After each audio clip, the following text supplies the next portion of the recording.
Hello, hello. Anybody there?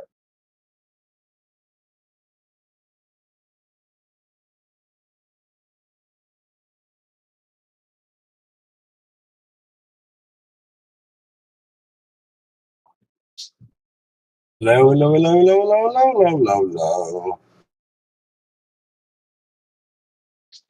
What is going on? Why come no one's here? Why come no one's here? What is going on? It is an emergency. We've lost all of our people to the stupid politics server. It's nothing but a bunch of horse shit over there arguing. I mean, it's like everybody went back to 2015 again or something, all acting like idiots and arguing about stupid shit, letting the Globers get away with using refraction, which is bullshit, fucking lies. Sick and tired of all the bullshit them son of a bitches are always getting away with.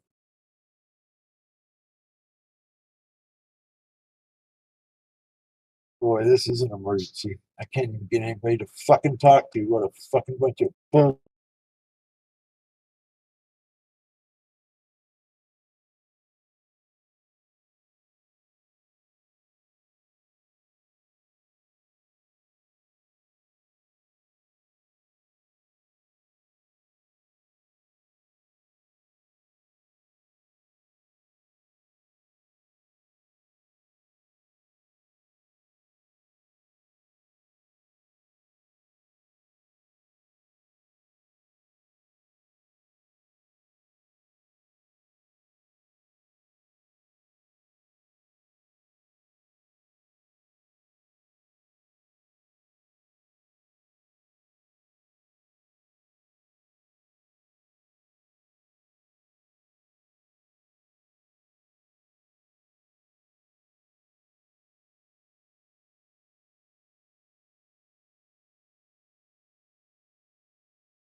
Hello, Flutter. Hey, Miguel. How are you? So, Some new guys. yeah, 2 girls. Girls, whoops. Yikes. Did it again. I put my foot in it. The user window, it's the one that has a Yeah. nice You user see? window. Yeah, How's my mic, Miguel? Is it okay? Can you hear yeah, me okay? yeah, awesome. Oh, hey, okay, you have a user mic. I did sorry, user window. I did a Yeah. visual check-in. Easy chicken. So what Okay. is it? Ice Cube we call this? The, Ice Cube. the profile is your user window, but you can I say as Ice Cube, chili Ice Cube. pepper, winky face. No, I user like it. window. It's good. Yeah. Anyway, Welcome, welcome, welcome. okay, To what we is have the best corner of the internet. XX. I did give VC verified too. So he has a question, I think. Right? Erratic. Yeah, no, it's your mic. It's okay. Erratic Fine. and we were there at the VC check-in. We did talk about some things. Yeah, I jumped in at the end there. Genuinely interested in stuff. What? You're genuinely interested in the question and curious Yeah. about the topic. Good stuff. Yeah. Me too. Me and Miguel. I know you don't know us and we don't know you, but me and Miguel were like Miguel. I guess like you didn't grow up in a flat Earth family. No, I didn't. I grew up with my Star Wars and my globe images, and I love all that stuff. Yeah, I still do. But we all started on the globe, and then something happened in our lives. Just you know what? Yeah, but what Miguel told me is that he just he had a student or like a classmate, and that he said that, oh, I'm gonna look into the earth and see if it's actually round, and then the guy came back and said, oh, I don't know. No, I was talking about the professor geophysicist at Brazil. I did didn't say present the that. video. So No, he didn't say that. He said one of your It's- What's the classmates. point? No, What's the point? I'm not a cheater. I'm not a teacher. I was saying that geophysicist from Brazil.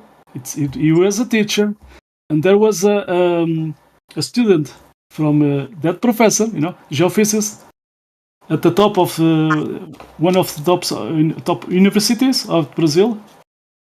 So there was a student. This student asked to the geophysicist teacher, "Is there the Yeah, but now you're switching the story about what you told me. is there flat?" So he did said, "I don't know. I will do research." And he did came back and he said it's the globe is impossible. So he's a flat earth guy, and he's a geophysicist, not me. Okay. Then So why? this I have a question. Okay, do it. I have a question. So like, how do you guys think like Pangea broke up? Cause I learned that it broke up from the Earth like the plates moving, and the plates move from the Earth rotating. Okay. And if the Earth doesn't, I did say to you in that video I did post it. Sorry, he did say he knows he's sorry. So this guy is an expert in that field. So he's stuck in that video that they are jumping from one model to another model, and they don't know it. Okay, so they claim some things, but it's just it's not they don't understand it yet. They can do some claims. They say they can claim the convex. Inside this below Earth, there's a convexity, but they don't. He's just telling to you they are just jumping from one model to another model. And that's the way they are working. And they at the school they teach to us that below the mantle of Earth there's this molten lava, and he said it's not only me, it's the geophysicists of today. We don't claim that anymore. We know that it's hard. The mantle core, the Earth's mantle, it's hard rock, And actually, it's not red even. It's there's a mineral there, a green mineral called olivine. And I did post the video and the translation. I did it. I can post again. So you see, this guy is in that field and understands more. So all the Big Bang and etc. evolution, it's full of contradiction. We don't see monkeys turning into humans. So what happened to that evolution? So anyway, let me see. Science. This video is not more available, but I can post it. Let me see. Here. Okay. By the way, there's this. So YouTube did censorship. Guess why? I have this link to to Odyssey, and I'm gonna post. I can post the video too. Just a second, because I did save it the video and I did a translation, so you can follow what he's saying in the video and showing, and following this translation. I did it. So let me see. Ciencia. Wait, so do you guys just believe everything that's on Google and YouTube? No. Quite the opposite. Quite the opposite. We go and test it for ourselves as best we can. But that's basically what I heard. Well, Some problems there. Okay. They left. Anyway. what did I say, Miguel? What did I say? They'll be back. He's a way to test. Maybe they're a way to test it. The what? Sorry, I did. If you want, this guy is talking about tectonic plates, and I did post the video, and I did post the translation. I did it. I'm gonna post. So I did a resume. On the translation, I did put a resume. How you say? A resume short. Okay, so in the translation, I did took some screenshots, print screens from the video, and I did put picture 1 and picture 2, so to follow what he's talking. This is picture 1. Anyway, if you save it, it says picture 1. So maybe I can put picture. I understand them in Portuguese, Miguel. I understood them at the start. Yeah, so to you it's more easy to. Oh, entendi. Yeah. Is it Spanish or is it Portuguese? It's Portuguese with the accent from Brazil. From Brazil. Yeah. From Brazil. Yeah, I understood a bit there. Proud of myself. Okay, picture 3. So in the video he's talking. They are so you have to follow the text. I did put picture 4. So if you read the text and you follow this picture, you understand what he's talking about. Is he a flat earther, or he's not in the game? He's a flat earther now. He is not this, or he already was. He wasn't. He was a normal professor. Yes. Yeah. And so this convinced him, or something else? No, that student that asked him, "Is that flat?" So because of that, he did research by himself. Yeah. And he found out that Paul Earth is impossible. And YouTube banned this, did they, or are they shadow?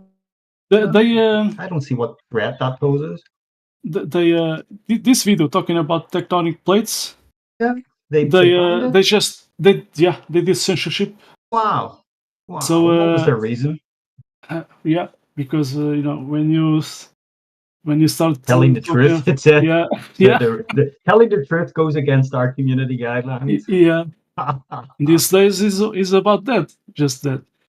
Anyway, I These two post. people who were Yeah. these two people who were here a minute ago have obviously gone off to plan something and come back. I guarantee, Miguel, Yeah, almost but you know, guarantee they'll be back in 10 minutes with like some kind of unified strategy here. Wait do you see? I'm gonna yeah. say it at exactly less than 10 minutes, they'll be back with on a flat earth, how does this work? Question. Anyway, but they are We'll see. at least Yeah, they seem honest. user Wingo, the Ice Cube or something, you know, the guy that has that icon. Yeah, the icon, the ice cube thing. Yeah, so that it was a guy or a girl. I think it was two girls. Know. I don't know, but Oh, it was whoops. Yeah. maybe Okay. two girls. Okay, so Maybe. that user Wingo, it was more interesting, you know, because yeah, she's starting to, or she Yeah. is starting Yes. to think by himself.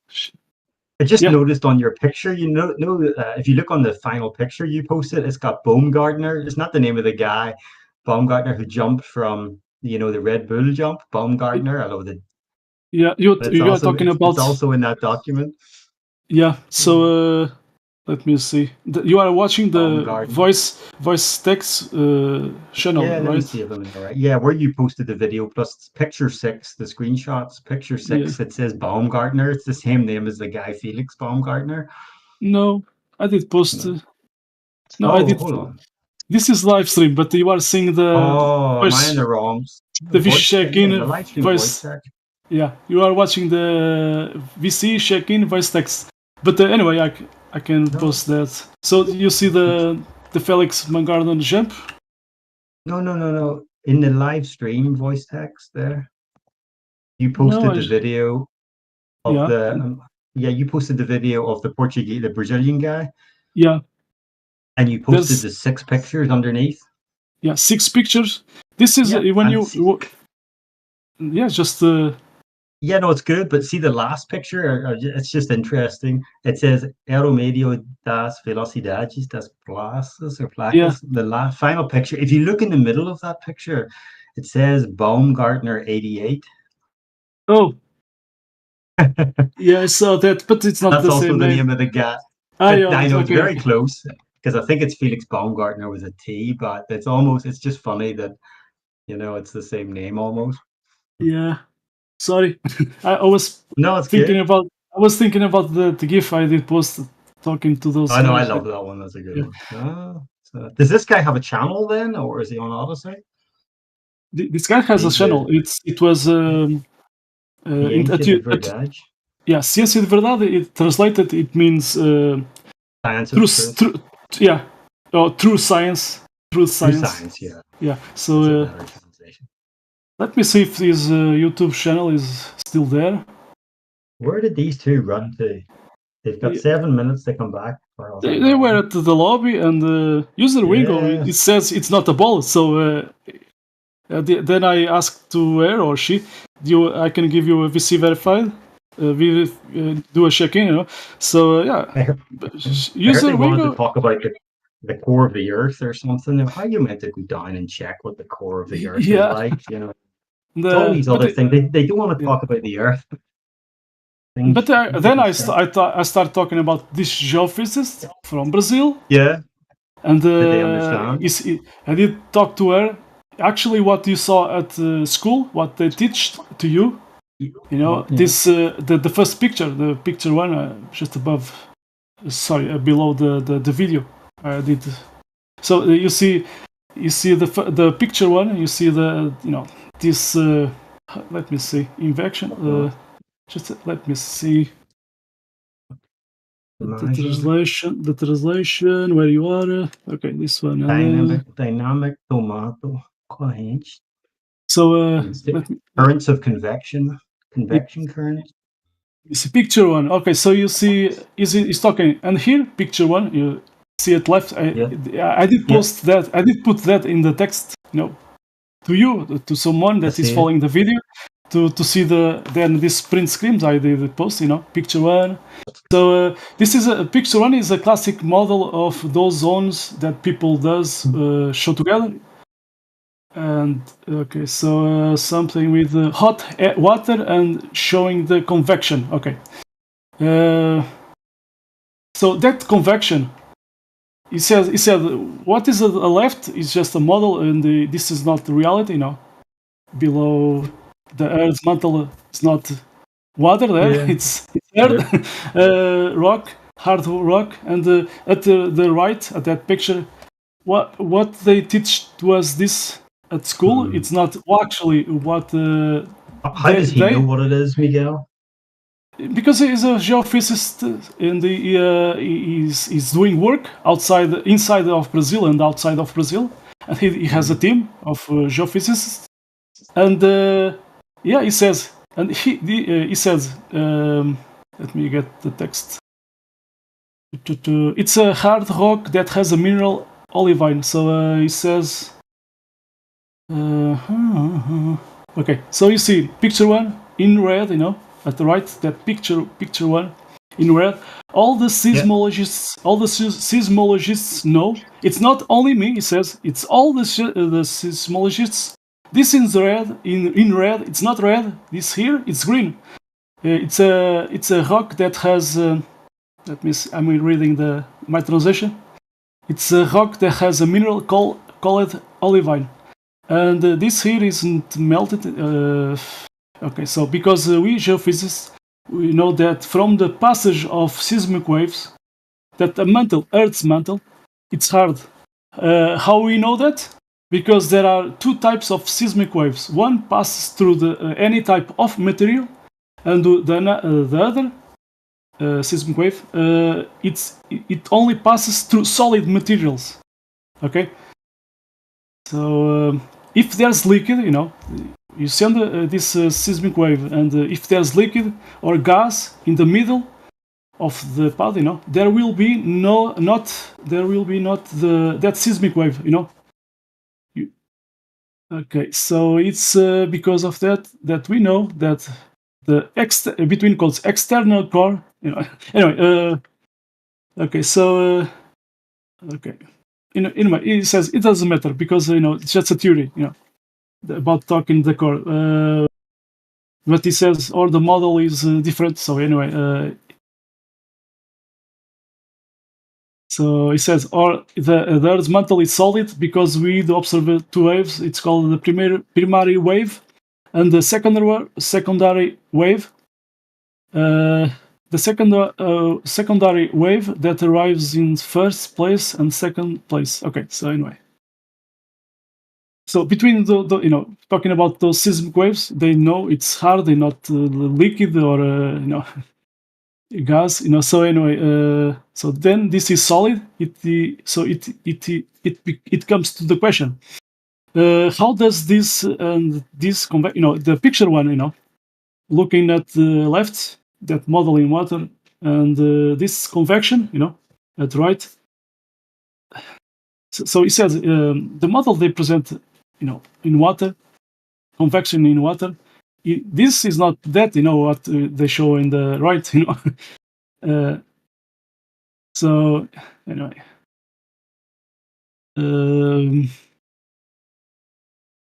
So he says that's water, and this is not liquid.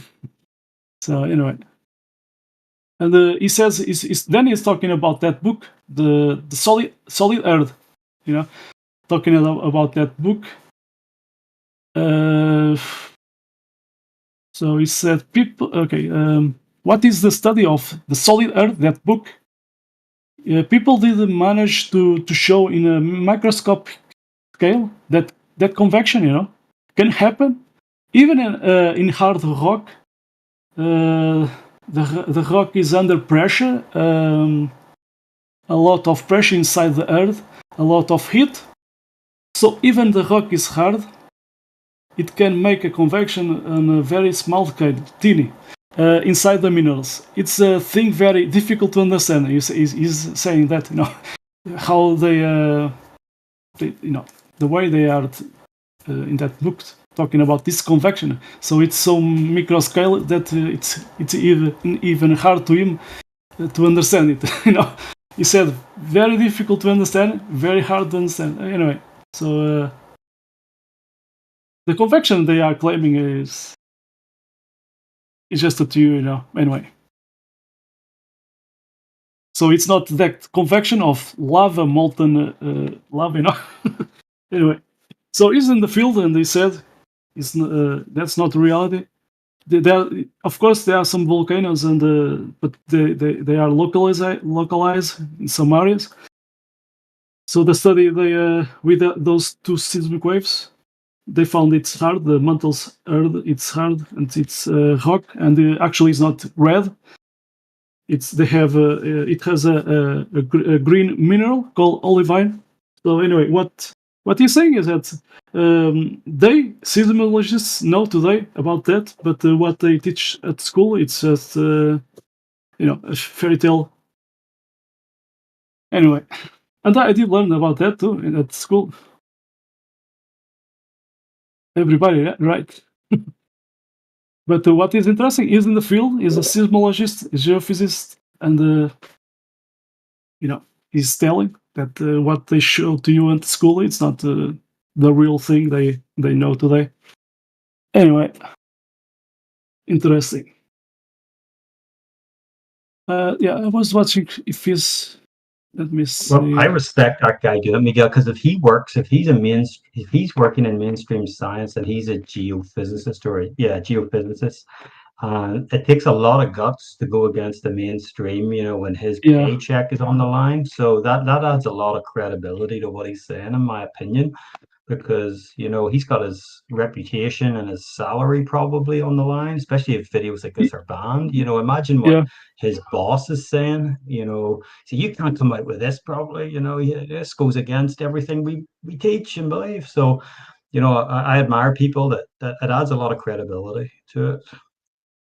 Yeah, and I did post the link talking about his PhD and etc. All the resume from him.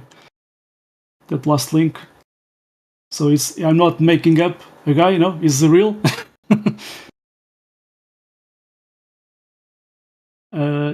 But he was working at teaching at that top university at Brazil, São Paulo. And meanwhile he had a team, working inside Brazil and outside, and I think he did, he did retired from the university, but he's still doing his work. So it says geophysicist with PhD from the University of São Paulo. So I'm not making up, There's a citation. Professor Dr. of University of São Paulo in the seismology group there. 3 years, and now participate wish director of research in Brazil startup companies and shareholder and researcher of Veracruz company, where I developed new methods of environmental studies. I have experience in seismic hazard assessment for large projects with more than 10 works performed inside and outside of Brazil. So there you go. And this guy is in the field, so he knows better than I. So people don't talk about this, but I have this lucky to understand, to know Portuguese and understand it. And I have followed some. These days I have not so much time, but I did follow many flat earths from Brazil doing live streams. So sometimes I get some informations too. Anyway.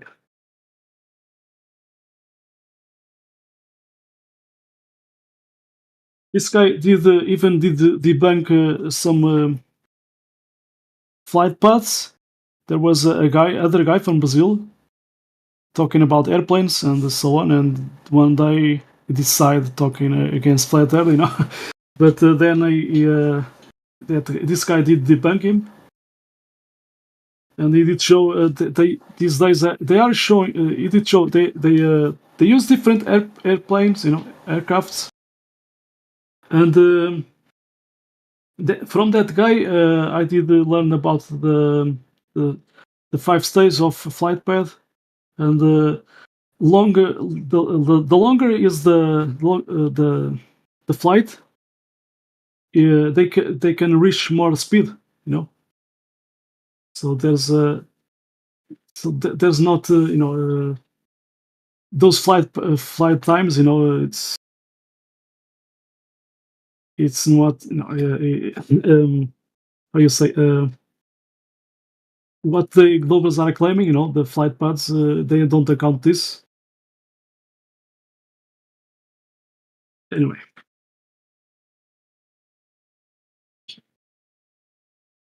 Even, for example, the Los Angeles to New York today, it's 44 minutes more than early, So I did found there's, you can find the information about this.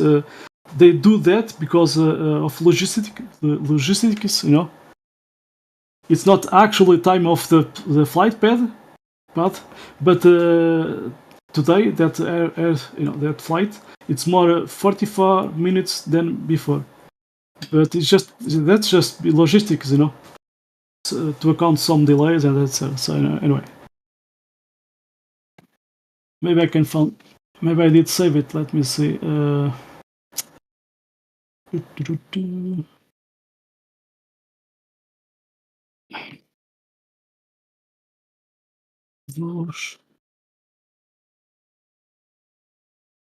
This one.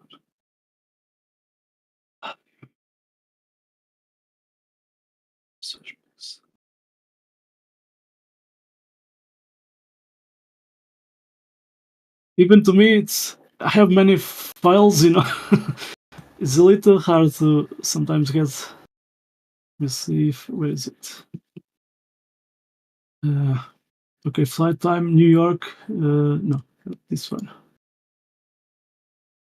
But I can do a search and I can find it. Yeah, I don't know where I did save it, but anyway, let me see if I found it.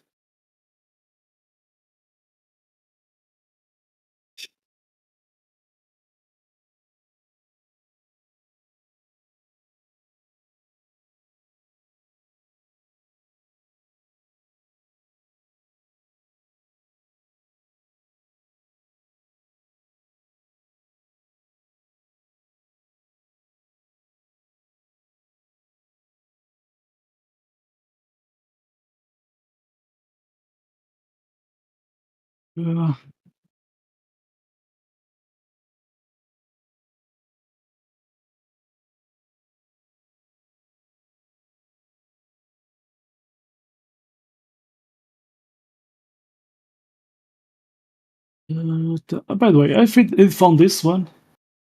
Why does it take longer to fly from New York to LA than LA to New York? And he's talking about Jetstream. Okay, so anyway, yeah.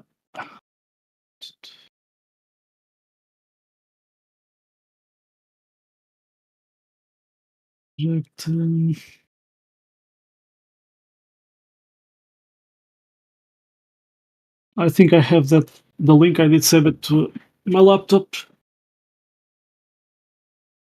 No, I am not on my PC. So anyway, flights. Okay.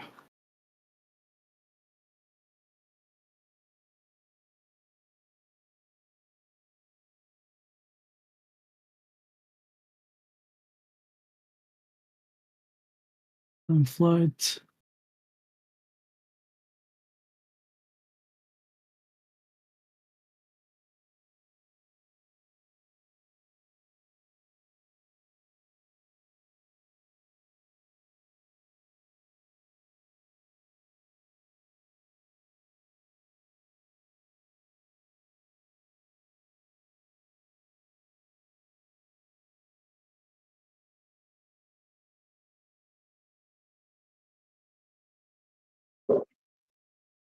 Flight time. So okay, no.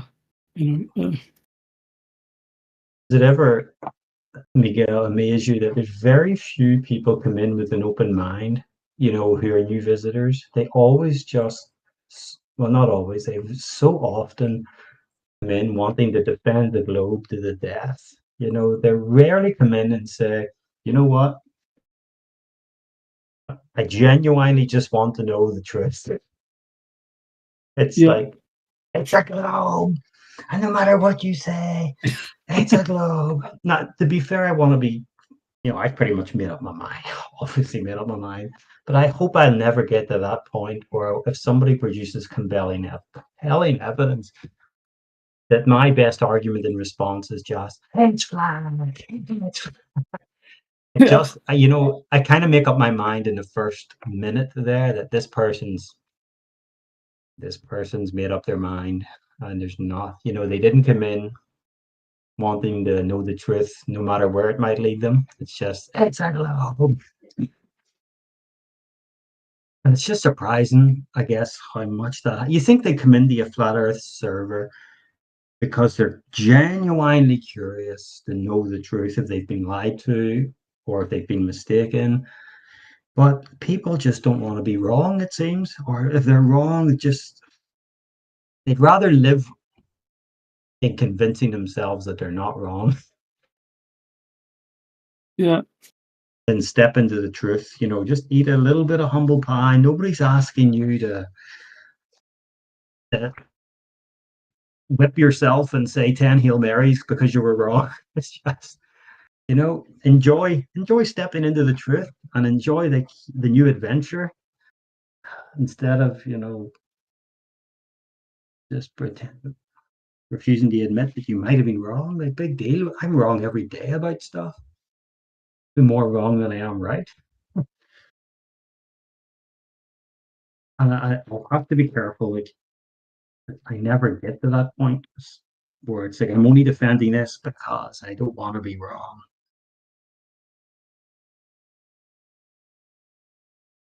That's what I got to say. But it just, these new guys who came in there, it's just, you just get the feeling they're just going to defend the globe no matter what you say.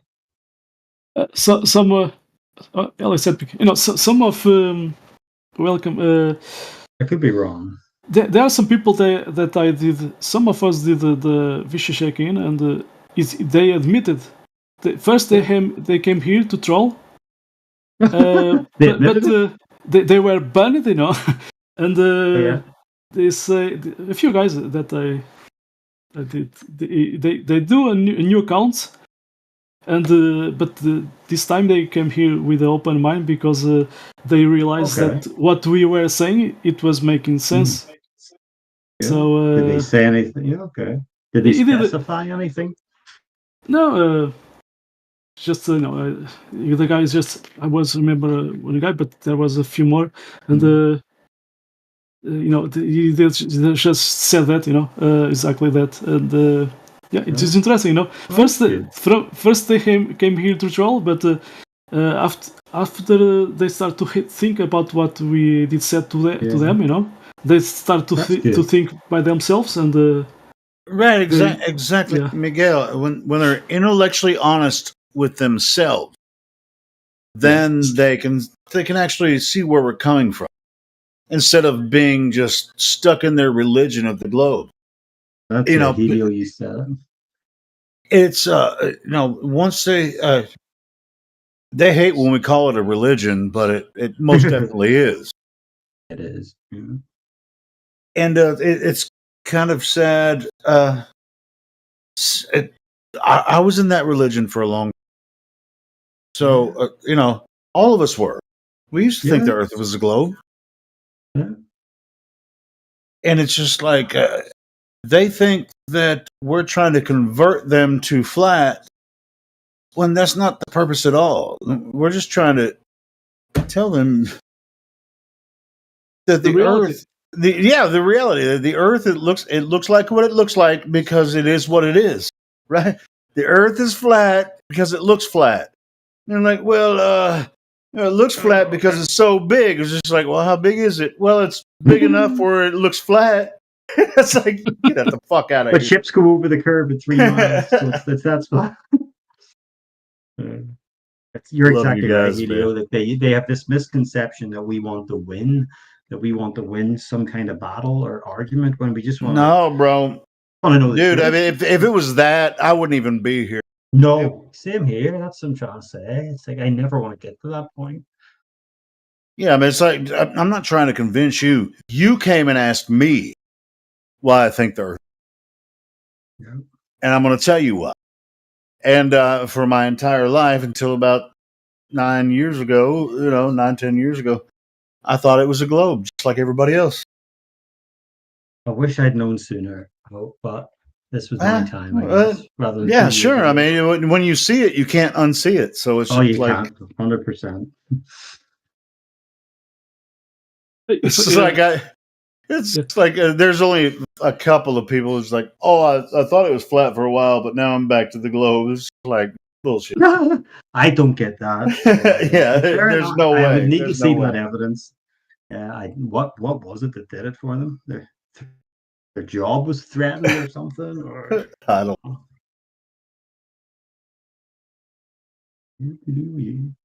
Yeah, how you guys doing, man? Did you guys hear God Rockin' jump in earlier? He's so frustrated because everybody's hanging on politics. He looked like he was server muted there. I saw the red mic icon. Maybe What? No, God Rockin'. Yeah, He- it had he's the Gold red Plus. mic symbol. He muted himself. No, God Rockin' came in and he was kind of mad because everybody's hanging over politics. Well, we talked about it last night. I think we have limited time over there, and so people are doing what they're doing. And I those haven't guys been. like to just freaking fight. I don't need that. What? You know what's going on over there, Platter, right? I haven't On been the- in here. I haven't been in it. No. I was about to join, and then it asked for my phone number. So you know what? What do I need? I could probably. Well, it's make like up my everybody phone that's number, usually in here is over there. That's why Yeah. there's nobody here. but I know. And I feel like I God should be Rockin's here. pissed. He came in and said his piece. I was listening. Came in and said his piece. So shout out to God Rockin' if you're listening, man. Dude, I'm on the same page with you, bro. But I have a feeling that I'll be back. that's not going to last forever over there. So after Isn't it that's done, amazing? there'll be this place will always be here. So it'll be another come to. Shout out to God Rockin'. He's my favorite flat earther, by the way.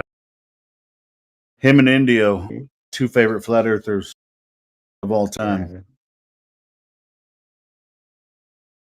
Don't make me choose. I can pick. Mr. I know, You'd be I up there love it. too. I love them all, but I'm just saying, Yeah, I mean, he'd like be up there at the God top. Rockin' when he gets on a roll, bro, you can't stop. That Utah passion. Yeah, that Utah. Did you catch that Ring of Fire thing? I totally forgot about it. Was that a few days ago? No, it's in Josh October. Ash It's song. coming in October. Oh, it's October. Okay. Yeah, it's this month. I think it's around the 21st. And what Yeah, is it supposed to be like it's gonna pass over near to me. It's gonna like total. Well, it's not total eclipse because it's the Ring of Fire. It's what they call an annular eclipse. The Ring of Fire. Is it You'll be able to see it in Austin, Texas. Hold on, I gotta. Well, I had it on my other piece. book deposit? See if I have it. I might have an image, but I had it on my other piece. It tells you the path of.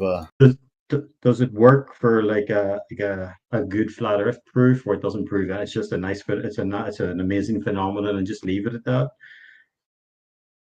Well, I mean, as far as any phenomena in the sky doesn't prove the shape of Earth anyway. Exactly. You already know that, Platter. Let's see. I do have. No, I have an image somewhere of the path where you'll be able to observe the Ring of Fire in North America, and I think it's around the 21st, so it's in a couple of weeks.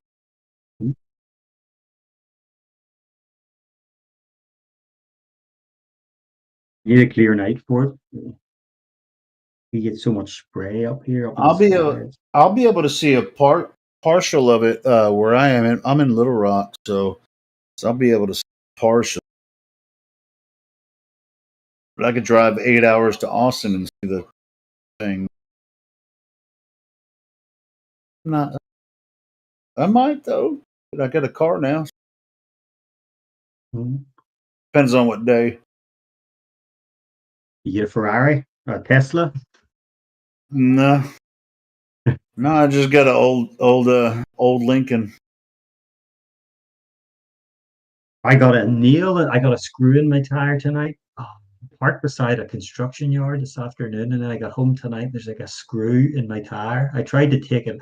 Well, I guess it Oh, debunks the man. globe because I tried to take it out, and the air pressure started coming out of my car. Debugs I was the hoping gravity would keep the screw in, but it's not working. So I pushed the screw back dang it. in. Yeah, and they're good Dang tires. gravity. They're good. They're good tires. Yeah, dang gravity. I was hoping it would keep the air in. As soon as I took the screw out, the air pressure got out. Well, you should have Like took a the whole video. tire off. Then maybe the air would have I stayed in should have. there. Yeah, take it to the mechanic. I'll take it to the mechanic and say, I thought gravity would Well, just get rid of the tire. Just put the air in there. be so funny. Tomorrow, if I can get somebody, it's like, you know what? I don't know what to do. Will gravity hold the air in if I just take the screw out, or do I need to remove the whole tire? Yeah. Sorry, Just sir, take the tire off and then just put the air around the Here's my rim, and then document. I'll drive on that. It's all good. It'll be half price. At price. Yeah, dang it. You don't apply that gravity nonsense there. Nobody in their right mind, comes to that conclusion when they, get a burst tire. Like, God dang it, where's gravity when you need it? Yeah, so I'm gonna have to get that fixed tomorrow. That the pain. Yeah, it's 10/14, so it's gonna be next weekend. Oh, Yeah, so a week from now, this one's I had one that was from NASA. Oh, here it is. This is from NASA's website. I was on the NASA website a few days ago trying to find like images, like is it me or have they just taken away a lot of their so-called photographs for him? Just I No, find it it's very not you, hard to bro. find. They They seem to have really taken a lot of them away or haven't made them easy to find on their website. It's more like schools education. I was like, is this really the NASA website or am I on some fan website? Like, no, NASA.gov. It's like, wow, their website is see if I can share trying to this. be impartial, but pretty shoddy. Yeah, this is the Comes to path the of the photographs. annular eclipse.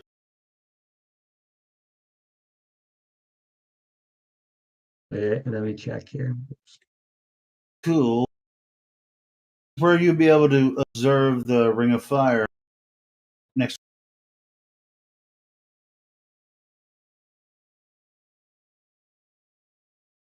You usually Ring of Fire after you Curry. I think. Yeah, well, that's.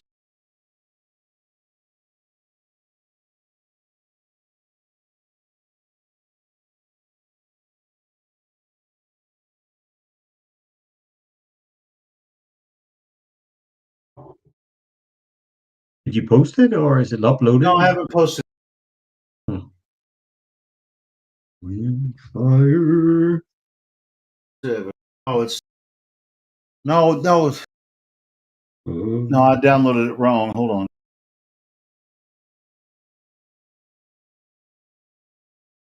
Save. You working today? I worked today.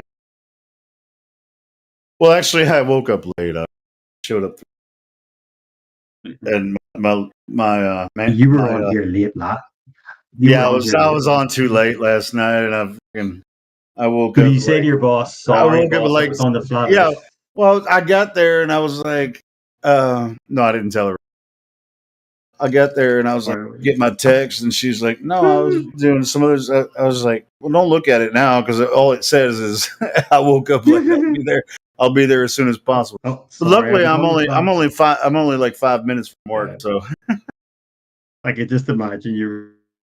Sorry, I was on the flat earth 24/7. 3 a.m. Yeah, I don't think she And knows she'd be like, anything "Oh, I about totally that. understand. That's it." But she just laughed, So I like the lead that I have now. She's really Well, yeah, if it's a down to earth person and your boss respects you, then and you do a good job, then yeah. a She's good boss just doesn't like, care. oh, okay. I was like, did you get my text? I always feel bad when I show up late. God.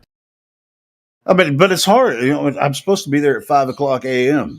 So it's just really hard sometimes. I couldn't do that. Yeah, it's hard, and I have to work for 12 hours. Mm. You gotta prepare yourself. Anyway, but yeah, she didn't even say anything about it. She laughed. I said, "Did you get my text?" She was like, picked up her phone. I was like, "Don't even bother," because all it says is, "I'm late. I'll be there as soon as possible." And she, all right, and then get to work. Get back to work. Yeah. On this fucking image, I have it here. Well, I can see it. Well, here's what I'm gonna do. I'm gonna send the link instead of because this is from NASA's website.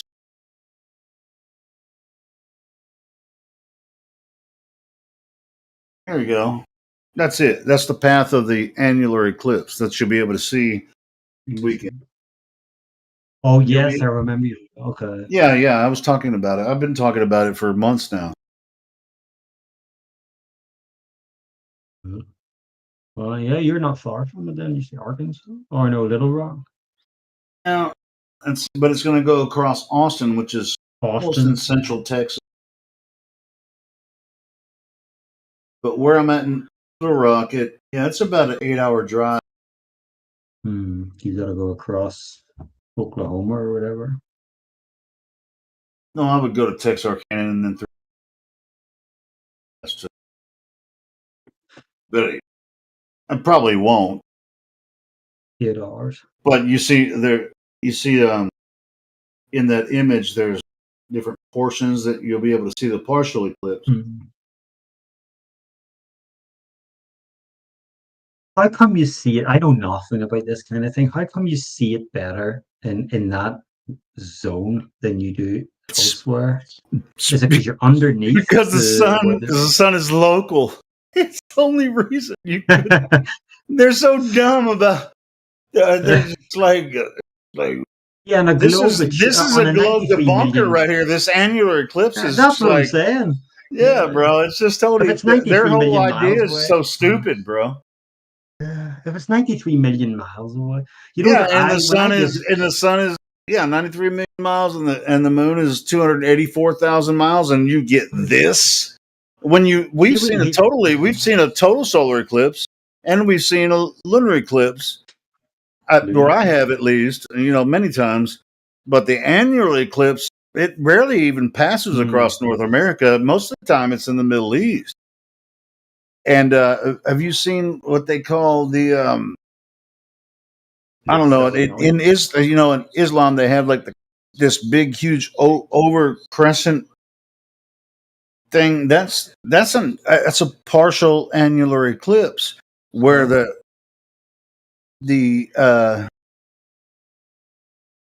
supposed moon is occulting the sun, but it's just it's exaggerated. It's not like it's not on a total solar eclipse, it will completely occult the sun for a little bit and then move away, and then you'll be able to see the other part of the sun.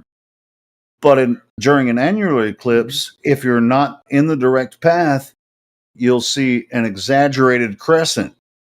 You know what I mean? Yeah. So it won't be like halfway. It'll be over, and I'm pretty sure that's what I'm going to be able to see from Little Rock, is an exaggerated crescent. Does it show you the time there?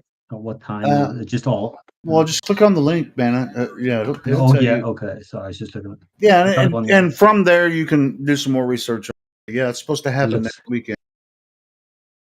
It looks, their picture's cool looking, with the big. It tells you exactly where you'll be able to view the Roswell, and it's always in Oregon for some reason, right? You can see it in Portland and going, is it in Roswell, New Mexico?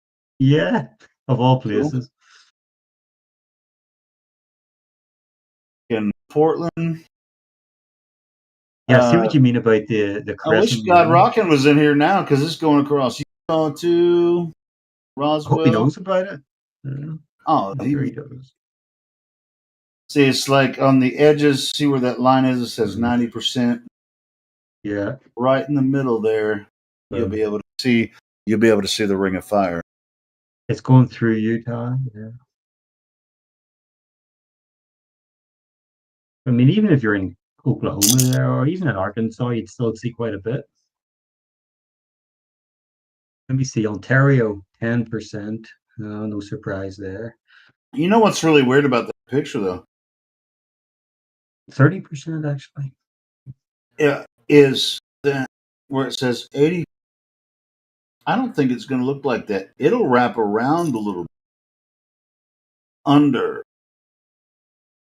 over. It's, I wonder are they advertising it much, or it's just something they don't really want people to know about? I guess they don't because they talk about like total solar Usually they would. eclipses and Yeah. lunar eclipses all the time. This one's going to happen next week, and Silence from the nobody's news. talking about it. Oh, that's Yeah, usually a good and the sign. annular eclipse hardly ever happens in North. So yeah, and they're not talking about it. That's a bit sus. Yeah, it is. Mucho sus. Mucho I mean, it's sus. like it's on the NASA website. I mean, they should be making a big deal out of this shit right now. Maybe 50 million a day isn't enough for the advertising budget. I don't know. It's like, man, we had a blood moon last month? Yeah. Or a blood moon? And all the news agencies were talking about the blood moon and all that shit. We're a week away from a very rare phenomena in North America, and I ain't heard shit about it. Crickets, yeah. Until it's over, and then there'll be some pictures because they'll tell you, and that's it. Sorry you missed it, but here's some pictures until the next time. because they can't explain why sometimes it's a total solar eclipse, and then sometimes there's a ring of fire. So it's like even in that situation, even the total solar eclipse, well, the moon just happens to be angularly the same size as the sun. You know, they can explain that away, but every once in a while it looks smaller than the sun, and then you get this ring of fire effect. And you know, we don't really know how to explain it in the heliocentric model, but you know, but here's some pictures.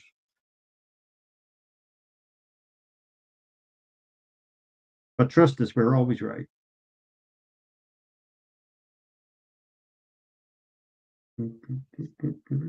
I'm sure. I think you're right. I think after the fact, they'll be like, "Look at this annular eclipse photo from what you missed. So and so." It's just like, yeah, it's like when you lose on a quiz show, and you know this is what you could have won. You could have won the speedboat here. You know what's funny though? It's my manager at work. I mean, I work at a big company, so there's a big crew. And he was talking about the eclipse, but they don't know the significance.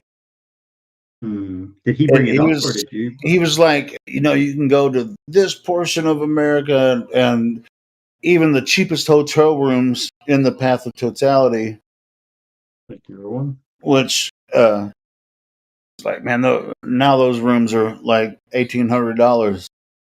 Oh, wow. You know, whether it's usually $100 a night. Yeah. Now it's $1,800. So he was talking about it, and when he said that, I was like, "Yeah, it's an annular." I don't think he knew the difference. Nobody does because they're not making a big deal about it. But it's a fucking big deal. Okay. I bet you if it supported the globe argument, you know, it'd be all over the news. What's that?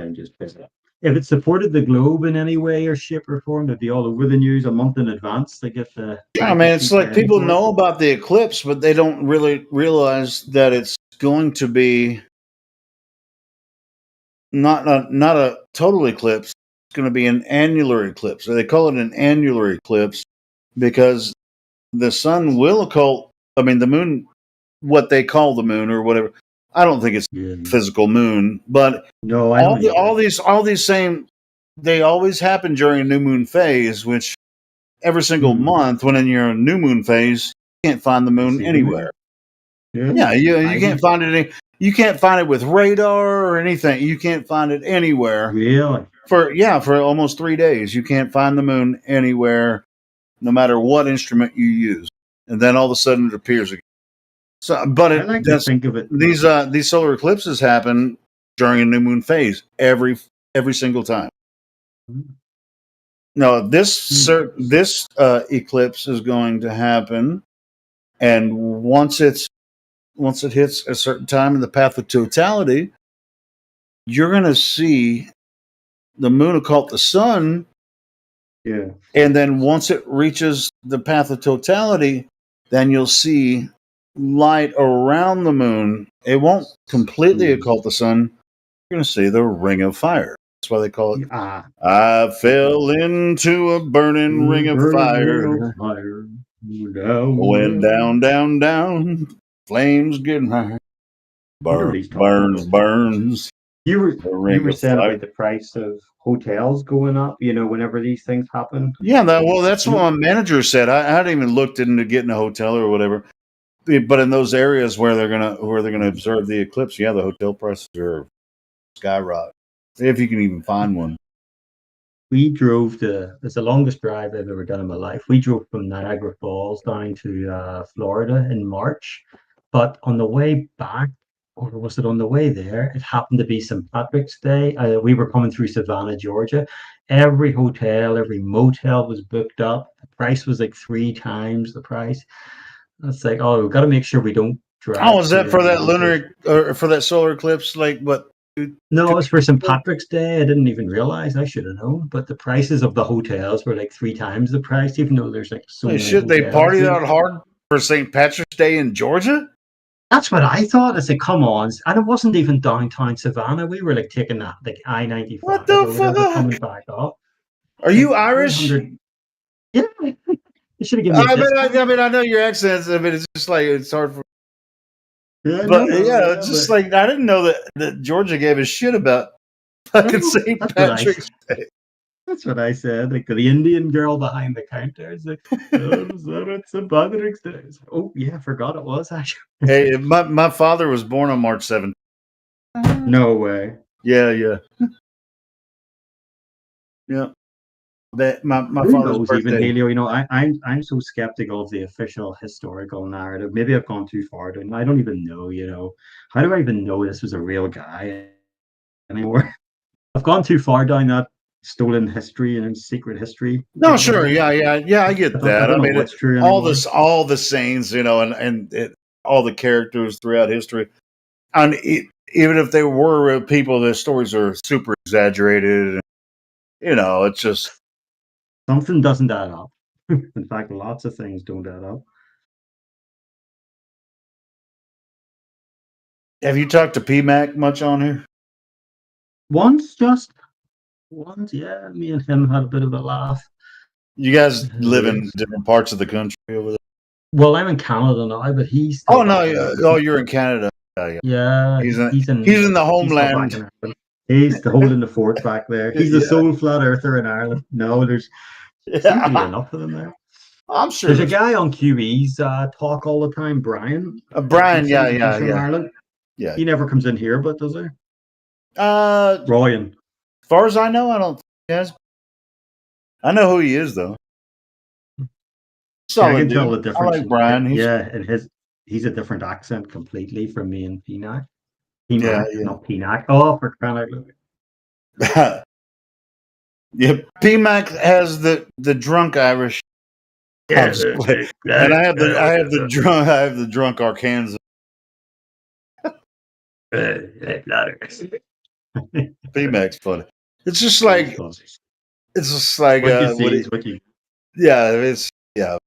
PMAC's been a part of this server for at least 5 years. So it's all the different personalities that make the place. So how'd you Hopefully end they up come in back. Canada? Was it easier to go to Canada from Ireland, or? No, it was a really hard choice. Like, we had our lives. We were set up in Ireland. Oh, you married I'm married a Canadian. Yeah. He told me the streets were paved with gold over here. over in Canada? What, White Toronto? gold, snow. Toronto? We moved to be closer to her family. So here we are. Are I you like like it. on the west coast or on the east coast, like Toronto, or there? Yeah, I can very, very close to Toronto, so right on Lake Toronto Ontario. seems like a pretty cool city. Yeah, when we emigrated, we lived downtown, like pretty much midtown Toronto. So it was a big change from being in the Irish countryside to midtown, Yeah. pretty much Well, I mean, downtown it's just like Toronto. Toronto's like the New York of Canada, isn't it? Yeah, it's catching up. I mean, it's a growing. It's growing and growing. It's a big city. But you can see that city here from where I am, about 20 miles away from Toronto. You can see that city rising above the water there from like across Lake Ontario. Like I can go within 10 minutes, I can be at Lake Ontario and see like St. Catharines on the other side. Or it's amazing how far you can see across the water, way further. Now there's a lot of there's hundreds of people that have taken images of Toronto and across Lake Ontario. You know, Well, it's a great reference point. You got the Rogers Center, the baseball, diamond dome that should be well hidden below the curve, and you can see it 30 miles away. well, it's just like I've got to get a P9. when I jumped in, you guys were just talking. Everything we're saying is completely logical, That's it. and and the guys that are arguing with Trying to us, talk about earthquakes and magma. they're coming up with illogical statements. Like refraction. Well, it could be this. Brother, we're seeing the same. If I was standing right next to you looking at the same thing that you're looking at, if I saw 20 miles across a lake, it'd be like, well, you can't see the cars that are traveling across the street right on the lake shore. So, refraction. Define refraction. I'd say most of Yeah, them. just like I mean, that's their go-to. That's their go-to bust, right? It's all refraction. It's all refracted. Refracted thinking. It's like refracted thinking. Yeah, we're both standing next to each other, looking across the same lake, same time. I see Toronto from across the lake, or from Toronto to the other side of the lake. Yeah. I can't see the shoreline, but I can see shit over there. You realize how the size of the hump of water that should be blocking our view. There's a building. If they're honest with themselves, they could know that, right? It's called a sagitta, a straight line, and then there's a hump in the middle. It's called the sagitta. And if you can see it, their answer is, well, refraction's making it visible because even though it looks flat, it's not. It's like, where the fuck did you come up with that shit? And the great thing about the lake is you get days when it's completely still. Like when I was in Ireland, there's always the waves. It's tidal. So you rarely get a very stiff. You wouldn't get a still day on the Irish. Oh well, that's oceans. Yeah, it's different looking across the ocean sometimes. Yeah. Yeah, the lake's perfect for it. You get a day where it's just like glass. Yeah, oceans have tides and waves and stuff, but yeah, looking across the lake, depending on the weather and the wind and stuff. I mean, especially the Great Lakes. I mean, it's the largest lake bodies of fresh water in the world. One day when I've got the courage, I'm gonna go and stand down there. Like that meme of the guy with the table, like Earth is flat, changed my mind. I'm gonna go right down to the lake shore with the table and the poster and say, look, did you ever see that video? Change my mind. Who's somebody will punch me probably. He came in here. Joshua, he's in Minnesota. Nowicki? The guy who took the I know picture his across first the name's Iron Maiden? Joshua. I know his first name's Joshua. I remember he does live streams sometimes, and he'll do that. He'll just set up a table, set up some Yeah. flat earth stuff, and he'll do it by himself or with somebody. But he's done it by himself before, and kind of dangerous. But there was one time Yeah. this dude walked by his table. He was sitting at a lake. He was sitting at a lake. He had set up a table with some paraphernalia and a sign. And he was just like talking about flat earth. Globe zealot. Yeah. This freaking globe zealot dude, he was probably like 50 years old, 60 or whatever. Walked up, freaking. I mean, he has his camera going and shit while he's doing it. He's flat smirking.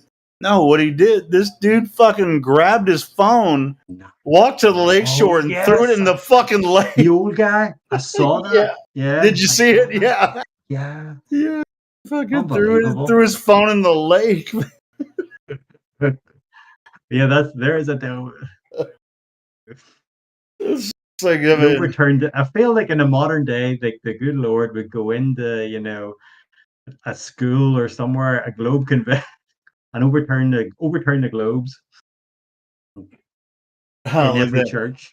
And you just go into a restaurant somewhere, flip the table over, and go, "Earth is flat," and then run out. I saw my dad do that to Mom. He was losing a game of chess against her, and he just threw the whole thing in the ground. It wasn't even chess. It was like drafts. What do you call it here? Checkers. And he was losing a game of checkers. And he just lost the bap, as we'd say. He lost his temper and just threw the whole board on the ground. Yeah, Joshua Swift. What was his YouTube channel? Oh, right on. He's Joshua Swift on Facebook. A good one, Miguel. There's the guy Helio who took the Joshua Nowicki who took the picture across Lake Michigan, was it? Yeah. Was he a flat earther, or did he just No. take that as a beauty spot? No, I mean, I think it was a popular thing. Yeah, just like the Canigoo thing, where you can only a couple times a year you can see over 200 miles. Because the sun's setting at a certain point on Earth, where it's like a silhouette. You know what I mean? Because you won't be able to. A lot of times you won't be able to see from a certain. Well, that's not the case with the Lake Michigan, but at Canigoo you can see 270 miles. Yeah. Because a couple times a year, because the sun sets behind those mountains, and it's like a silhouette. There's no way that could be refraction at that distance. No. I guess we're talking like thousands of feet, is it, of like hidden, which should be hidden? I think the observation height on that Canigoo is about, I want to say 9,000 feet, or I can't remember exactly. I think it's about 9,000, but they set up on a certain point where they know they'll be able to capture the Canigoo image from 270 miles away. And Indio has. I was looking into there's some other images too where it's even further.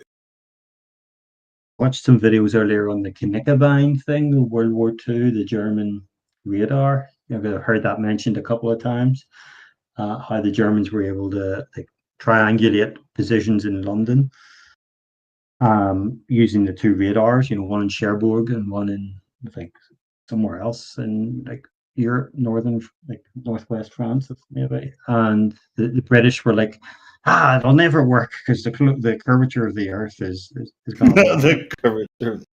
But then it's like, and the first hit that when I Googled it, then after watching, one or two videos on it, I Googled it, and the first hit that comes up is Metabunk, or some Reddit thread where some guy's name who I've heard mentioned in here, he said, it bounces off the ionosphere. It's nothing to do with line of sight. It's like, how can the waves bounce off the ionosphere and still cross each other's path accurately? And how come these waves bounce off that, but they're able to call the moon? And I think it's line of sight, so it's nothing to do with bouncing off the waves bouncing off the ionosphere. No, this refraction argument is just a cop out. It's not even real. The way that they present it, they just say refraction, but they have no proof that it's actually making something appear to. Every time they say refraction, when we say, "Hey, why can we see this?" They say refraction, and I'll say, "Well, it looks flat." The reason it looks flat is because of refraction. It's like, Yeah. who told you that? But of course, if you say refraction for Eratosthenes, it's no. Did he factor in refraction? Oh no, he wouldn't need to. Oh, but we have to with all our photographs and our laser. But if you say, well, did Eratosthenes factor in? Oh, how dare you? Yeah, it's silly.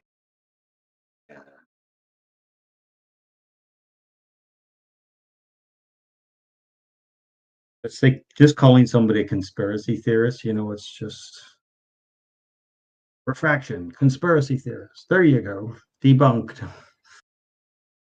Hey, I have a question. I've never been able to figure out. You want to answer it? I probably won't know the answer, but go ahead. Okay, so in the first few minutes of the sunrise, in the first few minutes of sunset, the sun will be shining on the bottom of the clouds and not on the top of the clouds. Now, after the Is first it the few minutes, reflection off the clouds or off the sea? right? But that doesn't explain why it's not on top. It only explains why it's on bottom. So it's on both, is it? It No, is it's not. on both. Yes, it is. Yeah. Not on the first few minutes. Can Yeah, you post a I've picture of it? I have No, some. and I get it, and seen it. Yeah. all right. So if since we both see the same thing, I'll post the how does photo. that prove that how does that prove that the sun is 93 million miles away on a ball Earth? Yeah, that's the It point. doesn't prove anything other than the observation. Right? But Okay. the idea is that it's supposed to be impossible on flat Earth. No, because I did some observations. You don't account perspective. I have seen, the clouds. Okay, you see the Is clouds. this one? You see the clouds. Perspective doesn't- Yeah, and this one is. The perspective This is- will only tell you. This one is. And It's it's like what- Photoshop. No, but this one you are talking about sunset, between sunset or sunset, sunrising. It actually happens on both, but on the very first few minutes of the sunrise and the very last few minutes of the sunset. Okay. I have seen a sunset. Okay, let's call it between quotes sunset. There was some clouds, and I see below. I see the the horizon. And the sun going away and lighting these clouds below. You have to account that the sun is going away, far away. So those clouds that you see is next to you. So and I could see between these clouds and the line of horizon, I saw the sun going away and see the clouds below, but the clouds are not. It's close to you. So as the sun is going away, it appears going down, but that's perspective. I can show you this one. Let me see. Sun. To explain how the sun is going away, not down. This one. I find the crepuscular ray. I don't want to change the subject. It's still on the topic of the sun, but the crepuscular rays, they all seem to come. So this one at a point very locally. You see the sun is going away, not down. And let me see another one. I have this one, but anyway, it's a meme. That one is a meme. But you see, it's getting dark. And I have from a time lapse. Let me see. The sun is above the horizon, but it's still getting dark. So that is impossible on that globe to explain that one. Let me see it. Where we are. Anyway, I'm gonna post this one first. Can Vegan see the pictures in the live stream? I know. Hold on. Find it. It has VC verified. So okay. Oops. I did Okay, I did post the last one. You see the sun with your eyes, it's appearing in the line of the horizon, but when you zoom in, you see the sun is above. So that's perspective, you know. So let me see the one that I was. Okay, let me see the time lapse. Where is you are? Where you are? This one. I don't know. I don't see it. Can you DM me? I DM'd you. Sunset haze. You see the here above us, the live stream voice text. You have the VC verified rule, so you are allowed to see it. Yeah. So I'm gonna post this one. Let me see. You see, the sun is above the horizon and it's getting dark. This is from a video, so it's just a time lapse. But you see, the sun is above the horizon, and that location is still getting dark. You know, there's some people passing in the front. Give me clouds. Yeah, and would that that's what I was going to say. Would that explain how you Yeah. can still see the sunlight The- above the clouds? Yeah. You know, at night when I see the moon at the horizon, you know, appearing at the horizon, I see a yellow moon, but a few hours later, the Yeah, moon good point. is like 40 degrees, you know, from my location. So the moon is white. So you know, by that observation, you see that between you and the horizon, that's a lot of things going on. You know, weather conditions. So you know, but you're not. It's I not did showing post, the last. but I did post. This is impossible saw. on the globe Earth. This is impossible. You know, the sun is getting away above the horizon, and the person who was shooting this is getting dark. How you explain the sun above the horizon and your place is getting dark? So, you know, It doesn't. It doesn't let me post photos. Oh, the clouds lit below. Let me see. I did took some pictures, but I have in my cell phone. Yeah, maybe I sent you later. a DM because it doesn't let me post photos. Oh, let me Send see. it to one of us. Send it to one of us vegan, and then I'll post Sorry, it for you. I I was can't give busy. you permission to. So where you are here? Receive. Okay. Later I can send to you the ones. The photos I did took. It's better than what you did post, but I can save it and post what you talking. Okay, so this one, save it. Miguel, use the crepuscular ray GIF where it's like the sun, the rays converging at the sun, and it's like a video short GIF. No, but he's talking about the reason why light above the clouds. The reason why we see this light beneath the clouds. I was saving his picture. Let me get it. Okay, so transfers. Okay, downloads. This one. This is from the DM to me.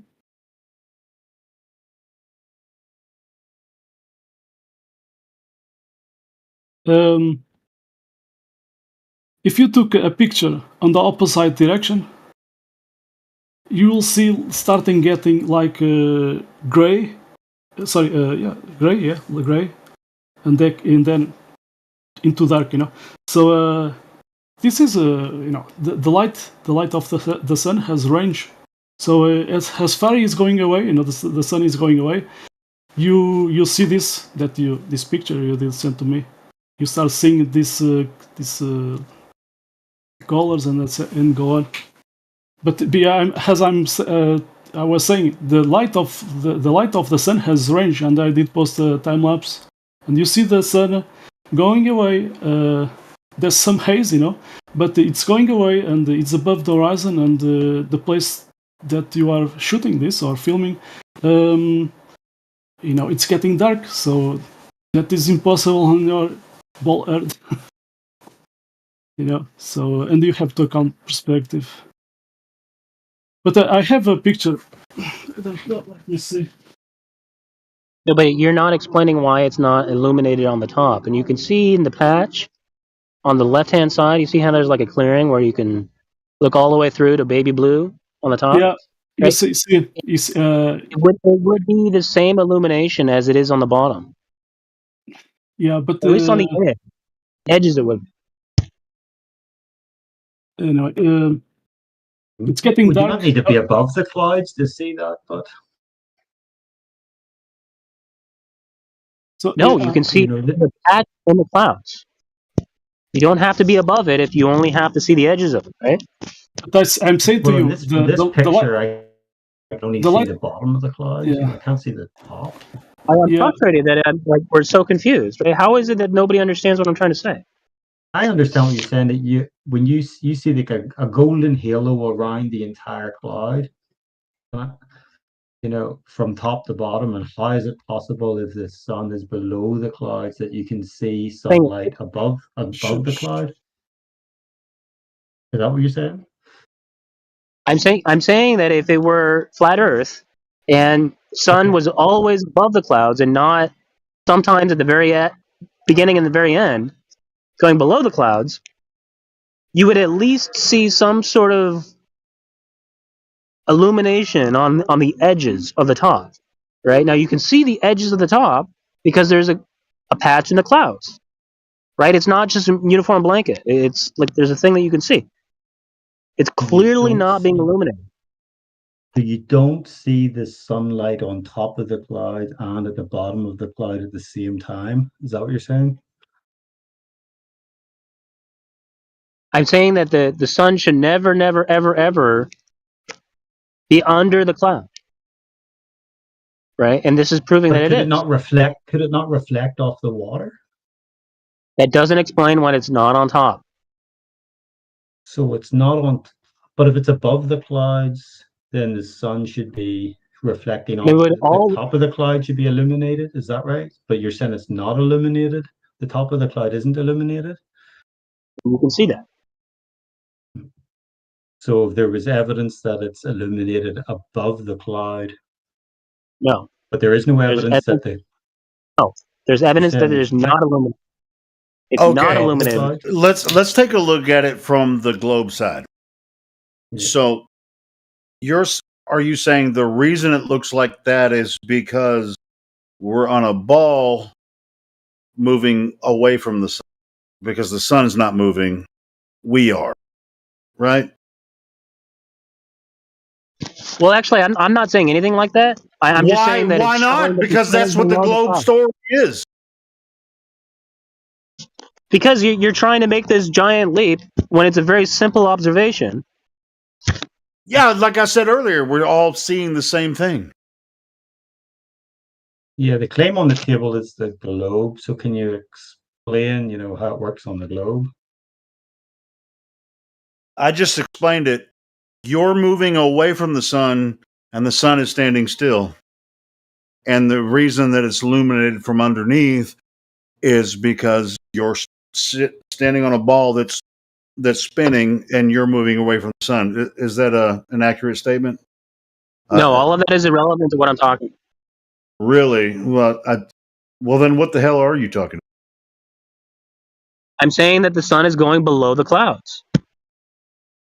It doesn't. I mean, like everything else is not like relevant to this specific observation. So it's going. The sun can't but go below the clouds. What are you talking about? It's above the clouds at all times on either idea. That's not true.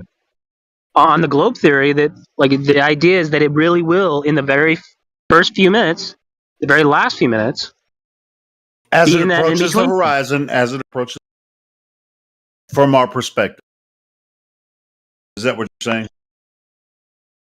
Like as the sun, from our perspective, is near to the horizon, then we get this phenomena. Is that what? Just want to clarify. Well, yeah, it requires clouds, right? So the thing that he shared earlier, it didn't have any clouds. I did save one. Let me for my cell phone. Let me get it. Okay, so now the idea is that I like this because The whole point of a flat Earth discussion is to understand from first principles how you can know for yourself without an appeal to authority. Right? Mhm. This is something that you can do for yourself, and it won't But be the an appeal to tricky, authority. Yeah, I but like we that. I can't like go that, up to Jeff. the sun. I like that Jeff Miguel shared. You know, Okay. with the sun moving Let's see. away and just Okay, explain good this one. then. Okay, Go ahead. explain this. The sun is at the horizon and it's not lighting up. But the one that you did post, there's a difference. You see water there, right? And there are articles speaking that the sun, the reflex Yeah. of the sun in the water, can goes up Yeah. and lit those clouds. But anyway, It's a beautiful I- It picture, looks Miguel. like this. Yeah, it looks It like the doesn't top of explain why it's the not on clouds top. lit up in that one. It So doesn't you explain have, why it's not on top. yeah, but I did explain. There's a difference between what you did send to me and the one I did took. You see, there's water there, and the water can do a Yeah. reflex. Okay, so I'm presenting It at doesn't Earth. explain why it's not on top. Yeah, explain why these clouds are not leading below. You know, the one I did post. You know, see Yeah. the three difference. You can search the information. There's talking about the reflex of the sun in the water, and it could light the clouds beneath. Yeah. Can vegans see that the cloud here? This looks like a genuine picture photograph. It looks like the top of the cloud is illuminated, does it not? Yeah, there's some. No, It's a great photo. no, it doesn't look like it. It definitely is. Yeah, I know. I just Not sense that illuminated. it definitely is, but I'm curious to know what Oh, our it's not friend true. here. It's not So the top of illuminated. the cloud doesn't look illuminated by the sun? Compare the two sides. Is the bottom more bright than the top? The bottom looks dull, and the top of the cloud, I'm just going with what I say, looks bright Does the around bottom the look edges. more illuminated than the top? No. What do You're you mean lying. by more illuminated? I'm seeing. And then brighter. I mean, there's crepuscular No. rays there, and they're actually there's Mhm. anti-crepuscular rays there too. I'm sure if you were looking from maybe 100 miles away, you'd see the rays. You ever looked into anti-crepuscular, where they I have seen that. I have seen the. yeah, they spread out and then converge over your Yeah, head.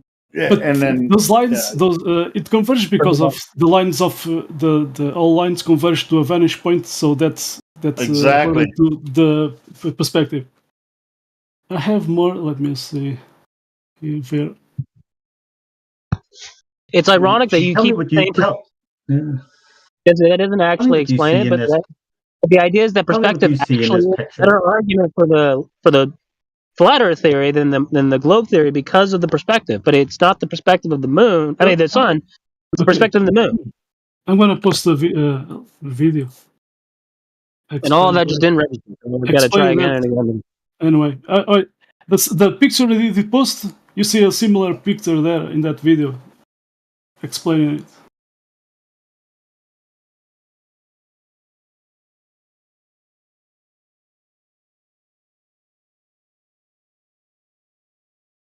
Yeah. I think that settles it for me, Miguel, that photograph. I mean, I can clearly see the top of the clouds look illuminated by going from the outside, and the clouds look dull underneath because they can't, there's no water underneath to reflect the bottom of the cloud. The underside of the clouds look dull. I The, don't know. Yeah, I but don't know what photo you're I looking think at. The photo the that I shared is very simple illuminated. claim that like when you see light on the bottom of a cloud, then the globals will come in and say, "See, that's because we're at a certain angle as we're moving away from the sun, and the sunlight is coming through the atmosphere and shining on the bottom of the clouds above where we are." And I call bullshit on that. have this information I'm gonna post. So I'm not making up. Okay, see this one from scienceabc.com.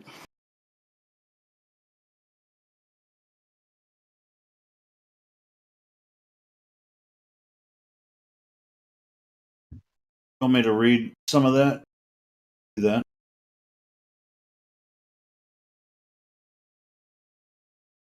You keep posting stuff about what happens during the day, right? Like it has to be the very last few minutes and the very first few minutes, right? You like posting it where like it's like halfway or almost about, right? Right, It and doesn't tell you. that's why people throughout the centuries and millennia have been fascinated with the sunrise and sunset Well, about because the it's so sunrise, beautiful. It's so beautiful, and about the, it is a phenomenon. so about the sun rising, and you see some clouds, and between the line of the horizon until those clouds, above, you see the sun. So it's a you don't account perspective, because those clouds are more next to you. So the sun is far away, and of course it's on the horizon, above a little bit above the horizon. So of course the light will lit the clouds, but you have to account that those clouds are more next to your place. So the sun is more far away. Yeah, But anyway, and if you're looking across an ocean, you're looking at, and watching the sunset. You're looking at a sun setting over the ocean that is hundreds of miles away from where you can see it. So how can you determine anything about that? You're talking hundreds and hundreds of miles. Where can you where can you get your solid data from that? Because you don't even know where the sun is at all. The data is that you can do the experiment for yourself, like I did. Not an experiment. how you Right? how you gonna do an experiment It's if you don't definitely not an account? experiment.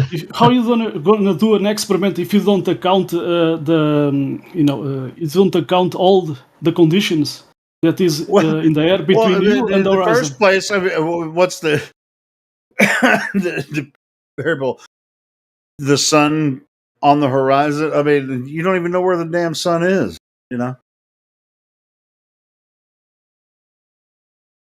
We're all seeing the same thing. Like I said, we can stand right next to each other, shoulder to shoulder, watch the same phenomena. And you can go to the same place 6 different days in a row, and the sunset will look different every time.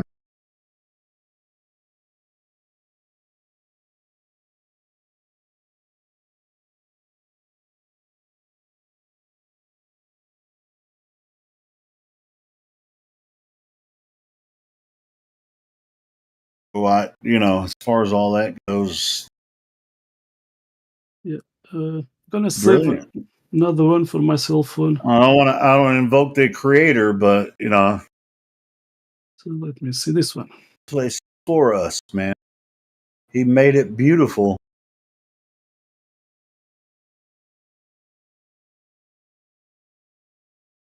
For everyone to say, well, it happens because we're moving away from the sun, even though I'm not moving. See the sun moving, but it's because I'm moving. You have to be out of your mind to actually believe that nonsense. So I just left the room. He left whenever we got called him on it not being an experiment. He left. I was just saving another picture from my cell phone. Let me see where you are. He left? Oh, okay. Well, Did he rage quit or?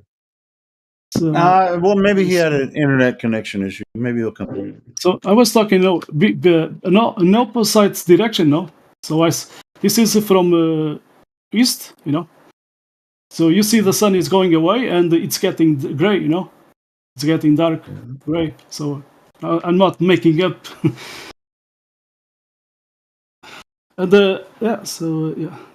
those mountains belong to Spain. Those ones there.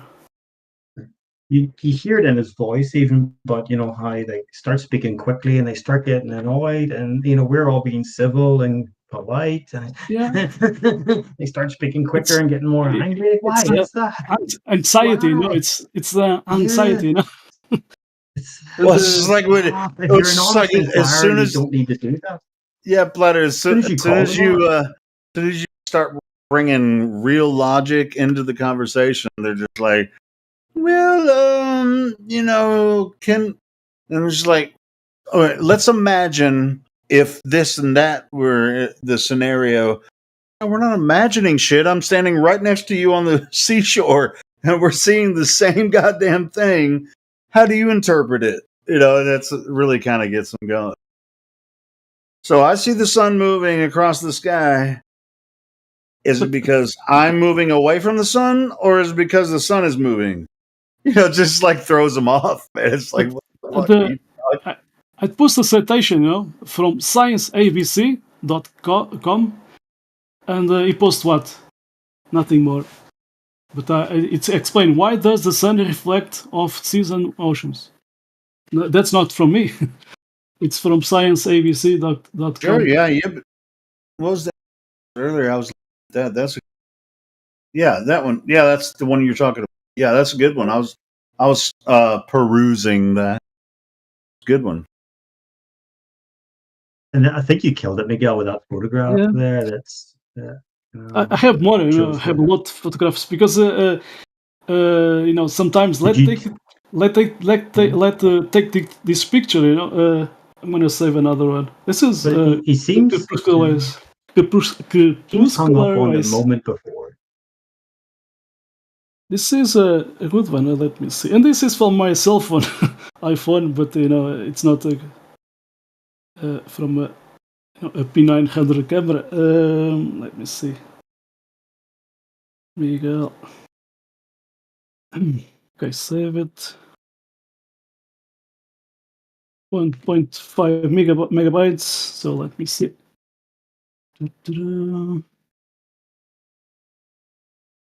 Okay, save it. This is a good one. I'm gonna post. Hey Miguel, let me ask you. When he was like, I can't post anything.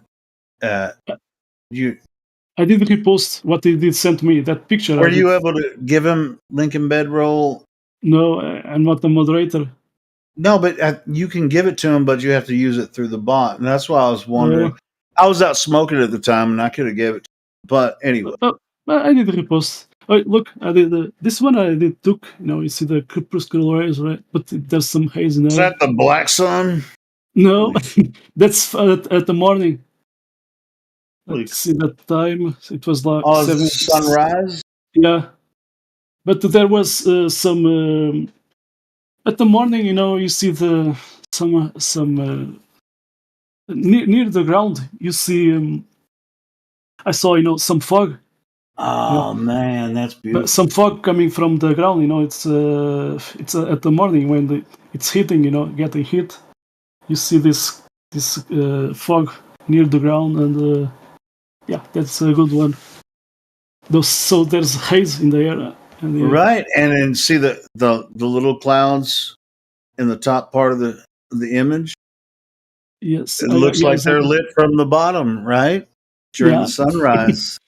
See, but it doesn't mean that the Earth is down, or from perspective wise, that the sun is, reflect or shine the light below the clouds because it's globe.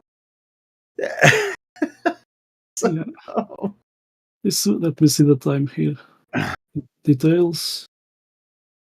This was 7:23 a.m. So I left work at 7 a.m. So, and I did stop. That to me looks like a local sun. Exactly. I mean, local, not meaning that I know where it is or I know exactly how far away it is. Nearby, let's say nearby a sun or it's above the cloud layer, but as it's approaching our area in the cycle, you're gonna capture awesome shit like this, because these beautiful sunrises and sunsets are a gift from God.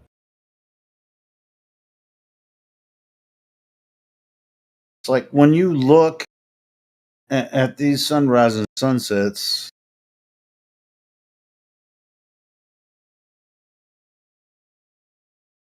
the earth is so phenomenal. It's like And some of these guys would be like, well, it is beautiful, but it happened on accident. It just so happened, 14.5 billion years ago, Earth just kind of formed itself, and no, it fucking didn't. We came this place creation for us. Witness the brilliance of our Creator. So the sun is west, going away, and the at west east, I see this, so the almost I cannot see the mountains there, but there's it's getting dark gray, and as the sun is going away, less light, and you see from how you say cold colors, into hot colors, So yeah, and you see that the one that he did send to me, you see, is getting just from like blue. hundreds of It's getting from blue to hot color. So it's the sun is going away, and that phenomenon happens. Yeah, don't billions of people just take everything for granted of this creation? Some It's people something say, as simple as this. I mean, it's just like we're arguing about lights under the clouds and sunsets and stuff, whereas most of the rest of the population are just like going about their business and not really getting the full grasp of the creation. And like I was saying earlier, I mean, nobody here is trying to convert you to our ideas. We're just trying to point out that the ideas of the globe just can't make sense at all.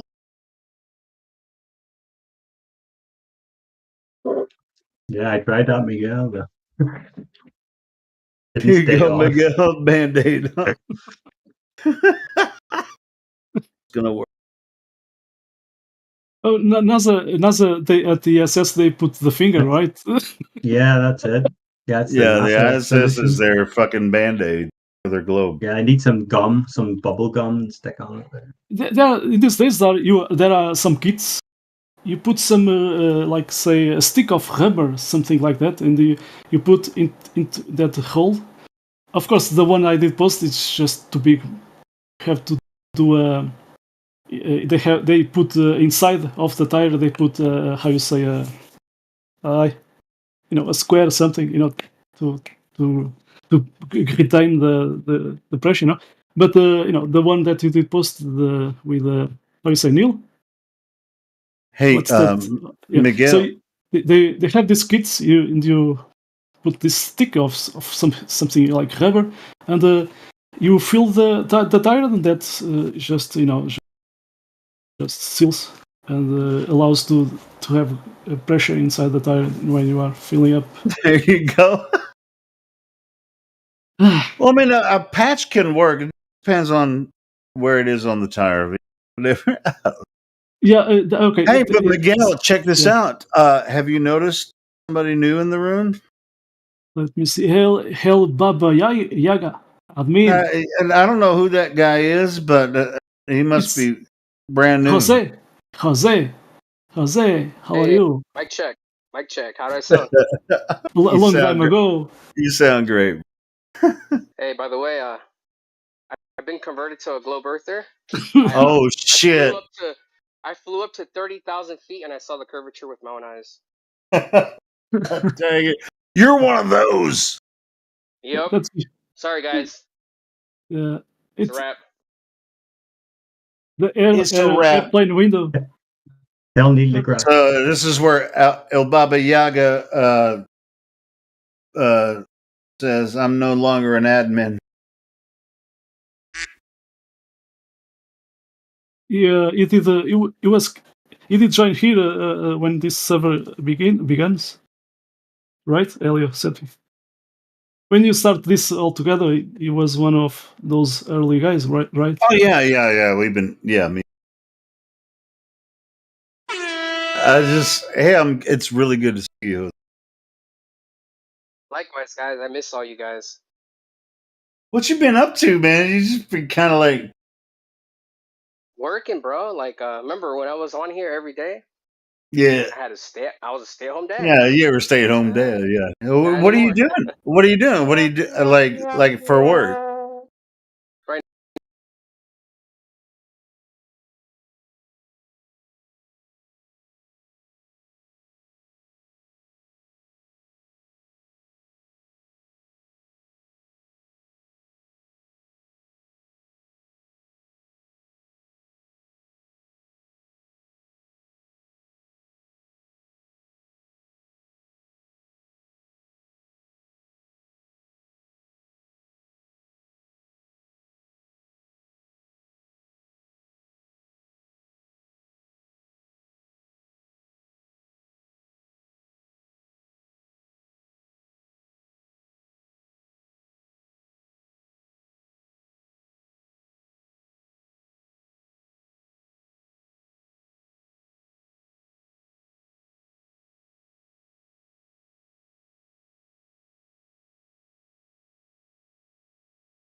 I was listening on. So, Let me check the audio. I'll be back. So they are with open mind, and then how this works, and this and that and that. It's anxiety, you know. And it's always, do you not find it interesting? It's always, how does the flat Earth work? It's never, they never want to know the numbers and statistics for the official globe model, how far this. So they always want to know about the flat Earth specifics, but surprising how little they know about the globe specifics. It's like they're, I don't need to know. That's already been proven. We present the Black Swan, and some of them, they are so dumb. They are looking just at the horizon and not accounting, the geometric horizon. Their geometric horizon. So they don't see that, They just, and because of someone said refraction, and someone because. Man, this refraction is a fucking sorry. It's something. It's something. I've never heard you swear before. Yeah, sorry. It's but yeah, but they deserve it. Because they don't know what they're talking about when they say refraction. They just Googled that and that came up or something. At Facebook, talking about flat Earth, suddenly someone decided to put refraction there. Yeah, that's it. But prove it. They can't prove it. But anyway, sometimes just because you have a big word and it's not even a big word, it doesn't make it true. So you see, like, for example, I have. Let me see if I have here. Someone did post in the other day. Refraction. Man, fuck that shit, bro. Yeah. That shit pissed me off already. I don't even want to go over there. I wasn't even able to join. Like it wants fucking my number. I put my number in, it asks for a code and then a password. I'm like, forget this that shit already. I quit, bro. I quit after I asked for a password. I was like, what the fuck? To me, it was the same to me for the first time. I'm not giving you my number. But then I have to I have to do those steps because I want to at least know what's going on there. I think I'm fucked because I set my number to my first Discord when we started in 2015, I think, and that account was banned like 3 accounts ago. This is my 3rd account, so that number is registered to that fucking account. So I think it's like because I actually did try to go through everything and it won't let me. So maybe it's because I have that Discord, my first Discord that was banned, had my number, which I still have the same number, to it. I don't know how it works, but it wasn't letting me do it. I said invalid this, invalid that. I was like, fuck this shit. I quit. I don't recall ever giving a number for this Discord or when I joined this, Discord, but maybe I did. Maybe you have to give a number when you join Discord, but I don't remember doing that. So, no, you don't have to give a number, but I did it because I wanted like a second security. So like if let's say I lost my my password or some shit, I'm like I could always text through that shit, because you have your number in it. Yeah. So it was like a second security for me. So I had it set up like that, and I wish I would have never done that because it just burned my number out. Because that account got banned, dude. I got banned. My 3rd account got banned, and I wasn't even like typing anything. I had been away for like a year, and I got banned just for being a mod. Yeah, I got banned just for being a mod in a Quantum Erasers and a Sinrix server. Yeah, that one got taken down. All the mods got wrecked. Yeah, I got wrecked, bro. I came back and I was like, bro, I'm banned. AI got wrecked, I think. Mayhem, maybe, Indio, I don't know. Indio did. Indio might have, because we were all mods over there. Yeah, you guys got wrecked. I did post a link at the live stream to that. Theos is recording that live stream. At the moment, Quantum Eraser is talking there. You can click and go watch the live stream at YouTube. No, I'm good, man. Anyway, I'm gonna talk to you guys, man. I'm tired of no shit, right? Globetards. Dude, it's so bad over there, Jose. I can't fucking tell you, bro. I mean, it is fucking 2017. It's 2017, bro. Oh my 100%. God! Lights in the sky, fucking Aristophanes, fucking gravity. I mean, it's fucking. Wait, which gravity? Yeah, which gravity? Are they on the Newton or are they on Einsteinian? Or are they saying they're both? Planes both can usable? fly. planes can fly backwards, man. I'm like, what? Fuck off, man. You know, it's crazy, bro. Anyway, I Yeah. miss you, man. I heard you on here. I go, I gotta jump on and say hi to Jose, man. Yeah, man. How you been, Hey, Flatter, dude? good, man. I'm hanging in there. We just, we had a little meetup last week.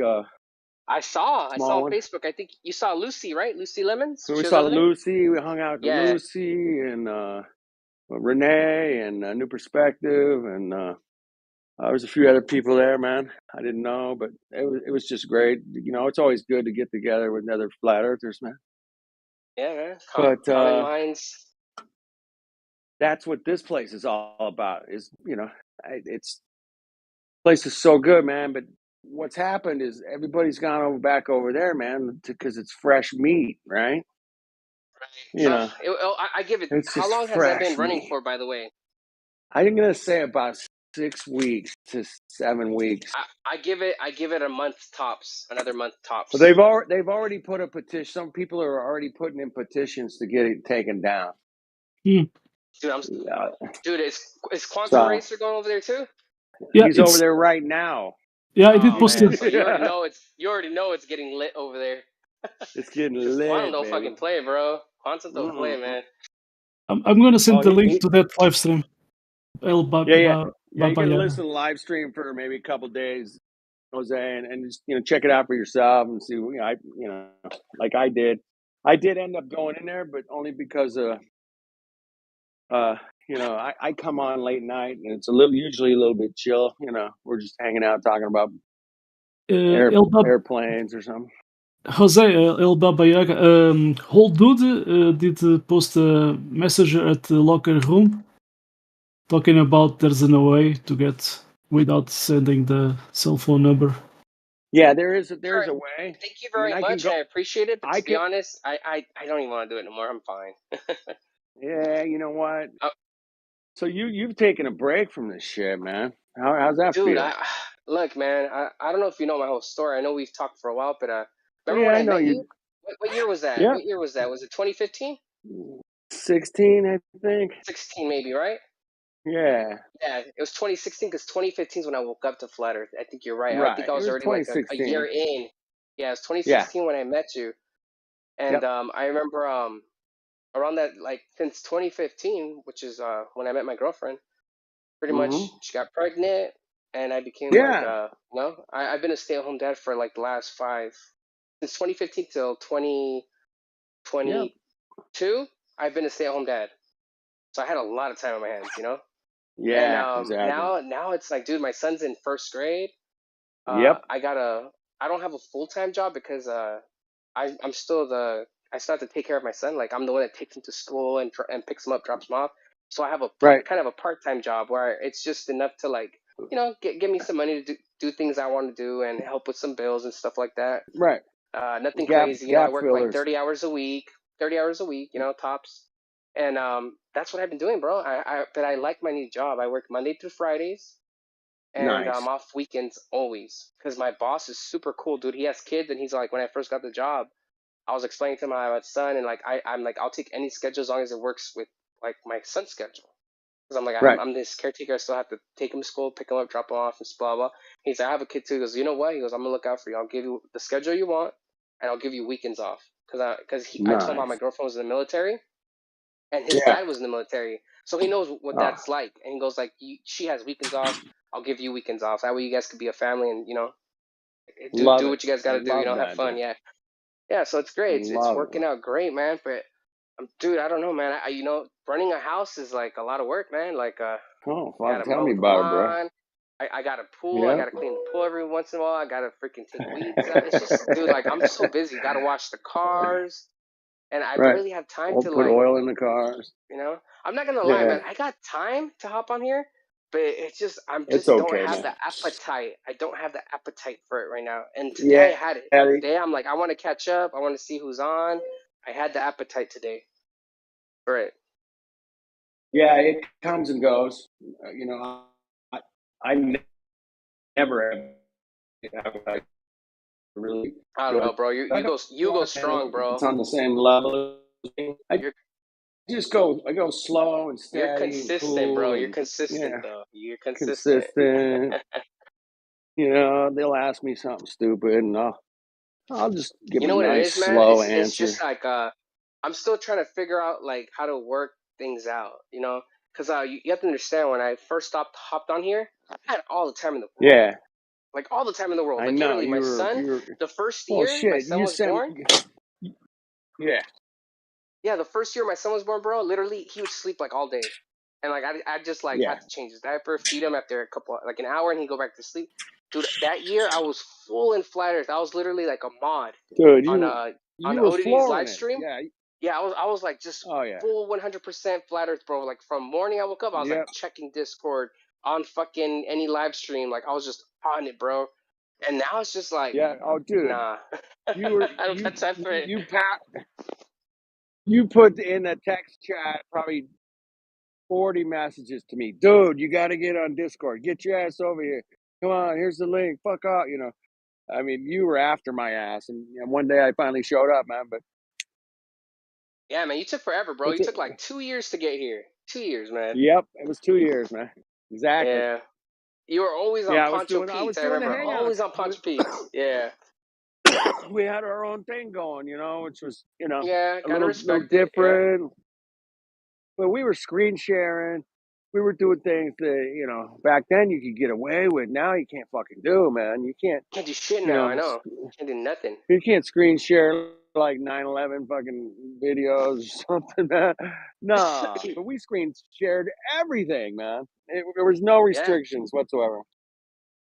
yeah, and with I don't know about that whole AI shit, but like it seems like they got some program, right? Where it's like it's just fucking too top 100%, level where like it's just dude. like instantly, bro. You know? Instant. I'll be doing a live stream, playing music, and I'll play something, man, and it's instant, man. They go, nope, that's somebody else's, and they fuck, and you just go whatever. Yeah. It's not It's a even in human. It's the not a in video human. games, bro. Because You I really, do like to play Call of Duty every once in a while, and I get banned all the time on Call of Duty because really? when I play Call of Duty, I don't sound like the nice guy that you guys all have heard your whole life. I'm actually complete opposite. It's weird. On Call of Duty, I'm a Mm. jerk, dude. I'll call people like literally You I'll call going people fucking QE? like like the F You go, words, like FAGGOT, a little bit of yeah. N words there. Yeah, I just go hardcore on Oh Call of yeah, Duty. I don't know why. I'm from that era yeah, when Call of Duty first hit. It was like everyone was throwing slurs at each other. So like I still try to do that. Bro, I got banned like on the first day I bought this game because my brother he has a PS5 and he's like, I'm gonna give you my yeah, PS4 so we could game together on my days off and your days off of work. Like for an hour, 2 hours we'll game. Dude, the first game I played, like not even like 20 minutes, I think I got reported by like the whole other team or something because it was so crazy because like it sent me a message like report status change, unfriendly chat or some bullshit like that, and I was like I couldn't use the voice chat for 7 days at first, and then I got it back and I got banned the next time I used it again for 14 days. And then I got banned for 32 days. So like I've literally just been banned the whole time, like for voice chat on Call of Duty, like practically since this Modern Warfare 2 came out. yeah. I guess they got if you're like effing this and effing that, they're probably they got AIs to track you down, and yeah, that sucks, Yeah, man. it's pretty annoying, man. Like I miss the So days, bro, where you could call someone like a FAGGOT or some shit, and it's just like yeah, you both just talk shit and you just walk away. Now it's just like you say well, something, it's like you gotta pay. uh, Like you know what I'm saying? Quantum Erasers got fucking pretty wild the other night, man. Everybody was a retard and fucking this and that. Shit, wow. Uh, Me and him, I don't know. I think he's But the I've guy who always just went fucking complete fucking meltdown was Bonacci, who? fucking Santo Bonacci. Oh, Santos Uh, Bonacci. What happened? fuck, dude, go look at his last live stream, man. I can't even repeat anything he said, man, All on right, here what because do you explain why he went ham at least?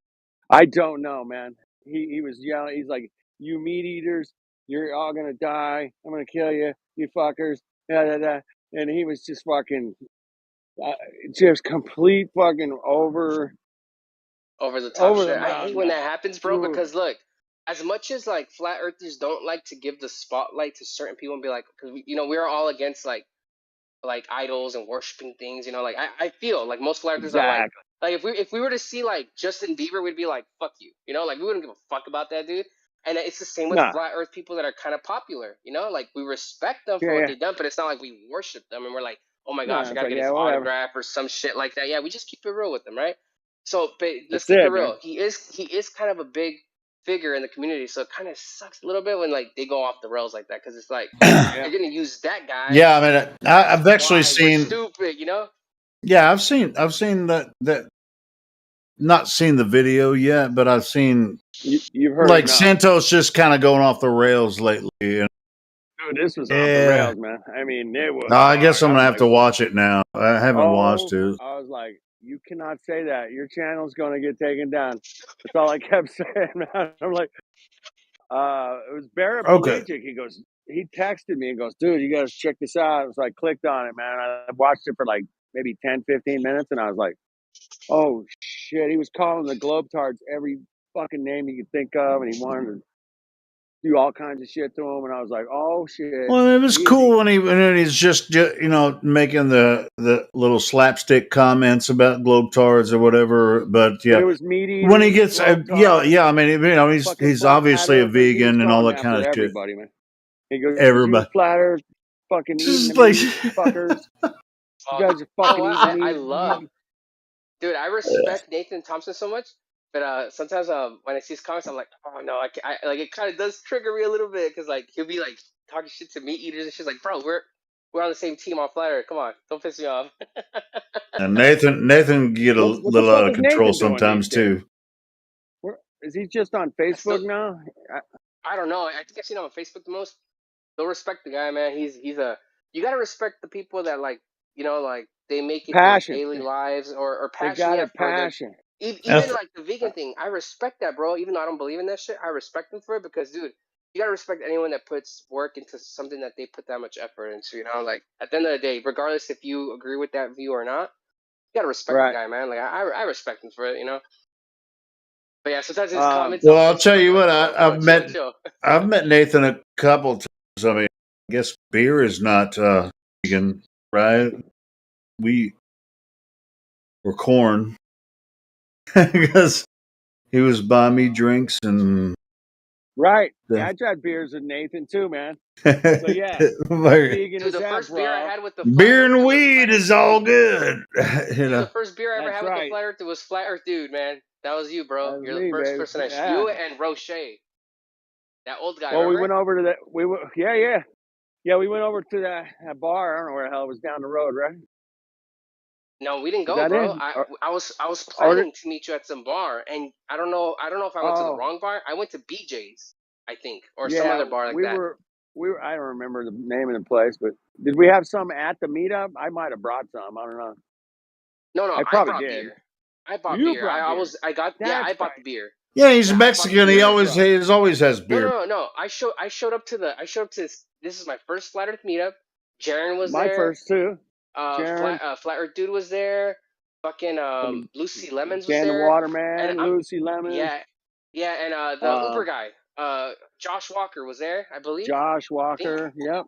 I He was don't know there. if he was at that one or at the other one. No, it was that one, man. We sat in your car, man. Remember? Okay, so it was that And one. So I show up to this meeting, right, Helio? And I get there, and I don't know what to expect. It's my first Flat Earth meetup, and everyone's fucking either smoking weed or drinking beer, and I'm just like, what the fuck? I'm gonna go buy some beer. And there was like an Albertsons just across the park we were at, because I live in Palm. Yeah. God dang.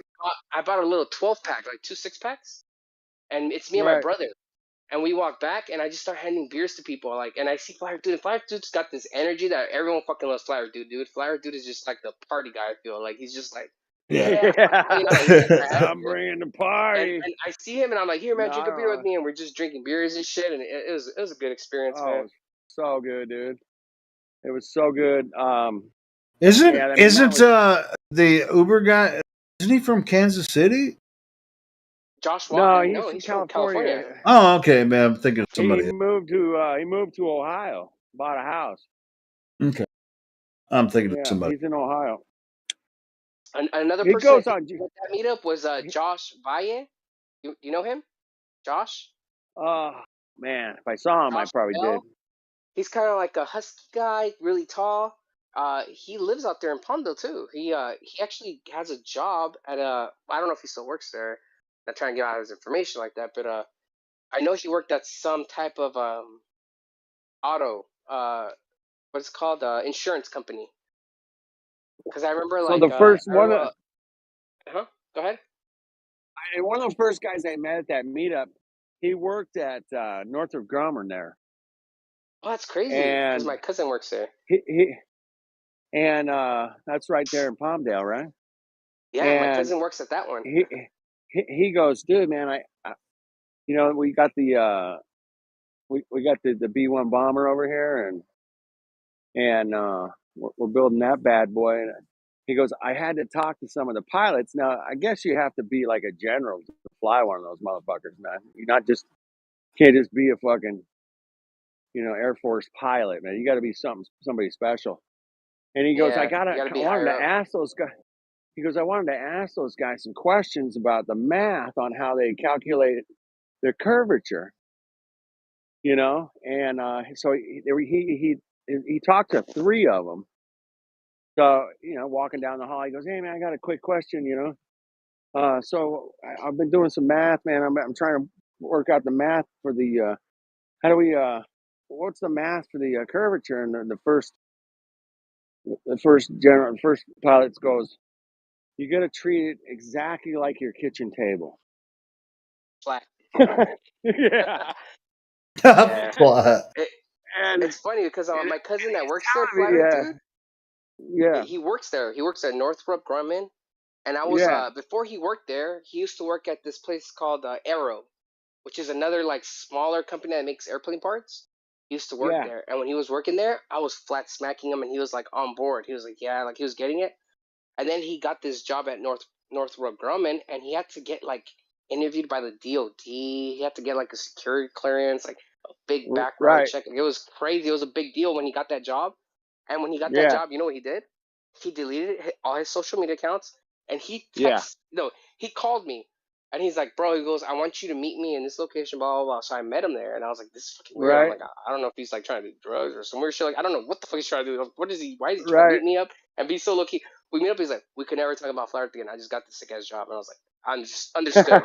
I'm like, dude, you could have texted me this. You could have texted me this. yeah, Like, yeah. why the fuck did we drive and do all this? Like, you could have just texted me. I Like, can't talk he's like, about I flat never Earth want to no talk more, about man. Flat Earth again. And he goes, yeah, and to this day, bro, like, we're still cool.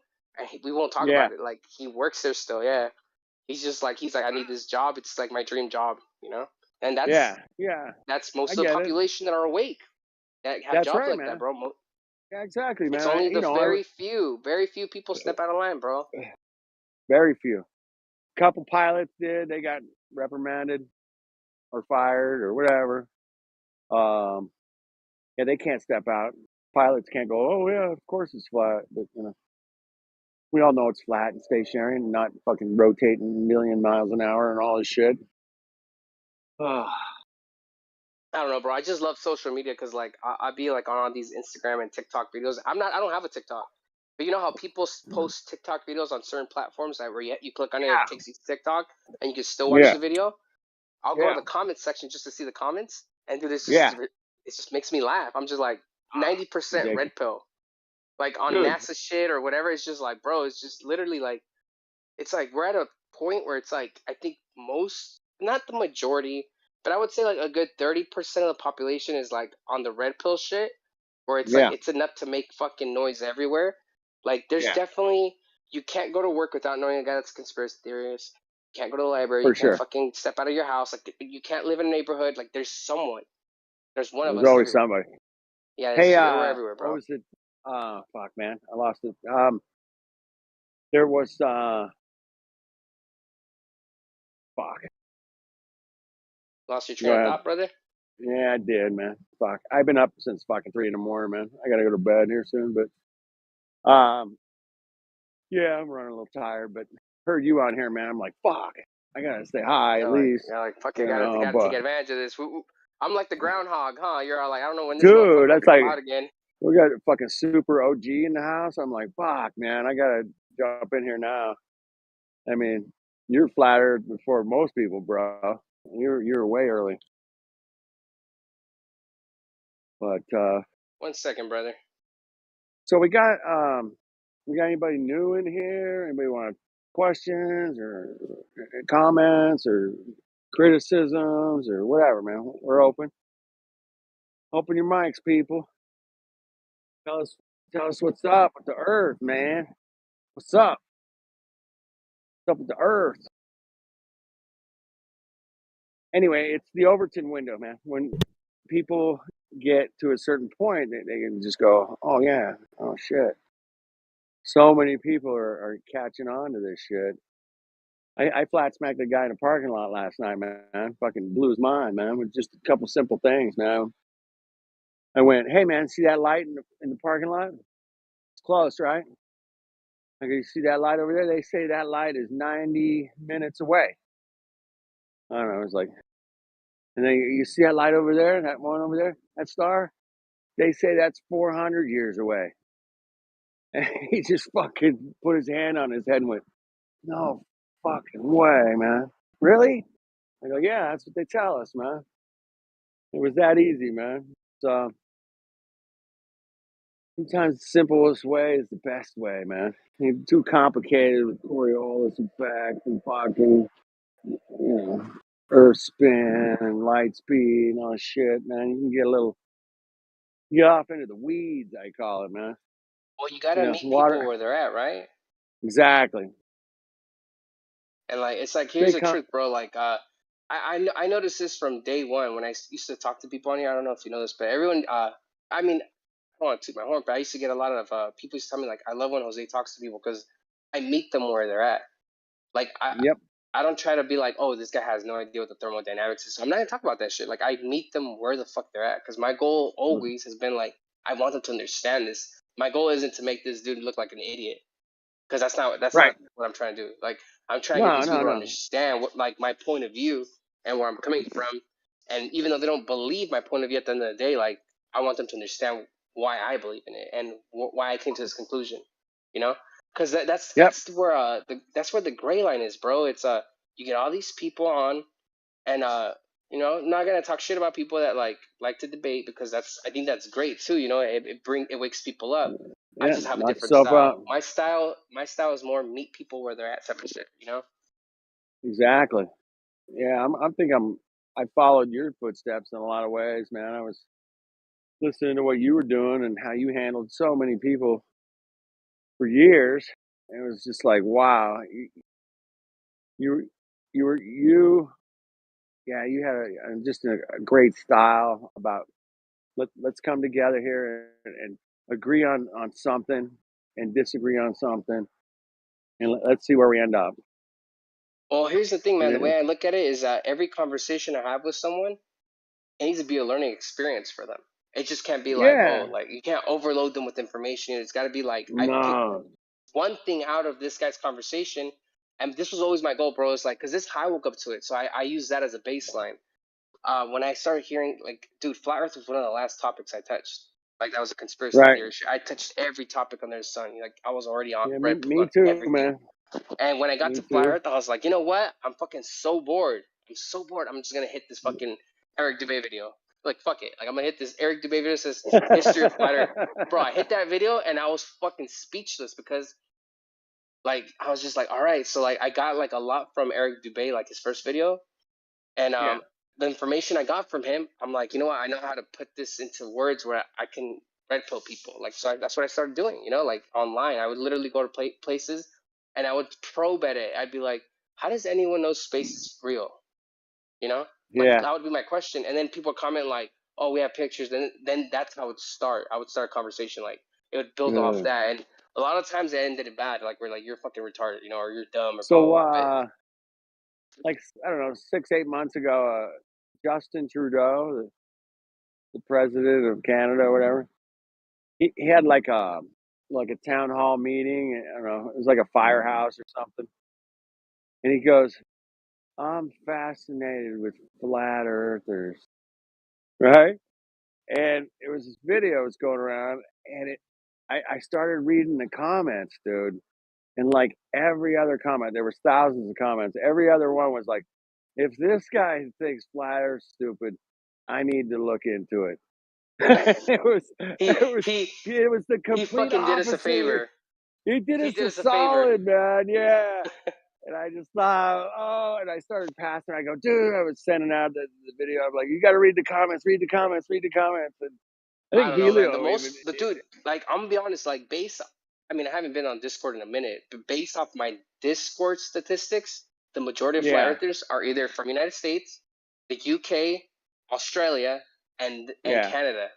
Like, those are yeah, the 4 places where you meet the most people that are flat for earthers. sure. Yeah, yeah. You're not going to meet too many Japanese or Chinese or No, dude. Brazilians or, One time I talked to one Chinese person that was, and dude, they were living in China, and they had like some fucking weird way to like hop on Discord because Discord's yeah, illegal over yeah, there. Yeah. right. And I talked to her, and she was like, "Yeah, I'm a flat earther." I met her through Facebook, and I invited her to Discord, and she had to do Yeah, like, I don't know how the fuck she got on, but she got on, and that's she awesome. had very terrible English, so it was very hard to communicate with her. But she was a flat earther, Right. bro, and she was in China, bro, in communist fucking China, you know. Yeah, that, almost 3 years I've been out here on this channel, man. I think I ran into one guy from China. Nobody from Japan other than Jin. Yeah, Jin it's just, doesn't I count, don't know. man. Jin's like black It and don't shit, man. count. Yeah, yeah, it don't count. He don't count. I get it. Jin don't count, But man. yeah, he's He's a out black there. He's man out there. living in Japan. He's our Japanese support for sure. That's right, You know, he's out dude, man. there. He's been flat smacking the shit out of Japan, man. That guy is relentless, and he's really Dude, good at it. I'm expecting a fucking anime like in 3 years of like flat earther Jin, like an anime and shit to pop out. Here in Japan, the Earth is flat; it is not spinning. Let me Dude, tell you why. honestly, I'm gonna tell you one of my ideas. I love anime. Like I'm not gonna lie. Like I'm 33 years old and I All still watch right, anime, bro. I love anime, right? And all I was right. thinking, I was like, you know how fucking lit an anime would be if like the anime incorporated a flat Earth? Oh man. Like, dude, that shit would be lit, bro. Like the idea, like all our fucking thoughts into like an anime, like that shit would be fucking lit. Like we could turn Well, our whole gotta. thoughts into an anime, bro, and that shit would be fucking like a #1. I guarantee it. Cause think about it, Well, that's why space was so captivating to people. It's like we got to do the reverse on them. The reason yeah. we bought space was because it was a place of dreams. It was a place that we Oh, fucking could never fathom, right? It was like something we couldn't right. experience. Oh, it's But so here's the exciting, difference. man. Gonna go to Here's the space. difference. Flat Earth. Here's the difference. Flat Earth you do experience, but here's where the catch-22 is, right? You fucking to Globies, it's a place you can't experience, so maybe they could get into it. Like, I mean, if they didn't get the stigmatism of what flat Earth was, like, let's just say people had never heard of flat Earth, and they saw an anime, right, where it was about flat Earth, and they're like, oh, this is Yeah, like a different fucking vibe, a different like plane of existence. I could get behind that. You know, like I could see how that would yeah, hit, but obviously now that flat Earth is so huge, it wouldn't work just because it's like the stigmatism on it, you know. But that's how they yeah, got us, bro. They introduced space when it was something that none of us could fathom, right? None of us to this yeah. day. I mean, back in the 50s and 60s, yeah, yeah. They were pushing it, man. I mean, I don't know. I heard so many stories about Sputnik. I was like, all these people, you could see it in the sky. The size of Bro, fucking I basketball, grew dude. up. I grew up I'm watching like, fucking Space Ghost. Do you guys remember Space Ghost? no, it sounds Space Ghost. You familiar. don't remember that shit? It's like a cartoon with like some dude wearing like white and he looks like he has a black condom on his head. Literally, and he had like a dog with him. Like it's Space Yeah, Ghost, bro. It's I like think one of we those played it cartoons that like over at hit around the Ponchos. time of I think. like it's from that era of like fucking He-Man, Space Ghost. Look it up, man. That's what I Yeah, grew up watching I on think fucking Cartoon Network. Jibby, I think Jibby and Poncho and those guys. I think they were playing that stupid Space Ghost shit, man. And we were all just laughing. What the hell is that, man? Fuck me. I'm not gonna lie, We're up that against. cartoon was fucking lit, bro. I liked it, even though I Yeah. hate space now. That cartoon was lit, man. I'm not gonna lie. Fuck, I grew up with like My Favorite Martian, dude. Are you kidding me? My Favorite Martian, Wait, Flyers, dude, what dude. year were you born, if you don't mind me asking? 1964. Holy shit, bro. You look young for your Yeah. age, dog. Yeah. Fuck yeah, I am, because I'm a flat earther. Fuck, dude. You You, look you super all, young, man. When I met you, I'm like, this guy's in his like early 40s. yeah. Yeah, I feel it, man. But I'm so, into reality and flat earth, and I just want to be out there, man. I'm passionate, but I do it in a chill way. But you know, I don't like calling people's names and shit like that. That's stupid, man. You know. But it's so fucking bad over there at the politics things, dude. Everybody's calling everybody a retard, man. Every day, you know.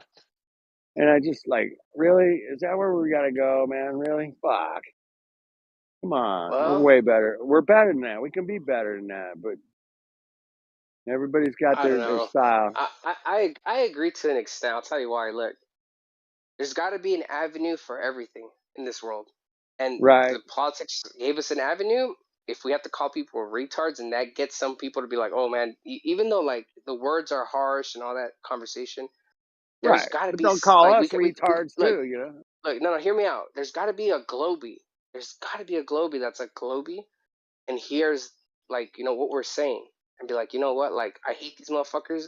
I fucking hate them with all my guts, but Right. what they're saying makes sense to me. And they'll probably never admit it online. They'll never admit it in person to nobody. But dude, Wow. the good fight is still being fought, even if you're calling someone a retard. I think like I've come to that conclusion where it's like that's why like I don't mind Conor Racer. Like some people are like we gotta get rid of Conor Racer. He makes us look, dude. I'm like Conor Racer is like No, we're a not gonna. unnecessary person sometimes. Like you just need someone like that. Like you have no idea. Like he'll reach He, people that I can't reach for sure. yeah. I mean, if you I'm want not to gonna lie. bring up a citation for like gravity Look, I'm or not gonna lie, man. He's literally one of my teachers, bro. I'm not gonna lie. Maybe that's why I no, respect him a me lot. too, But man. I mean, when I first woke up to Flat Earth, bro, like he was one of like him. but I used to Robert watch his page. Bassano. Him exactly. Him, Robert Bazan. I used to watch them all the time, and I learned Oh, literally like when I Conor learned Racer would hop on, I'm like, everything from those guys, man. Everything dude, I learned from like those here's the guys. thing, bro. I just remembered Robert Bazano today because someone on Facebook posted an article of like how Yeah. space could be a super fluid helium. Like fucking mainstream science is saying this, bro. And I'm just like, bro, I was Robert Bazano like, said that shit like no. years ago. He said it fucking 2016, man. I remember the day he Yeah, did it. yeah. Yeah. I'm like, bro, that's Robert Bazano. The last time I haven't talked to him in like 2 years. The last time I talked to him, he was still on superfluid helium as the number one Yeah. like substance that's on like what people call space or outer space, Yeah. whatever. And the one that I kind of disagree with, but I don't know, is the holographic universe. He was going big on that at the end. Yeah. He was believing that nothing was Yeah. real, pretty much. Like Oh everything's a shit. No, holographic universe. Yeah, no. I was like, don't all be right, going Robert. I'm like, I love simulation you. shit on me, Yeah, but like bro. I love you, but you went too deep. Can't My do bad, that. man. I still love you, Robert. That's a good way to You know what's introduce so it to funny? people, though. Hey, do any What's of you guys that? know what Robert Bazano looks like? Do not. You're gonna laugh when I tell you. I've actually seen him because me and him used to like chat like with video, and I met his family. He met mine like through voice chats and shit. Dude, Yeah. Robert Bazano actually looks exactly like Denzel Washington, and that's why he probably uses Denzel Washington's fucking pictures and shit. Okay. I could buy that. Like it's crazy. Like he legit looks like Denzel Washington, and he even sounds like him. If you think about it. Oh man. Hell yeah. I mean, if you guys have He's literally the Colombian Denzel Washington. No lie. It's a good way to introduce the theory to people because I would think the whole like holographic thing, or the theory that we live in a matrix, just because the flat Earth thing is so stigmatized, it's a good way to introduce it to people. I would think, with them to get the Sneak it in. facts. Yeah. dude. Like Just I interesting. whenever said, you say Never everything in thought of this flat it Earth like world. that. now, it's just so Look, stigmatized, unfortunately. I agree with whoever's talking to it. By the way, I don't have my phone on my hand because it's charging, Yeah, so I me don't. either. I'm Me very either. sorry. I I don't know don't who know that is. names, but whoever's talking right now, I agree with you, and I'll tell you why. Because like people are so hardcore on flat Earth. Like some of us, like been Yeah. flat Earth for years. We're like, it's flat Earth or fuck you, And dude, Right. I'm like, dude, if you're looking into concave, like you're almost there, because eventually you're gonna find out concave is bullshit, and you're gonna Yeah, get the flat Earth. yeah. That's the way I look at it, bro. I look at it that way. Like I'm like, the fact that you've already renounced a globe Earth, we're already getting there. Yeah, I'm an American Frankenstein is my name. I've been here for a while, but I just got voice permissions. Yeah, unfortunately, like the flat Earth, just when you say that, people are so brainwashed and so Well, stigmatized to all the stuff that's out there. oh, Like, it's I think it's a horrible. good way to introduce it to people. You know what I mean? Dude, I Yeah. switched my my speech online. I used to say it's a flat Earth, it's flat. Everyone would be like retard, blah blah. You know what I call it now, and it's like I don't get no comments on it unless there's like a glober that's a hardcore glober and they didn't know that word. Is it's a level plane. Literally, I say a level plane because level plane doesn't have the same stigmatism as a flat Earth. Because when you think of a flat Earth, you think of a fucking pancake in space. But a Yeah. level plane, it's like you think of a table, and it's just like I don't know. It just gives you a different perception. I feel I like it. at least that's how I feel. Exactly. I agree. Unfortunately, just so stigmatized. Just the phrase on there. It's And the second you say weaponized. it, people just think Not. you're retarded. Yeah. It's weaponized. The word flat Earth, big time, obviously. It's been used against us, dude. That's why Yeah. all the fucking mainstream people that you see, even if you see them on the flat Earth side, the fact that they're using that language, Yeah. makes it more stigmatized, I mean, even though it should be. I've seen You know, like TV shows where they make fun of flat earthers and they wear shirts that say, make Mars flat or something fucking stupid. I'm like, oh, fuck, man. It's just everywhere, dude. Well, the globe's everywhere. The flat earth stuff pops in here and there, man, just almost subconsciously in a lot of ways. Yeah, I They don't know, but pushed every it. time, like today, I was in the lobby before I hopped in voice, and I was like debating some guy. I forgot his name. Oh, Something. shit. I forgot his name, You got but balls, man. I was debating some guy in the lobby, right? And Right. the guy was pretty much saying like it was so funny. Like I was using like I don't know if you know this, but there's like a valued guy that probably doesn't know me because I haven't been here in forever, and he probably thought I was a Glover, even though I'm like my name is Purple. He probably thought I was a Glover because I step Right. into their world. I literally will step into a Glover's point of view to just show how Right. stupid their thought is, right? And it makes it look like Yeah. I'm making a point for them when I'm not. So here's this thing, pretty much. Long story short, I was debating this Glover, and he was saying he's like, oh, how can space be fake when I see it every night? And I was like, what is the definition of space? And he's like, a vacuum. And I was like, so you see a vacuum? Like I was like, explain to me like how you see a vacuum. Like what is a Right. vacuum? What is the whole definition of a vacuum? Let's go that deep. And he's like, oh, well, a vacuum could still have things inside. Okay. I'm like, but what is space? Like, let's go back to what space is. You said it's a vacuum, so you can't see fucking space. Like, I was like, kind of like, I was literally just like, I wasn't even trying to debate like hardcore. I was just like, I'm gonna use this guy's own arguments against him. Like, I wasn't even trying to like make any arguments of myself. I'm just gonna use Exactly. whatever he's saying and reverse it on him just for the fuck of it because I'm bored. And I was Yeah. doing that, and there was this like valid guy. He's like, bro, like, what the fuck are you talking about? Space is fake as fuck. And he was tagging him like, I'm like, he was a valued member on our server. And I was like, I don't know who the fuck you are, bro. I'm like, but I'm a flat earther. Like, chill out. Like, it's just funny to me. I'm like, I'm not about to hit him with the authority and be like, bro, my name is Purple. But I was just like, bro, I was like, I'm a flat earther. Like, chill out, man. I'm just not even talking to you. Purple pill. Nah, purple pill is weird. Black pill is weird too. Yeah, black pill. What about flat pill? Oh, The flat pill? Flat pill, baby. Good. Let's go. I like it. Yeah, How's it going, man? I forget Flat pill for life. forget who gave that to me, man. I think it was Jenny, or Jenny. I don't know. One of the ladies. I can't remember. I don't know, but Chris M gave me space herpes. Hey, I got that under my tags. I don't know why I got it, but Hey, I'm just glad to see that the Antarctic AIDS is gone. That's all I gotta say. the Antarctic. The what is gone? The Antarctic AIDS, that was going around for a while. Antarctic AIDS. Oh, okay. You don't remember okay, that, Antarctic Potter AIDS. Dude?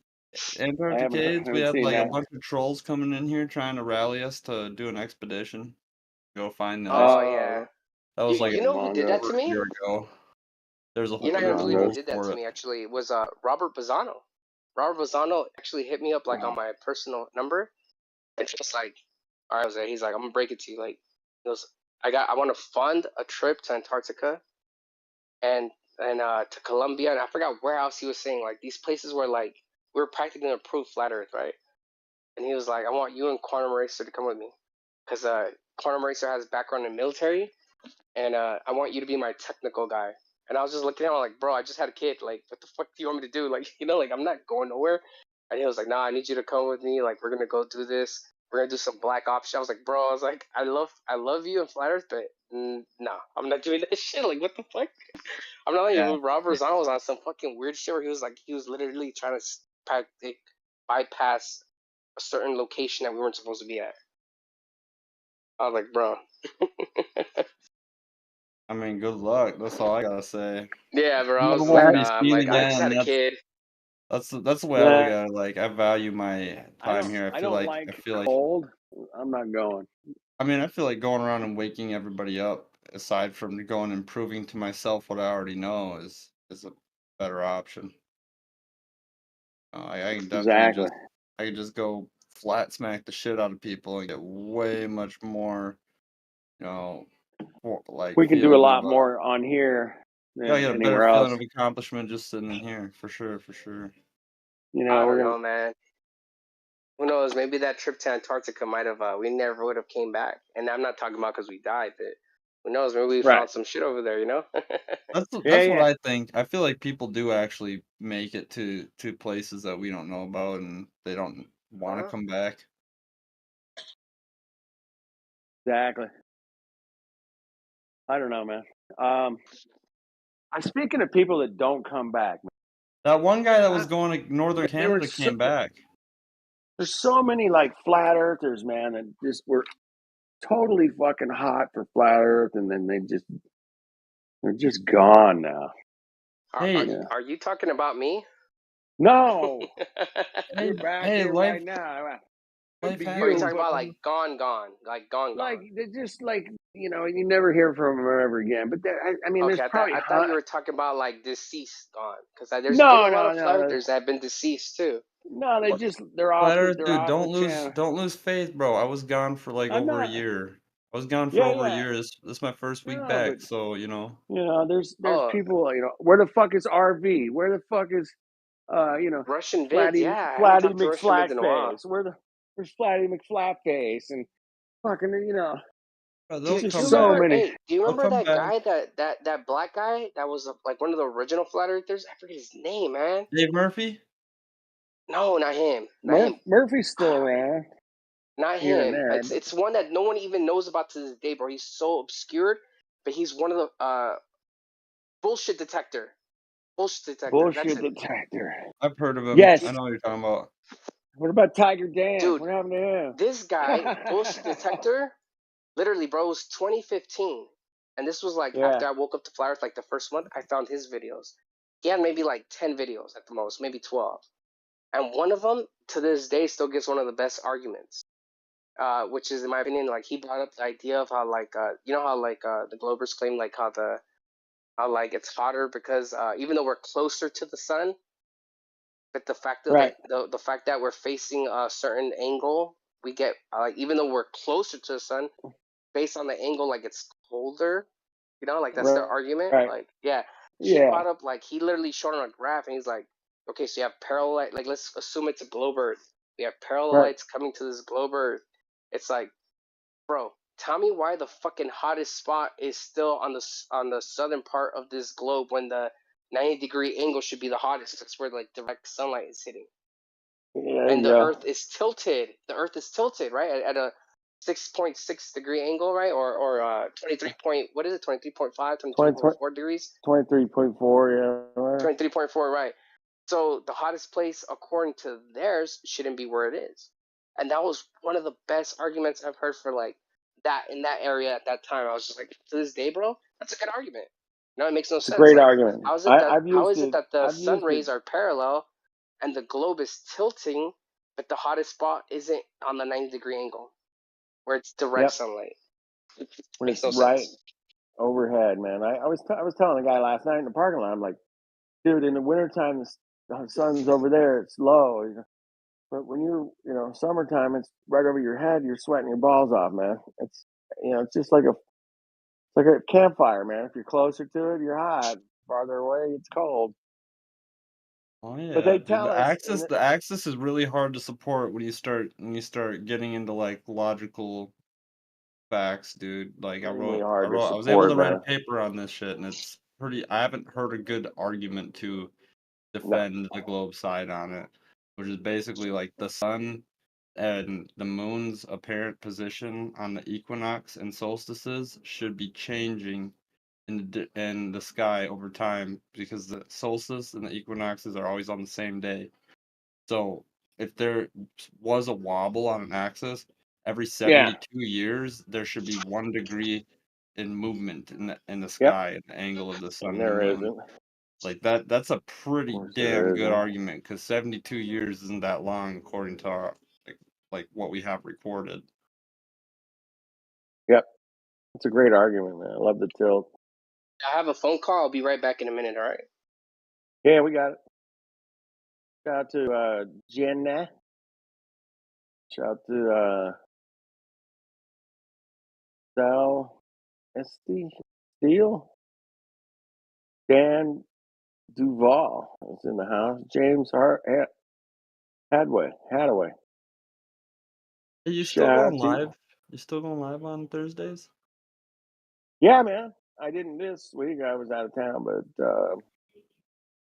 yep. Usually yeah. every week. Right Yeah, on. I'm still going. Just playing music. I try to find some good stuff. What's up? But it's hard. It's hard to find good stuff that I can play that doesn't get a strike or copyright. Right. True. I try to play a lot of covers and people covering.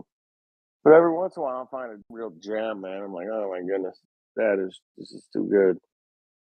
But it's tough, man. It takes me hours to find, a couple of good videos sometimes. Terminoid, what's up, man? Long time. Out there, there's 14 of you guys out there. Type something in the chat. I'll shout you out. Let me shout you out. Helio Skeptic. Yeah, is Helio in here? No, he was in the VC check-in. Oh, is he in the VC check-in? He was. I don't know where he went now. Yeah. Did he check anybody in? Is there anybody new here? I think they checked somebody in. Okay. I could be wrong. All right. We got Miguel and Sasha are in the VC check-in. We got Chris M. Conrad Jackson. That's me. Davey, what's going on? Davey's muted. I get my name changed back to FE for life. I've been on the server for probably about a month, but I just got the voice chat okayed. It was like 2 days ago. Right on, man. Well, welcome, man. I don't know what took Thank so you. long, man. All the mods have been over there at the politics server, probably. I'm also wasn't on that much, so they probably just didn't see me. Yeah, but if I'm here, I usually try to find anybody new, man, or figure out somebody wants to come in, man. Shout out. Let's make it happen. But the politics server thing, man, is crazy over there. What is the politics server? Well, it's a big server. They got like, I don't know, 80, 90,000 people in the server. And they have different rooms like we have. But one of our great guy here named Spake is fake. Fake face. Spake face. He for months, man. Just flat smacking him. Finally, they gave in and said, "Fuck it, man. You get your own server. You get your own channel in that server." So we have a 24/7 Flat Earth channel on their server, and it's just been. That's fucking gold. That's gold, dude. It's fucking gold, man. It Hell really yeah. is. See, dude, we're like a stronger virus than the goddamn con. And by the way, they rate their channels in that room, right? In that server. And we're like number 2 in there right now or something. And we're just killing it. CBR1 in the house, the professional, expert, specialist, science consultant. How's everybody doing this Saturday evening? Science nice one, Kenny. consultant Wicked, from Japan. flat earth dude. My Yeah. main man, Jin, man. The cheerleader for Flat Earth. How We're gonna turn the whole world into the Gintopia, baby. Woo! Gintopia, you got it, baby. Yeah, man. Gintopia, Big baby. place to be. Great place to be. No money. No money, but Yeah. everybody gets a You are the Ferrari. currency. Eventually you Exactly. get a Ferrari. Exactly. Everybody Eventually, yeah. But you do get one. The thing is, you. Oh, I think I fucking. Did Yeah. you drop out? There we go. You don't need any money. You are the currency. You are the currency. So you better I keep love yourself in good condition, otherwise you're gonna be worth nothing. Yeah, Better- man. How's everybody? We're doing great, man. It's so good to hear from you, brother. I can't believe Okay, it. well I got something. I've got something that will make you laugh. Have you all heard the designer Prada, the fashion designer Prada from Italy? Yep. Prada. It's fashion design, Prada, like of course, yeah. Chanel. Yes, And you heard of Prada? Yeah. Okay. Well, they have collaborated with Axiom and NASA, and they've assisted them Oh my in gosh, producing these 2 new suits. Yeah. Shut up. Right? And they produced these 2 new suits that cost 19.2. Sorry, that's a mistake. No, $3.2 billion. 3.2 okay, for these billion? 2 suits that have been. Shut up. Yeah, and they were presented. They did their presentation in March of this year, which I watched. Okay, the presentation of the suits. You guys know they made a movie about this, March right? this year. It's called The Devil Wears Prada. Yeah. No, but yeah, Absolutely outrageous. I mean, what does a company like Prada? Because what a joke, dude! They're not. Yeah, even, I'm they're glad not you even did. designing any suits, dude. They're just getting money laundered to them. No, they're not. Yeah, that's what I think. Because I mean, what do they know? You have a picture about Do you have vacuum? Give me a picture of this suit, man. I want to see this. I'll post the link. I'll find the story. Find me a picture. Just grab a There's 2 suits. Yeah, there's 2 suits. Yeah, there's the one that there's 2 suits, right? There's the one they wear in the spacecraft, supposedly going to the moon, and then there's the one they wear when they land on the moon, walking on the lunar surface. 2 suits. $3 billion. Right, and when you see it in the presentation, right, Kenny, when you see it in the presentation, the woman is she's walking up a slope, but she needed to hold on to a handrail to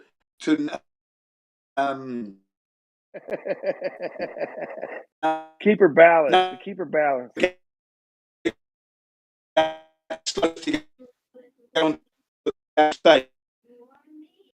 You're breaking up, Jen. You're breaking up. Robot. Mr. Roboto. Mr. Roboto. There's a picture of it for you. There we go. Holy shit. Okay, I did see that. I did see that. Get the $3 billion? $3 billion? More. Shut up. It's not on the chest anymore. Okay, the camera is not on the chest. Yeah, Right. $3.2 billion. That's insane, man. Even the Glovers would be like pissed. Yeah. Now the question is, right? They're going to be going to minus 400 degrees at the south pole of the moon, which is minus 240 degrees Celsius minus. Okay. Right. Now, what does Prada know about those and the vacuum? What have they designed They for don't know that kind shit, of dude. durability? Look at that picture. This is fucking propaganda, dude. Look at that picture. It's $3 billion of propaganda. Yeah, 3.2 billion. $3.2 billion You're of right. propaganda. 3.2. Yeah, 3.2 billion, ladies and gentlemen. That's a lot of money. Don't care what anyone says. Oh, no. Oh, that's a Which lot way of you money, slice man. There's the Prada one. That from a was company CG. that has nothing to do with. Yeah, it looks ridiculous. It's a lot of No, money for a suit that for Prada they have no experience with vacuums minus 260 degrees, 240 degrees Celsius. I mean, how could we test that here on Earth? Those materials. Can't test the vacuum. I know that. We cannot replicate the Insane. supposed vacuum of space. So, I mean, that's out the window. The temperatures is more That's right. We believable. wouldn't be able to But I mean, I know we have limitations to like extreme temperatures that we can get to here. So, Yeah. So how would they? How did they test those suits to know that they're going to perform in said temperatures? You know, and if anything, right, this Prada they company. could just be given the design, like the design of what it's gonna look like as far as material and stuff, I guess. But like, why? I mean, either way, they're not even they're never gonna be used to go to fucking the moon to go to the moon. So Right. Right. It's literally just. I totally agree with you, but the point is, I mean, surely using a company like Prada is hamming up the situation. I mean, what they have no experience Well, they're with promoting materials that are going to be subjected it's to a a good vacuum. promotion. Well, that's all it is. Yeah. Because now people are gonna be like, "Oh yeah, dude, they got Prada suits on, dude. We're gonna be like, there's gonna be memes about Well, this of course, shit, dude." of course, they're going to be making money now, aren't they? People are going to be running off, and more fools are going to be buying more of their shit stuff that they sell. Prada. Yeah. Now Prada can make some space themed fucking design clothing. You know, they can make dumbass design outfits like they already do based off of this whole deal. So, I mean, NASA's getting money, Prada's getting money. I've never even heard of fucking Axiom, whatever the fuck they do. Yeah, they're the ones that are making the suits. Jen, how you been, Jen? Oh, I'm been very well, sir. How are you doing? Good. I was just talking about you literally like 30 minutes ago. You must have All came right. 'cause What you was heard what me, was you right? saying? I'm a right noisy bastard, yeah. I was saying that I'm not gonna be happy until I see an anime of like Jin CBR, the Flat Earther from Japan. Yeah. That would happen probably. Flat Earth How you been, truth. brother? Oh, I'm doing very well, man. Yeah, we were just chewing the crap again with Prada taking part in the moon landings that are coming up in 2025. They've helped to design the spacesuits, and we're wondering what knowledge they have. Next year's gonna be Dolce & Gabbana. Watch. 2024. So they're going in 2025, but don't forget, we've got the Japanese entrepreneur with his 7 artists going to the moon in Elon Musk's Starship next year. Fly by the moon and come back. Transactions have already been made. Monies have exchanged. Okay. Elon Musk has been paid. It's a Mr. Maezawa, Japanese guy, entrepreneur. With with 7 artists. Is it gonna be like that time that they sold land on the moon or land on Mars? Yeah, on the moon it was. Land on the moon. Do you remember that? I remember that. I remember that. Did somebody? I remember that greatly. I remember laughing my head off. Selling land Yeah, somebody was selling land. I forget if it was on the moon or on Mars. It Yeah, was yeah, no, expensive. They were just gonna be out there. yeah, real estate, real estate. There, you could buy it. Yep. I know somebody. I know somebody who's got one of those. Who actually bought land back then because it was Wow. in the 80s. It was in the 80s that they were offering. I said to myself, I mean, what idiot's going to buy it? And now I wasn't a flat earther then, but I knew that was odd. Yeah, I thought, how are you going to develop that land? How are you going to develop, man? How are you going to get up there to develop your piece of land, your allotment? I think the people that bought it were just like, I just want to feel like I own something that like is out there. Yeah, of course. Well, of course, Like, of course, yeah, of course. because you're never gonna go out there, you know. No, of course not. I mean, come on, man. I was Impossible. 19 back then. I'm now 61 years of age, and I was 19 when that happened. There you go. That's to tell you. No one's going to the moon to develop anything on that land. Yeah, man. So what we got? We got Prada, joining Axiom, supposedly developing this $3.2 billion suit. My question is, how did they test the suit even? Minus 400 degrees Fahrenheit. That's minus 260 degrees Celsius. For those who are into Celsius. 240 degrees Celsius, sorry. Very cold indeed. How would we be able to test the suits? You know? Absolutely outrageous. And if you look at Prada's clothing line, nothing is durable. Nothing's durable for the prices you spend. Now, I remember my wife buying 2 items in Prada, Milan, because we went to Milan, Easter, back in 1998. We got engaged that year on my birthday. So, April of 1988, we're in Italy. And I took her to Prada. And she bought 2 items, $600. 2 Prada items, a dress and a pair of platform sandals. And those sandals were the design, I knew they weren't going to last. And the dress, I could put my hand right through it and tear it like that, one go. That thin. One karate spear hand thrust, and I've gone through it. The 600, and I thought, this stuff's not durable. I would never buy this stuff. Very weak clothing. But I didn't say anything because it was her money.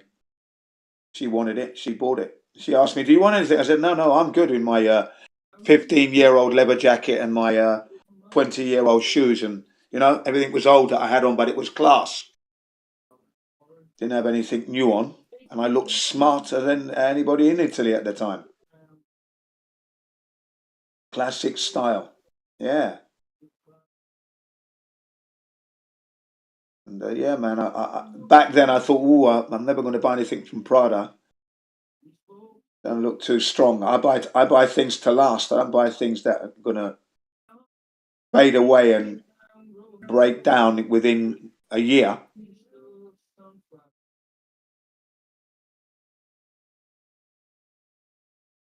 But yeah, man, I didn't think much of Prada's clothing, apparel. Very flimsy, very weak. The platform shoes she bought in 1998 died in the summer of 1999 when we were walking around. The straps fell apart, which I knew it would. 1999, 2000, maybe, 2000, let's say. I knew they would. She hardly ever wore the dress. Purely because she was pregnant at the time, though. So that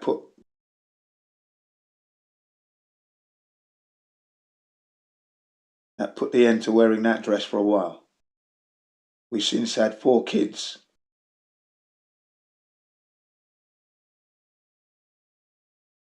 But yeah, I just can't believe that Prada is into. I would have thought they would have gone to the Italian company called Dainese. Dainese make motorcycle equipment, motorcycle leathers, really good suits that protect you in a crash, accident, a slide, high speed crash, good body armor, everything. Now that's the company they should have gone to. NASA. They should have gone to Dainese if they're going to go to any company. They go to Prada. Absolutely amazing.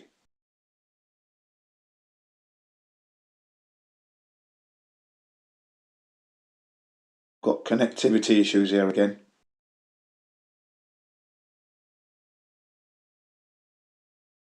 Okay, yes, here it is.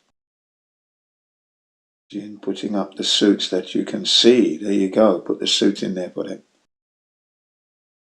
Put the suit in.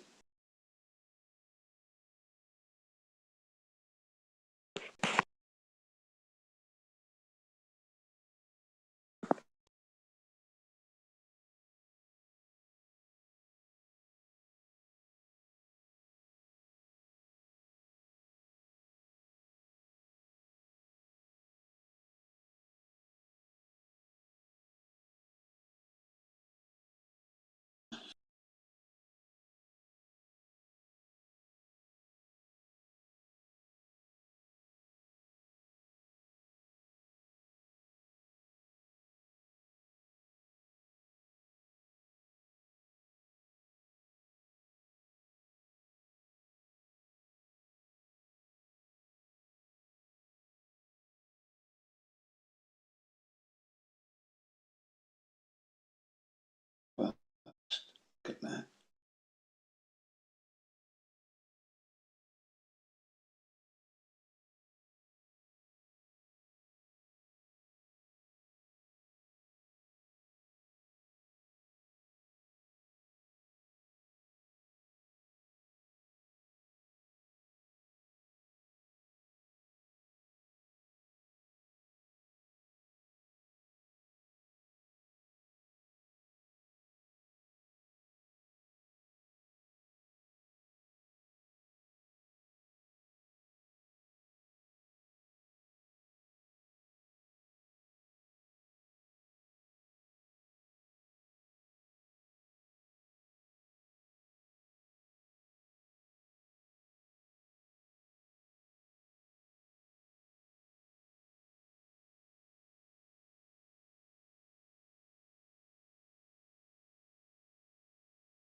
Come on.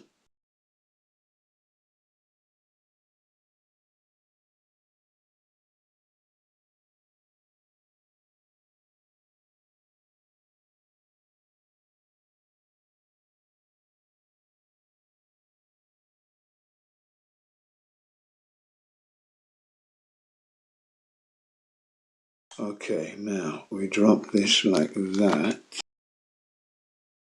So they've got the suits, they're looking at the suits. And then let me see, because I seem to be dead.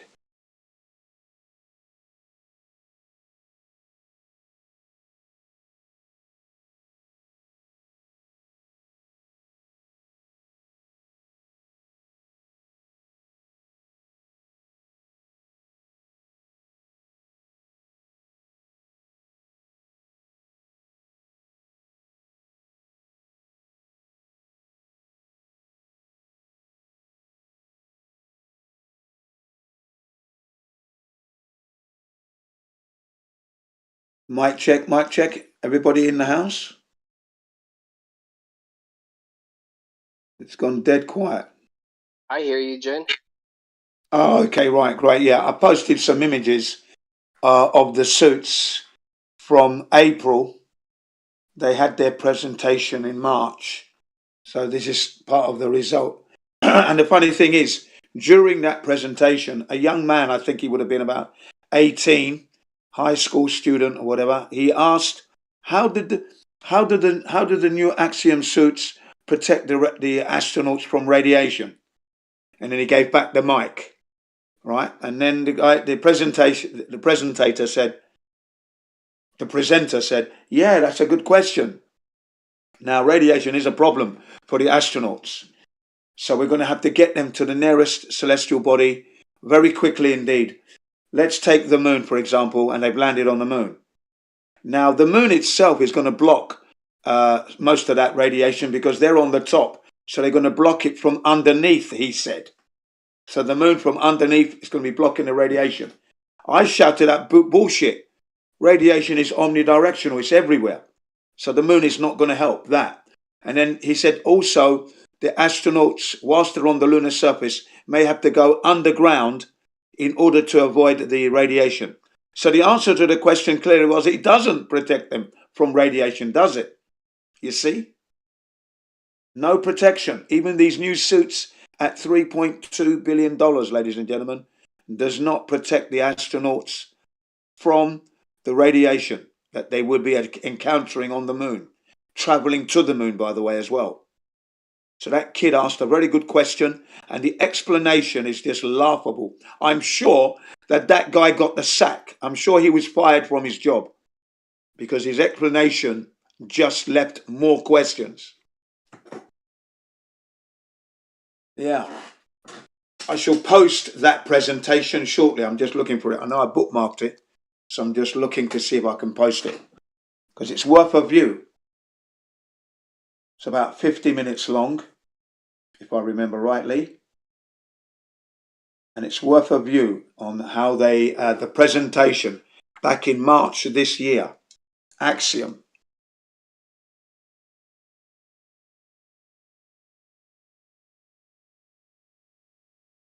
And they didn't demonstrate the agility of the suit because the Apollo suits had what was termed 90% of nude range mobility, ladies and gentlemen. 90% of nude range mobility.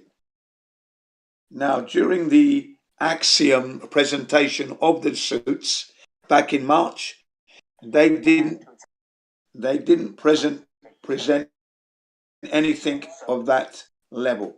So it does beg the question. Hang on a second here. What's going on? Stop this. Stop this. Okay, that's. Yeah. We know you don't know. We know you don't know. Thank you very much.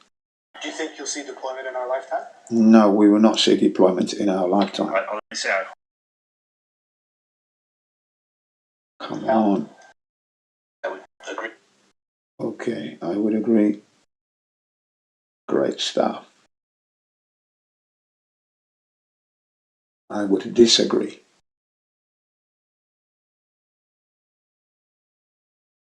Okay, right. So now we're looking for it.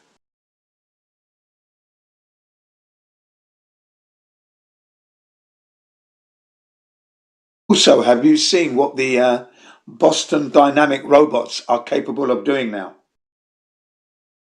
Since 2017, they can do gymnastics, put boxes on shelves, search and rescue possibilities in the snow, in the forest, jumping over assault courses. Yeah, Boston Dynamics. The robot is called Atlas. What a machine that is. Absolutely amazing.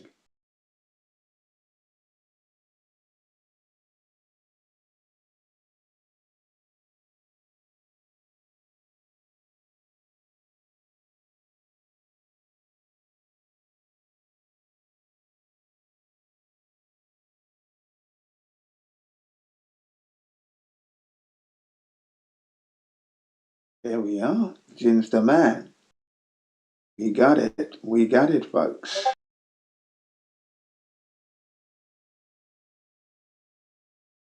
Come on. There you go. There's your documentary.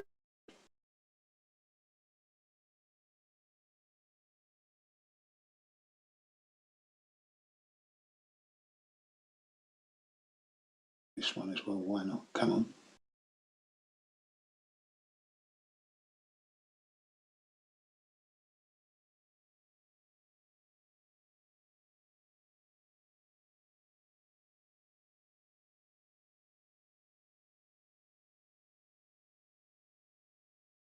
Come on, hit it.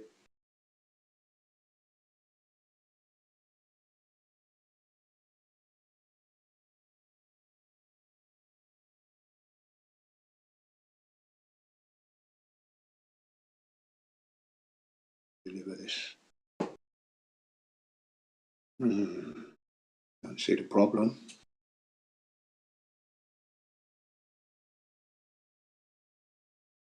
Yep, there are the two suits. Goody goody. Well, hey, there you go.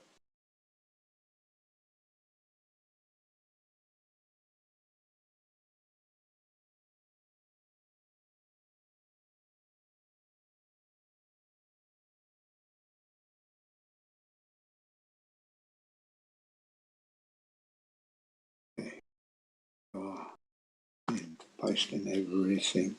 Looking good.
Okay, let's see.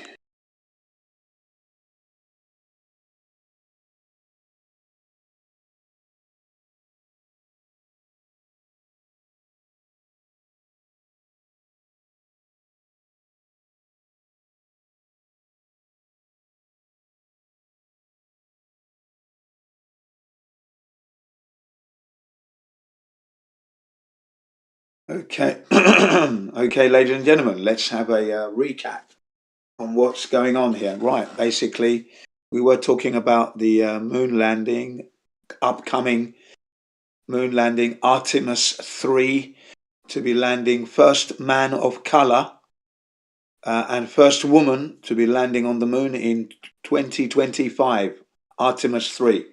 This year, they did the Artemis 1. That went to the moon and went past the moon and back. Absolutely atrocious images, worse than the Apollo stuff. And we're supposed to be in the era of high definition photography and imagery, and we have terrible images from the Artemis recent mission to the moon and back. They were testing these test dummies to test the radiation levels and that. We've had no news on that, by the way. No news has been released from NASA as to the levels of radiation those dummies encountered. And they would have to go through 3 radiation belts. You will notice all through this moon landings discussion here or wherever you hear the discussion, they never talk about the 3rd radiation belt. They talk about the Van Allen radiation belts, which were discovered by James Van Allen back in 1958, 59. And they start at around 100 miles from the Earth's surface, this radiation belt. 1,000 kilometers from the Earth's surface, ladies and gents. Going out as far as, what, 60,000 miles? If that, somewhere there, I think I've got that number wrong. But we'll stick with that. Okay, 2 belts they would have to encounter. But there's another belt even closer at 247 miles from the Earth's surface, 250 miles. Left behind by the Operation Starfish Prime, Operation Dominic, and Operation Fishbowl of the Lord, which never gets mentioned, where America set off some megaton bombs into the Earth's air together with Russia, and it ended up creating a radiation belt 100 times more lethal than the Van Allen radiation belts, according to Sir Bernard Lovell back in 1962. Okay, so, you know, that belt's still there today, but they never mention that. Totally do not mention that. When I've had discussions with other heliocentrists and those who are NASA fanboys, they keep saying, oh, that radiation would have dissipated by now. Well, no, it hasn't. Still there now, 25,000 rems. Back then it was 250,000 rems. All right, 250,000 rems. As soon as a spacecraft entered that, it would have exploded. They would have never made it to the moon. They wouldn't have even made it to the Van Allen radiation belts. It's 25,000 rems now, exactly where the ISS is currently operating in, by the way. Yeah.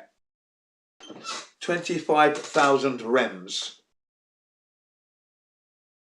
70 rems of radiation, if you were to go to space, 70 rems would leave you with partial vision loss, nausea, diarrhea. 170 rems would leave you with vision loss, complete vision loss, vomiting, diarrhea, death within 60 days. If you were exposed to 170 rems, ladies and gentlemen.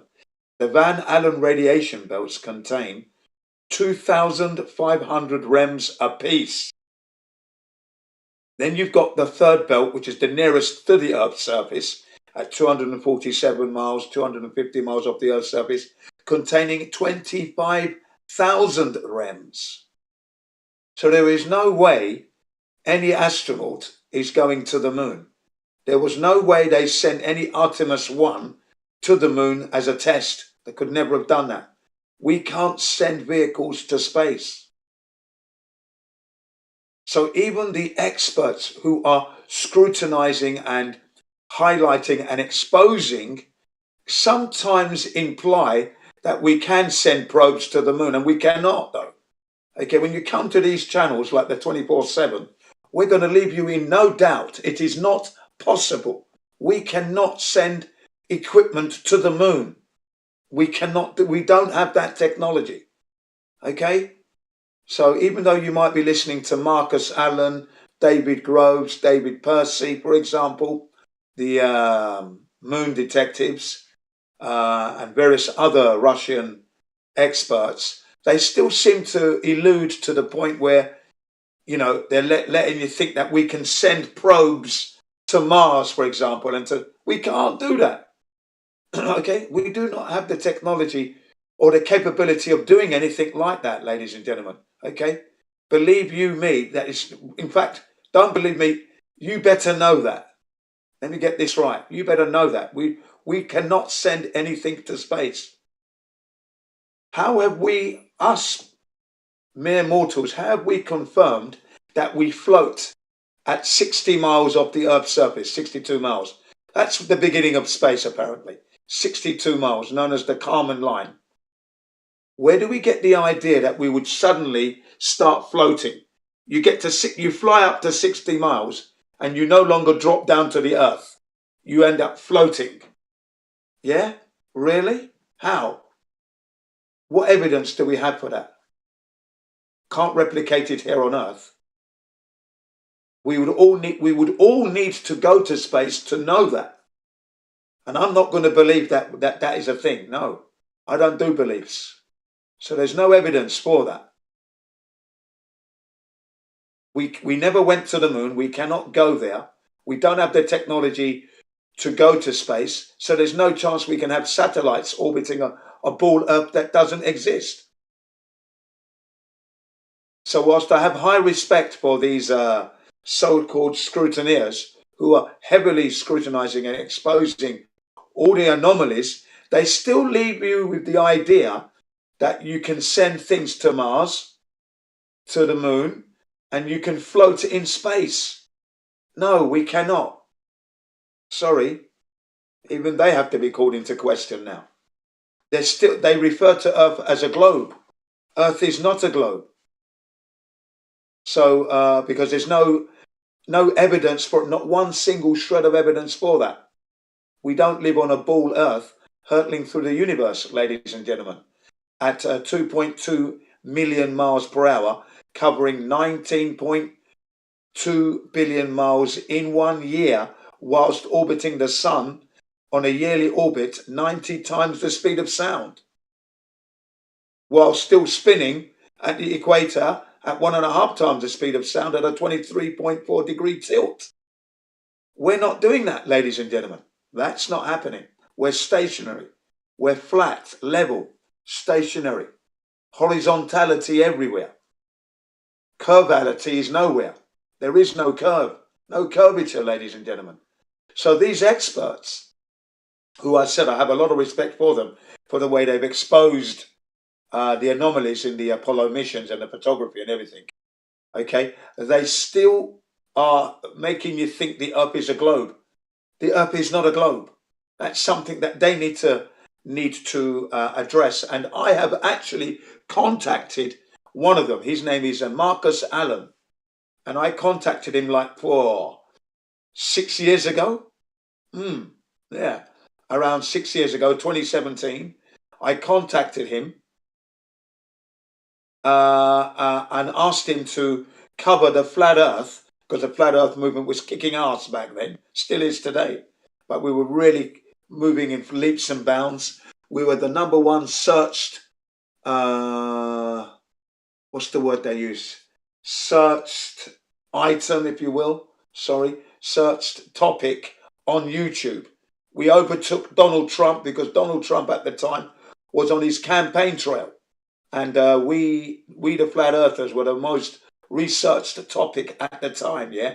So I contacted Marcus Allen, the CEO, chief editor of Nexus, okay, which is, I think, an American and a British collaboration science science magazine. I contacted him and said, can you do an issue on the flat earth? And he said he had done. I said, oh, I'd never known you did that. When did you do that? And a number of years back, he said, I don't think the earth is flat. There's nothing there that would persuade me that the earth is flat. And I said, no, you're wrong. I sent him a whole load of links. And I said, I'm perplexed, because if you apply the Sherlock Holmes method, and that is you remove all the impossibilities, and those impossibilities would be that we never went to the moon, okay? Right? They could never have gone. All the photographic anomalies, so they wouldn't have had an image of Earth from space, I said to him. When you remove all the impossibilities, according to Sherlock Holmes' method, whatever's left, no matter how improbable it may seem, has to be the truth, I said to him. So I'm quite perplexed that you know that they never went to the moon, right? And you haven't checked whether or not the Earth is curving in any way. What images do you have? I'm perplexed, Mr. Allen, I said. I've saved the email because I sent it to him, long one. I sent them an image of myself, so I'm not a troll. I said, here I am, real. Okay, here's a picture of me and my son at Legoland. Okay, so I'm a real person with my flat Earth T-shirt on, as in my little equidistant map one. All right, I said I'm real. I'm quite perplexed that you would state that the Earth is not flat and you haven't seen any evidence to that. Well, where have you seen the evidence for the globe? That's what I said to him, and I left it at that. If I ever, he's working out of a place called Bromley in Kent.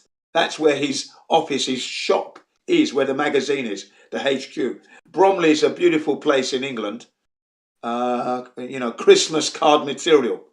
In winter, it looks nice. Christmas, it looks nice with all the Christmas lights. It's one of them old English cities or town. Which one is it?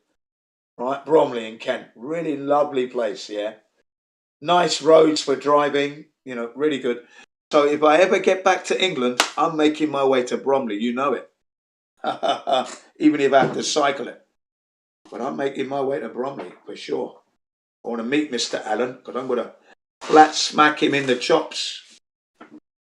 I'm going to say I do not understand how you can scrutinise the moon landings and then tell me we're still on a ball. That's not going to work. You're going to have to listen to the evidence that I bring to you. You're lacking. And then suddenly your magazines are going to be selling like hotcakes. I actually put that in the email. That if you cover the moon, if you cover the flat Earth, your magazines will be leaving the shops like hotcakes. Yeah, I put that in the email back in 2017. But he was still adamant that he hadn't seen any evidence for the flat Earth. I tsunamied him with a load of material, every stuff that we use on this server and more. Yeah, definitely irrefutable evidence, not subject to his disapproval. If he disagrees, he's being disingenuous, which then makes you think, why put all the effort into exposing the moon landing hoax and then totally turn your nose up at the flat Earth when he can't prove that the Earth is a globe? He's never seen it in its entirety because they never went to the moon, remember? And if they never went to the moon because they don't have the technology to do that, okay, then there's no way we can have satellites geostationary orbiting a ball because the rocket never went. So how could they then say they've got satellites? You see how they contradict themselves, even the experts. Okay, even the experts. And like I said, I have a high respect for the efforts that they put in, thousands of hours of research. Okay, so we have to have respect for that, and I do. But I question their integrity when it comes to the Earth being an oblate spheroid versus flat, stationary, non-moving, flat, horizontal Earth that we live on. No curvature to be found. So yes, and that was I particularly went for Marcus Allen because I knew of his magazine Nexus. He leaves his email there. You can contact him. So I emailed him, of course. Yeah, Marcus Allen, man. I did that. Definitely did that. And I was rather disappointed in his response. He hadn't seen anything, any evidence to make him feel that the Earth is a flat and stationary plane. I blew my top. I said, what evidence have you seen of the globe? You know they never went to the moon, so they could never have taken any pictures. It's all CGI, I said to him in the email. Yeah, you know what CGI is? Computer-generated images. We got Robert Simmons is the man. Sent him a picture of Robert Simmons and the video of him speaking, explaining how he makes the blue marble. So yeah, no. Very disappointed with Marcus Allen in particular. I remember when I first heard of the name Marcus Allen, and it was from my youngest brother. We're going to go back at least 12 to 15 years ago, and he said he'd watched the moon landing hoax. Let's have a look. It was 2002 when I discovered the moon landing hoax. 2000. Yeah, 2002. Or was it? No, 2001. Because 9/11 happened. Yeah, so 2001. I then tell my brother in like 2002, or was it 2003? He then says, "Yeah, I've been watching it, Jin. I learned about it from Marcus Allen. I said, Marcus Allen, who's he? I go, send me a link. So he sent me a link to Marcus Allen's presentation of the moon landing hoax. And when I watched it, I felt he left doubt. So I said to my brother, I'm not impressed with Marcus Allen because he's still leaving some doubt. He's not convincing enough. Not like me. If I was giving a presentation of the moon landing hoax, none of you would be in doubt, ladies and gentlemen. None of you. That's including you in the live stream. You wouldn't be in any doubt that they never went. It will be crystal clear cut. But he still left room for doubt. Didn't like that. Didn't like that at all. And remember, this is the first time I'm hearing of Marcus Allen. Okay? So I wasn't that impressed with his delivery. The delivery of the hoax was lacking conviction. There wasn't enough conviction, is what I felt. Okay? You know, yet the evidence was there, but he still left a little bit of room for doubt. And that was not good for me. We cannot leave Earth to go to space. We can never do that. We will never be able to do that because God, the Creator, has designed the Earth in such a way that we will never be able to overcome the vacuum problem, first and foremost, if that's what's up there.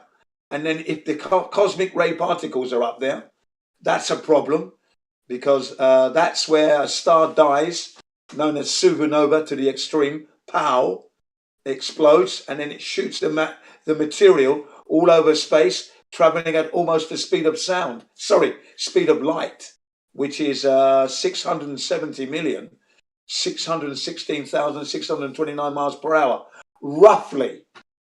That's an approximate value number that I got.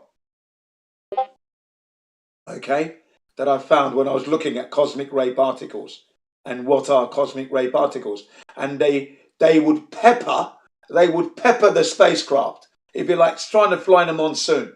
So for every square centimeter, you get 4 particles striking that spot per second. So it's an unavoidable obstacle. Okay, they would require 2 meters thick of shielding to contend with that. Not to mention the radiation problem.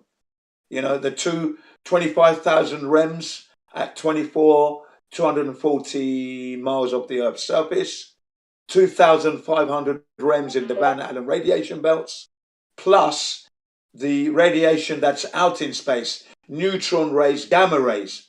These change the DNA of the human being instantaneously. You're finished. The moon the sun on its 11-year solar flare particle events, spitting out 960 REMs of debilitating instantaneous death levels of radiation. Okay, so there was no way they could cope with all that if that's what's up there. That's what they tell us, remember. I haven't been to space to confirm this stuff, but it does beg the question, how would they overcome these obstacles if that's what's up there according to the astronomers, the cosmologists, the theoretical physicists alike, professors, scientists, yeah, that bunch, they tell us. They've described what Earth and space is all about. So if those are the obstacles, how did they overcome that with the equipment that they had? Okay, this is why we're begging the question fallacy. Well, actually begging those questions and saying, hang on a second, how did you overcome these things? And NASA's response is poor at best and absolute damn right insulting at worst. Okay, so, you know, this is why I'm here, ladies and gentlemen, to tell you I'm leaving you in with no doubt. We cannot go to space. It requires belief. You have to believe NASA. But you can deduce for yourself from their story that they are lying. All is not well with the Apollo missions. All is not well with the Artemis. And all is not going to be well next year when this Japanese entrepreneur, Mr. Maezawa, with his 7 crew, all starry-eyed fools, dancers, dance choreographer, photographer, actor, a Japanese mechanic, a computer nerd, Who else? There's one more I'm missing, I'm sure. I don't know who it is now. One more. Blimey, who is it that I haven't got? One more character amongst them all. All of them, none of them are experts. You know, I think we got two dancers, one American and one Japanese dancers, yeah. So you got a bunch of dancers, starry-eyed, bloody idiots. No medic amongst them, no pilot. Who's going to pilot the Starship? Because NASA have stated that they're not going to be lending or loaning out any of their astronauts for that mission that's happening next year. Okay? They're not involved in that. It's a separate issue. So who's the pilot? Who's the medic if something goes wrong? Maezawa's not a pilot. Are they training now? No news of anything from the training. I've got to look it up. We'll have to do some more research and try and find more information on the if they're doing any training. The idea is they're going to fly out to the moon, probably orbit it once or twice, and then come back. It's called the Dare Moon Project. It's supposed to be happening 2024. And you might remember that this year, Starship blew up. Yeah? So obviously that's going to be delayed. Obviously they're going to knock that back now. They haven't said it yet, but all these guys on these servers, on this 24/7, have already offered that up already. They're quick to the chase. They said, yeah, we can see what's going to happen there. They're going to knock that deadline back. So obviously, but currently it's supposed to be happening next year. Dare Moon Project 2024, fly past the moon. Originally, Mr. Maezawa wanted to go with a young woman. He was asking for a young woman who's interested in space, got to be over 20, interested in space, to join him on this mission. But he's since done a 180 on that one, and obviously it was too cringeworthy, obviously. Ridiculous. Mr. Maezawa, married twice, got children from both marriages. I think he's 45 now, probably. 45, 46 years of age. An accomplished guitarist, so he's a musician, owned a company called Zozo that sold a whole load of miscellaneous goods, clothing, apparel, all sorts. Sold the company for several $1 billion, so he's a multi-billionaire. And now he wants to go to space, paid Elon Musk an undisclosed amount of money for this Dare Moon project. We don't know how much it was. My other question is, why isn't Elon Musk going on his own ship to the moon and fly by and come back? Why doesn't he go? He wants to go and populate Mars. Why don't you do a test run and go to the moon, Elon? Why are you not going on your own Starship to the? Why are you letting a load of Japanese who paid you money? Why aren't you going on your own ship to the moon and back? A chance of a lifetime, Elon. Because they're not going. They cannot go. Ladies and gentlemen, don't forget the recent images from the Artemis 1 mission that happened this year was absolutely rubbish. Absolute crap. And when NASA was on its way to the moon, Japan was also on its way to the moon on a 1,000,000-mile elliptical orbit. So they should have coincided with the Artemis and taken pictures. They would have passed each other in space. None of those images happened, ladies and gentlemen. There you go. Yes. It's becoming a regular airport to this moon. Airport terminal with vehicles and rovers and probes, and everyone's flying past recently. Piccadilly Circus, if you will. There you go. So, ladies and gentlemen, that's this current situation. We've got Prada, the fashion designer, apparently assisted Axiom to make the new suits. And my question is, what the hell does Prada know about vacuums and cosmic ray particles and radiation with their clothing apparel? Yeah, what did they contribute to the suit? I've yet to find out. So I'm going to be looking into that. It's more research for me. The next time I speak to you, I shall have something. But yeah, Thank you for listening. Jin CBR1, the professional expert specialist, signing off.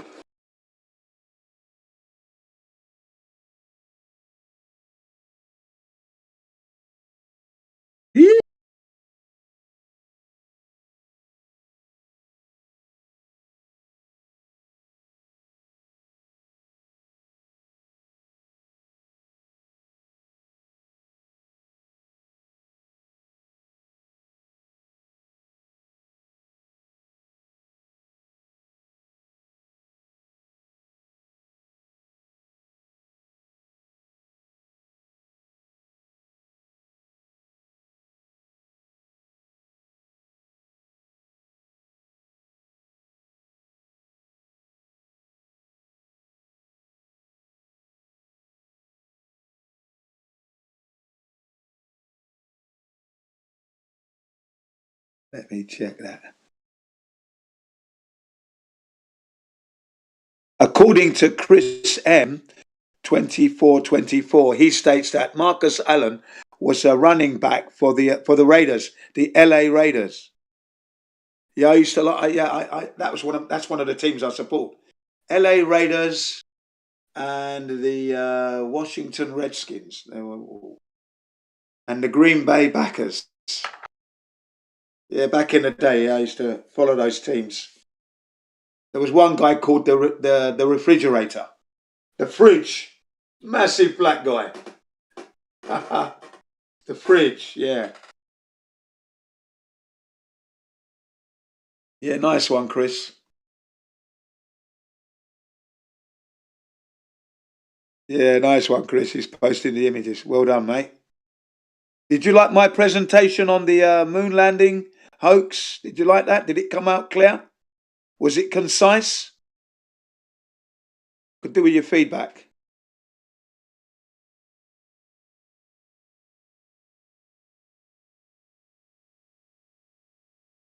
Yeah, man. Yeah, good to see you in the server as well, sir. Good to see you too.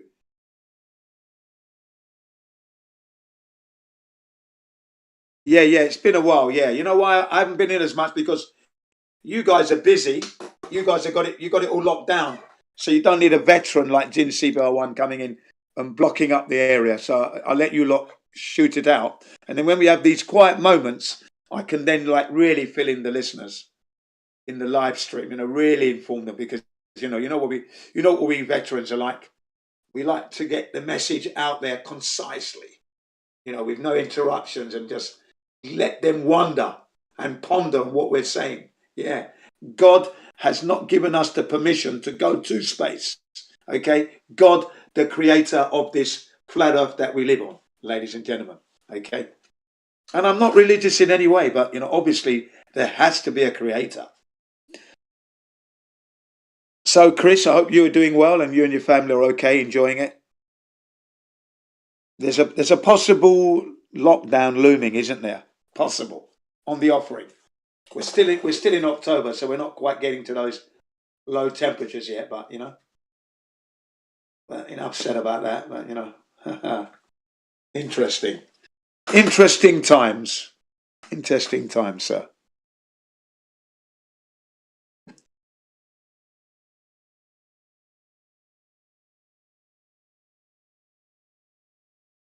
Oh yeah, I'm still going to Gems. Look, I was in there earlier. I'm destroying them. I've still got I've still got another one to hit them with. I'm going to hit Gem Panda with the very fact that if you put film like the Kodak Ektachrome 100 into a vacuum chamber and subject it to a vacuum for just 4 hours, you'll ruin the film. And remember, when they went to the moon one way, it's 3 days. So the films would have been totally useless. I haven't hit that bombshell yet. I'm going to be dropping that one soon. I'm savoring it. Okay, so yes, I do go to the Gem Panda server with my Flat Earth shield and my Flat Earth baton, and I cause mayhem. In fact, I go into the what is it called? Medicinal media. Multi-medicinal media server. I go in there, smash them up. I go into the Earth Awakenings. I smash them up in there as well. Wherever I go, it's mayhem and destruction. Yeah, totally. You cannot stop Jinn CBR1. When they mute me, I keep talking till when they unmute, and as they unmute, it's just like a fireman's hose of flat earth truth. So they mute me, so I keep myself talking, so I'm still in the zone, you know? Still in the zone there. Keep talking, because I know they're going to have to unmute, and when they do, they get, and then they're surprised. He's still talking. He didn't stop talking. Well, why would I stop talking? Who are you to stop me? I don't have to stop talking because you mute me. This is a new world of psychological warfare, boys. Get on the program, man. You're going to lose. This is a new kind of crazy. You don't even understand. You don't understand, man. Yeah. Yeah, man. That's what I'm like. That is exactly what I'm like. I'm running some new kind of psychological warfare on these people. I'm just too hot to handle. Too hot. Too wild, too crazy, too precise, too concise, too crazy for them. Yeah. That's what we're doing, man. Coherently.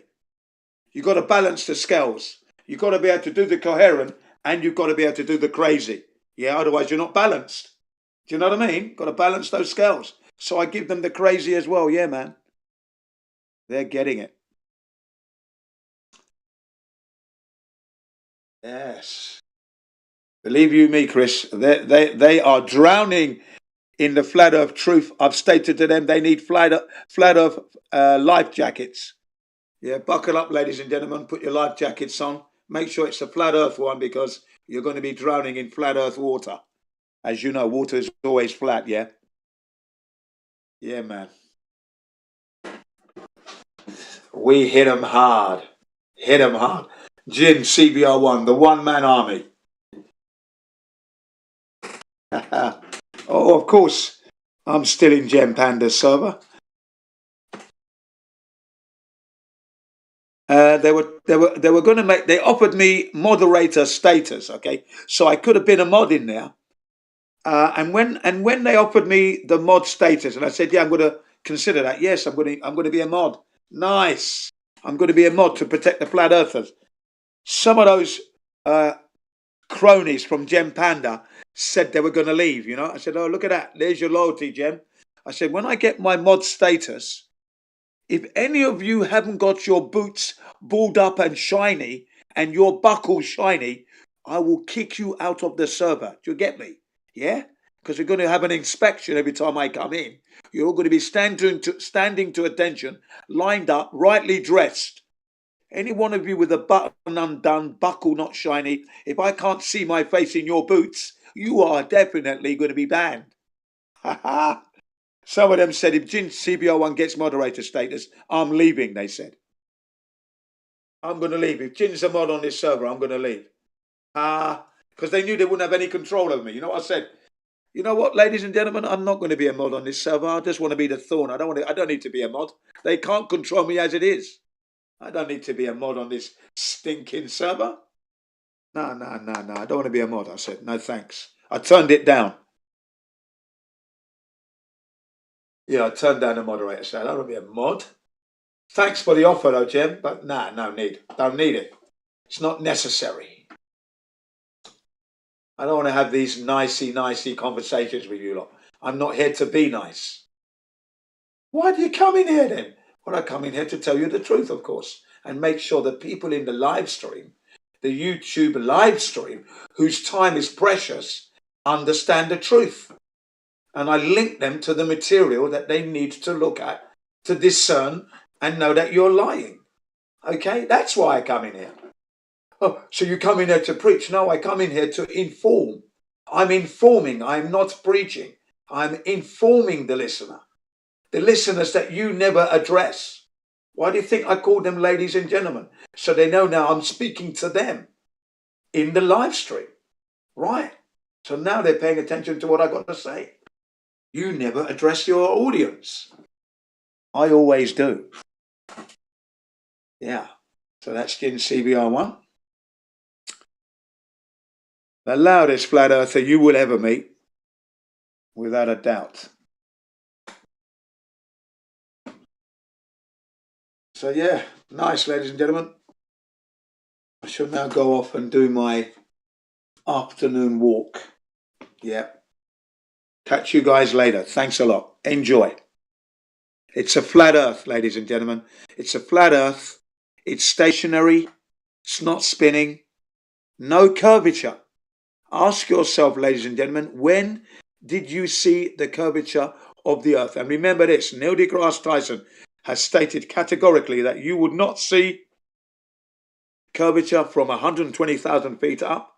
You're not going to see it from 280,000 feet up. That's 24 miles of the Earth's surface or 60 miles. That stuff is flat. It's all flat. And we, the flat earthers, cannot measure any degree of curvature with today's modern day technologies. That would be GPS, long range telescopes, short range telescopes, laser beams, sonar, radar, radio signals, theodolites, yeah, aeroplanes, ships, hot air balloons, take submarines and torpedoes, take your pick. All of those instruments prove the earth is flat and stationary, no curvature.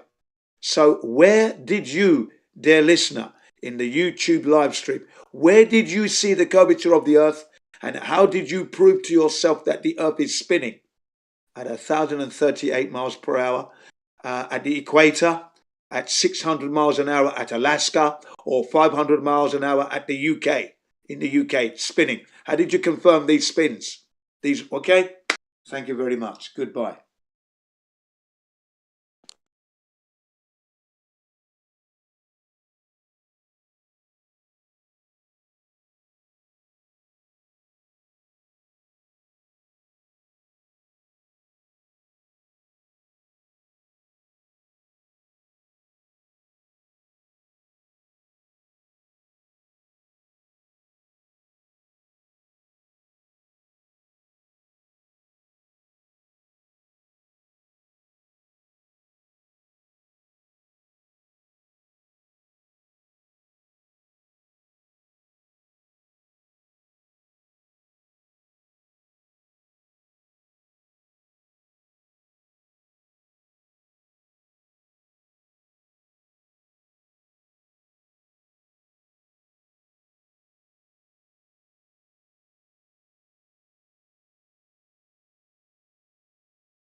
All right. What is up, LFA TV? Welcome back to Meta Effect. I am your host, Ryan Meta. We have a great interview planned for today. One of our good friends and new buddies, Flat Earth Dave. He goes by Flat Earth Dave. Do you go by a last name, or is it just Flat Earth Dave?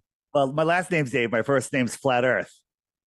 I like it. I like it, man. Dave.com. Flat Earth Dave. Also known as David Weiss. All right. But if you want to find me, I noticed how people do podcasts, and at the end they go, oh, my Facebook is this, and my Twitter's this, and my Rumble's this, and nobody remembers anything.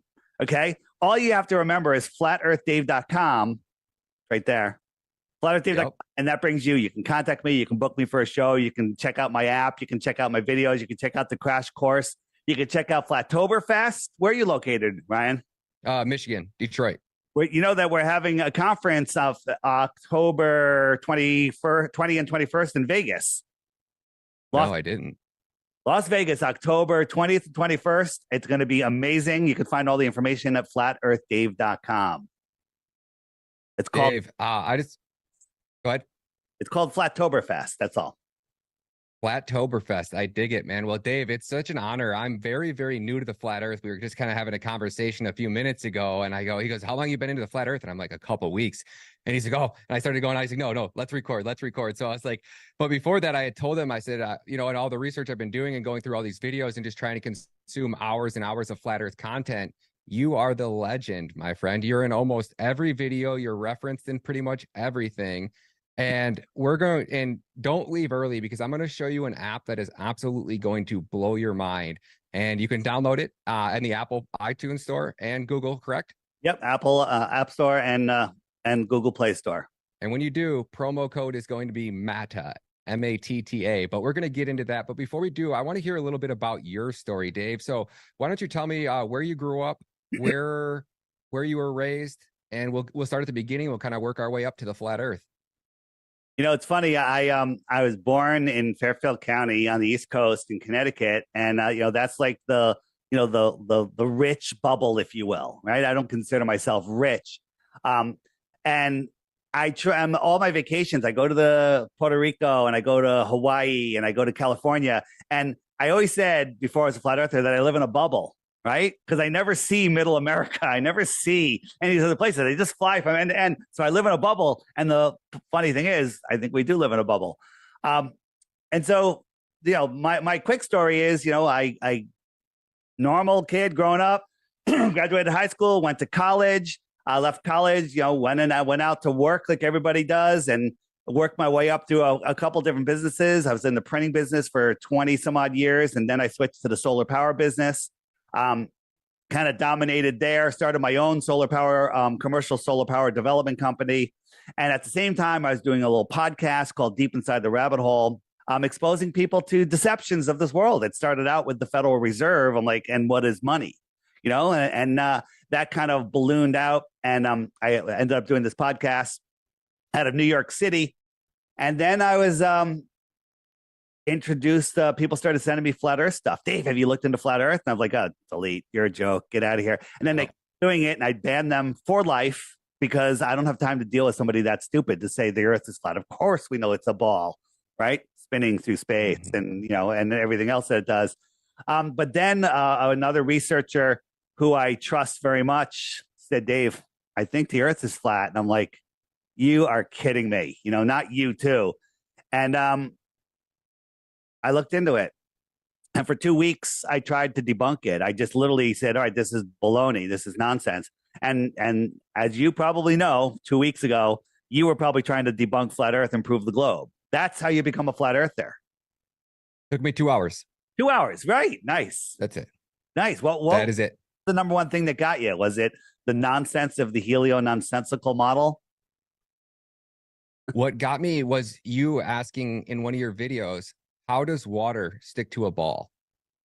That was the big eye opener for me when you started talking about gravity and how, and then from there, well, actually the funny story is I'm here for the exact same way you are. I got into all of this for the Fed, learning about money. And once you learn how money works and you learn what a scam fiat currency is, you just start going down the rabbit hole and you start realizing everything is a lie. But it was how does water stick to a ball? And then I watched some debunking and garbage videos that were just obviously didn't make any sense. And they were just talking with Fauci science. And then I was just thinking to myself, we can send somebody to land on Mars. We're going to build civilizations on Mars, but nobody can go into like a laboratory and recreate the earth and show me how water sticks to a ball. And then from there, it was just one thing after the next. But that's how I got there. On the globe side there is, that's because you can't, pouring water. I hate when flat earthers pour water on a basketball or on a tennis ball and say, why doesn't the water stick? And the answer is, in the gravitational model, is because it's not big enough to hold the water on with the gravity, right? You have to have something to do that test. You have to have something as big as the earth, okay, to hold it. But but as you said, it doesn't make any sense. Large bodies of water at rest lie flat. That is a proven, undeniable fact. And once you understand that, everything else falls apart, right? So I was just showing you the model. We're spinning. You would have been in this 2 weeks. I give you a little test. How fast is the Earth spinning at the equator in the heliocentric model? The Earth is spinning at 1,000 miles per hour. Very good. 1,000 miles per hour, and we're orbiting the sun in an elliptical path, speeding up and slowing down at an average speed of 67 million miles per hour, 67,000 miles per hour. It's 66.6, 67, same thing, right? And then we're chasing the sun at like almost 500,000 miles per hour, moving those three different directions at once, spinning, whirling, and twirling at these insane speeds, right? So let's put that into context. What's going on here? Hold on. Let's put that into context of what that looks like in reality. So here is the hypersonic sled track. Anybody can pull this up on YouTube. Just type in hypersonic sled track. You come up to this video. This is a test track with a rocket sled on it. And it's going to show it again. It's going to go by at Mach 8.6. Ready? Can't even see it, right? But if I had the sound on, it's shocking to you, right? It goes by so fast, your whole body, every cell in your body goes, whoa, right? So you can barely fathom this speed, let alone twice the speed. Okay. But this is only 1/10 of the speed of our orbit. We're traveling around the sun at 10 times faster than this. Okay. And we're chasing the sun 100 times faster than this. Okay. That's insane. Right. But then when we go out into nature, we see things like this. Right. What does your common sense tell you if you don't listen to the nonsense? That the Earth's not moving. This isn't moving. Tap your foot on the ground next to this lake and it's going to send a ripple all the way across it.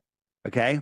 100%. Get a dinner plate. Go in a car, the nicest car on the smoothest, straightest road you could ever find. Set the cruise control at 100 miles an hour. Get a dinner plate, fill it with water.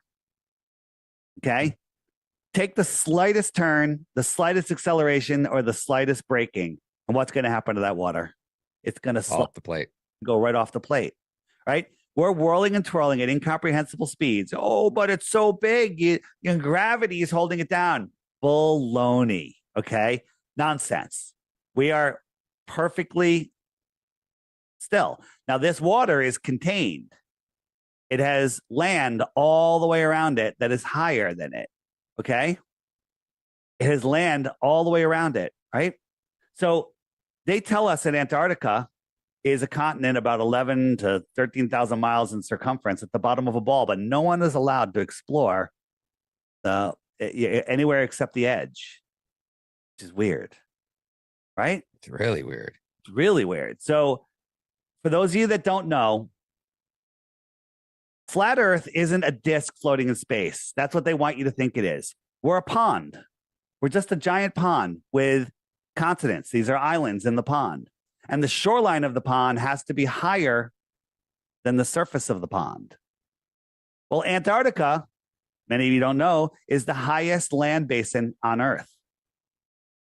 There's even claims that the mountains and the outskirts of Antarctica, as I'm saying out, not in, because Antarctica surrounds us. They say that there's mountains higher than Everest. I can't confirm that because nobody is allowed to independently explore.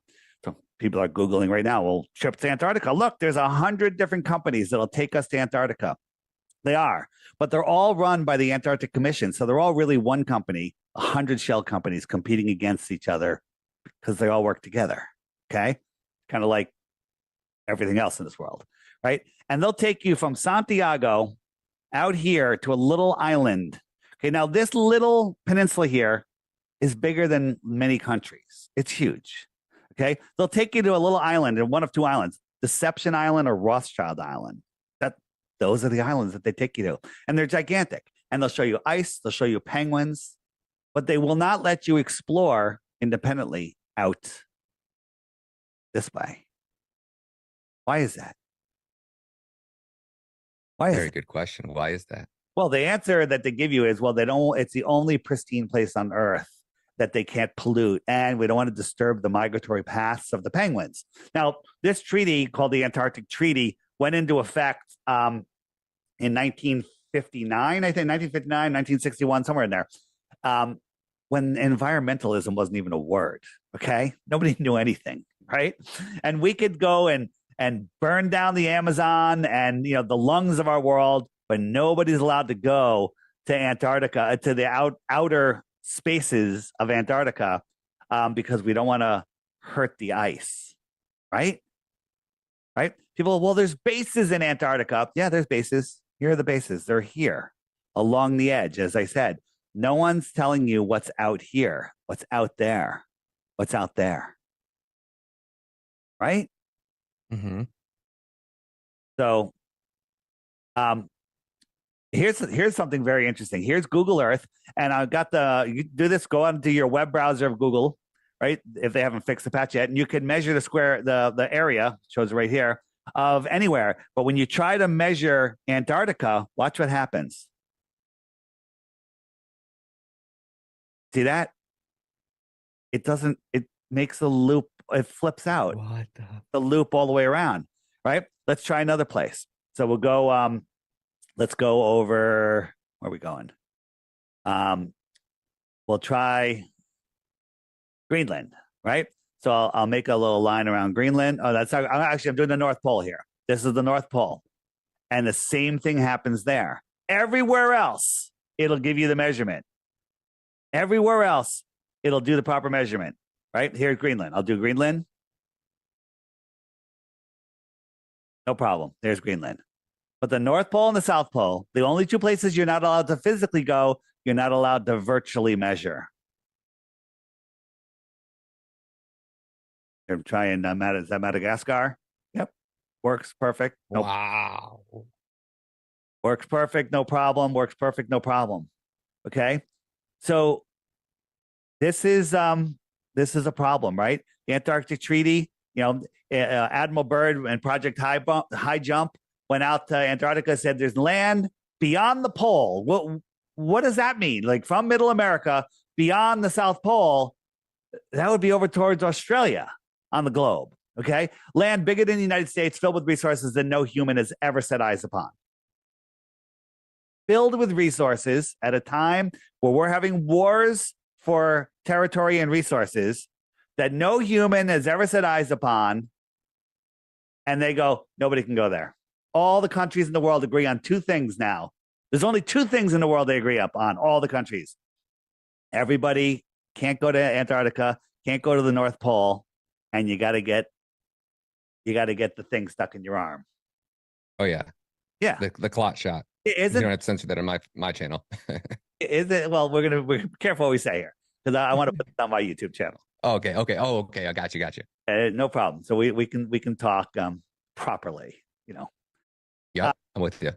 Yeah. So when you understand how that lie works, and when you actually think about it, the problem is people don't think, right? Like there's people you can show them unbelievable evidence, and undeniable evidence, and they will just short circuit. It's like they don't teach us how to think in school. They teach us how to memorize and regurgitate. Where do we get the information from? The Rockefeller textbooks. The Rockefellers who are quoted as saying, I don't want a society of thinkers. I want a society of workers. Okay. If you are, if you are the elite families that are running the world, are you going to educate all of the serfs, all of the useless eaters to challenge your authority? Or are you going to teach them to be good little worker slaves? Nailed it. Why is that? Why do you think that island is called Rothschild Island? Because and again, when we talk today, we don't need to go beyond 60 degrees south, which is the limit where we're allowed to go.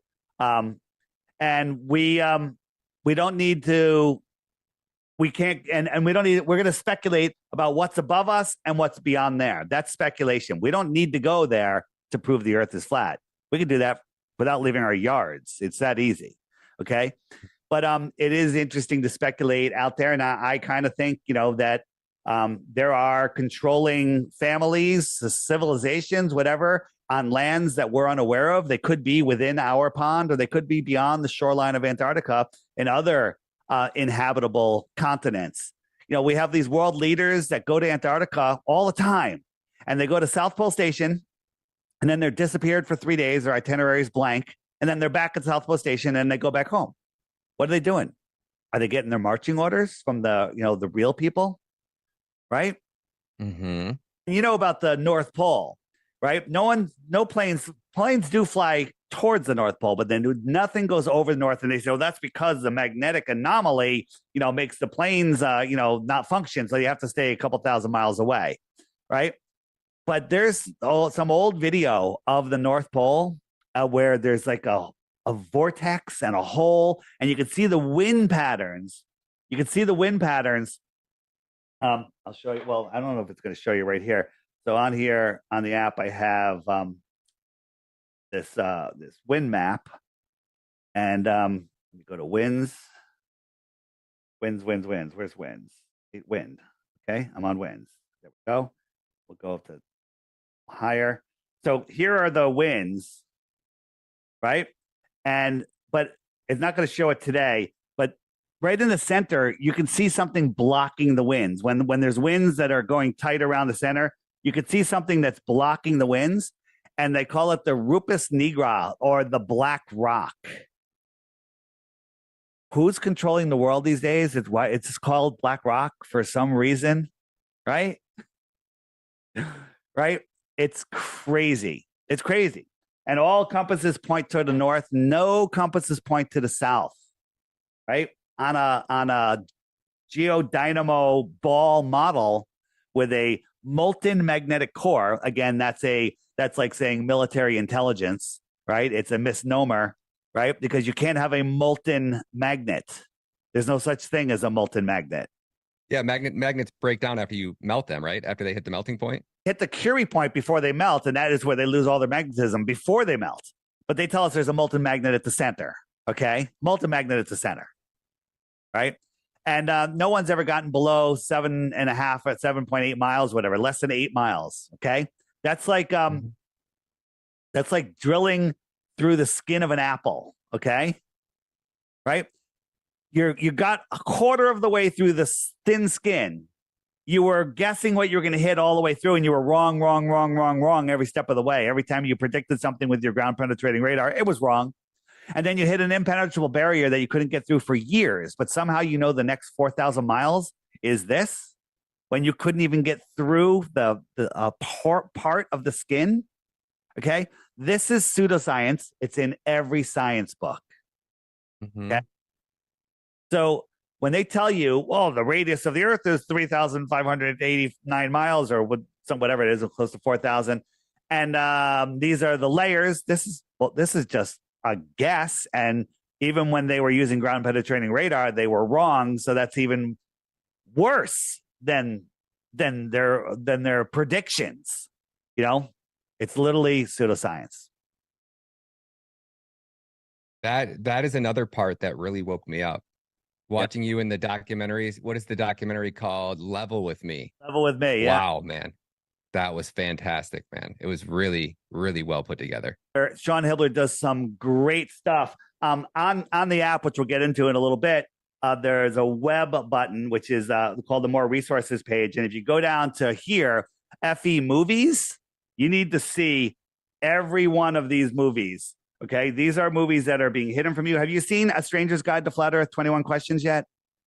No, sir. Nope. There's only literally 3 I could find on YouTube. That was it. And they were hidden. I had to look for those. Yeah, and this is the go-to. It asks you the top 21 questions and 3 to 5 minute answers for each one of them. Bam, bam, bam, bam, bam. It is scientifically impossible to watch this video, understand it, which only takes 2 to 3 brain cells, and then still believe you live on a globe. But there's a whole bunch of videos, including the Level series right here. Other great ones. This is one of my favorites. If you want like a movie night, you married, girlfriend? Yeah, kind of. Yeah. Okay. So with a partner, with your friend, whatever, you got Flat Earth, the Ultimate Litmus Test by Marty Leeds. Phenomenal. Blow your mind. Right? These are amazing, amazing videos. and you'll find none of them by searching for them, because if you search Flat Earth Dave, Flat Earth Horizon Proof, Flat Earth Top 10 Proofs, you're going to get the same debunking propaganda nonsense videos by the algorithm propped up anti-flat Earth trolls. Okay, so these videos here, it's impossible to watch a couple of them and remain a globie. A globetard. Well, That's my favorite word. I don't like, but yeah, they're globetards, right? Globetards. I was one of them. I can't hate, I can't blame them. Oh, flat earthers, you'll never change your mind. No, excuse me. We already changed our mind, and we went with the unpopular decision. Okay. Asking us to change our minds to go back to the consensus, right? Consensus is not science, right? 100 people believe that 5 quarters equals 10 cents, and only one person believes that it equals $1.25. It doesn't make it right. The consensus, right? 100%. 100%. Yeah. Why would you say that it's so hard for people to even open their mind up to the fact that the earth is flat? Is that just because we've been indoctrinated and brainwashed for so long, like we were talking about earlier? Yeah, so the indoctrination is unreal. It starts early, right? What's every kid is put in front of Sesame Street. Here's and this is them rubbing it in our faces. Are you familiar with Revelation of the Method? Where the elite always tell us what they're doing. They have to broadcast it. They're not allowed to break our God-given free will. Look here in the fiction section, you have a globe and a rocket, and they're talking about fiction. And they have a globe and a rocket there. Isn't that crazy? What are the odds of that, right?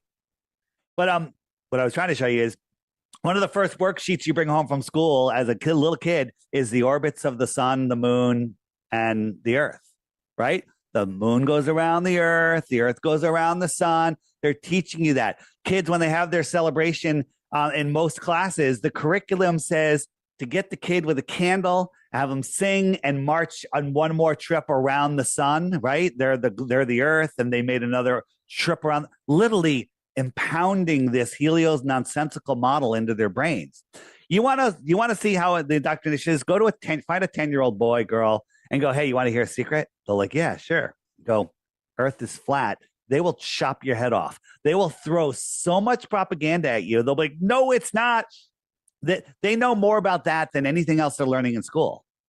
Okay? Because if you have people believing that you live on a spinning ball and you're flying through a giant universe, you no longer have your feet planted on the foundation, and your mind is spinning out of control, and you're much more easily controlled. It sounds like, well, what difference does it make if you believe it or not? If you don't know where you are, who you are, the power that you have, the true power that we have, and most people, even many awake quotation marks people, don't realize the true power that we have. And the only way they take it away is with fear.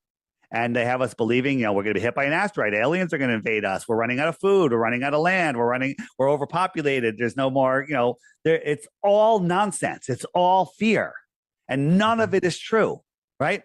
If the world was just the size that it is, flat or round, doesn't matter. Well, if it was round, we'd all be dead. But just if we just there was nothing else beyond Antarctica, there's 8 billion people, which I don't believe there is. I believe it's less than half than that, but doesn't matter.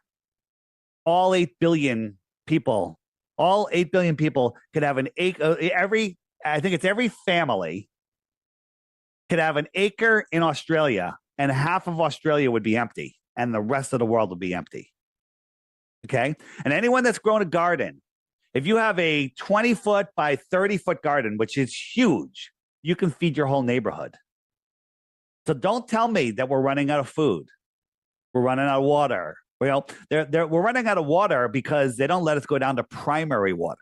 Primary water is the oceans that are below us. Gaddafi found it. You know about Gaddafi and the man-made river? Write this down. The Great Man-Made River. And on my YouTube channel, DITRH. DITRH stands for Deep Inside the Rabbit Hole. Search search in my thing for Muammar Gaddafi Great Man-Made River, and I have 2 videos I made. They're 5 minutes long. All my videos are like 5 minutes. Okay, and you will be shocked and horrified that you didn't know about this and that we destroyed it. One of the greatest men to ever rule a country. And we were taught that he was a scoundrel, a horrible person, and the complete opposite is true. And Gaddafi was the one who was planning to take them off the dollar standard too, as well, correct? That's one of the reasons they took him down. But I'll give you a quick thing about the Great Man-Made River.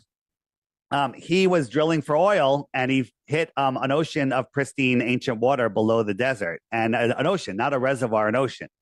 And he decided to create the greatest aquifer project, where he was having these giant pipes, like pipes that you can drive a truck through, buried in the desert, and he put them all across Africa. It took him 40 years, okay, to build this thing. And then any family that wanted to have a farm, only kind of organic farms, they got water, cattle, seeds, tractors, everything they needed, and all these organic farms were popping up all across Africa. He was going to feed all of Africa.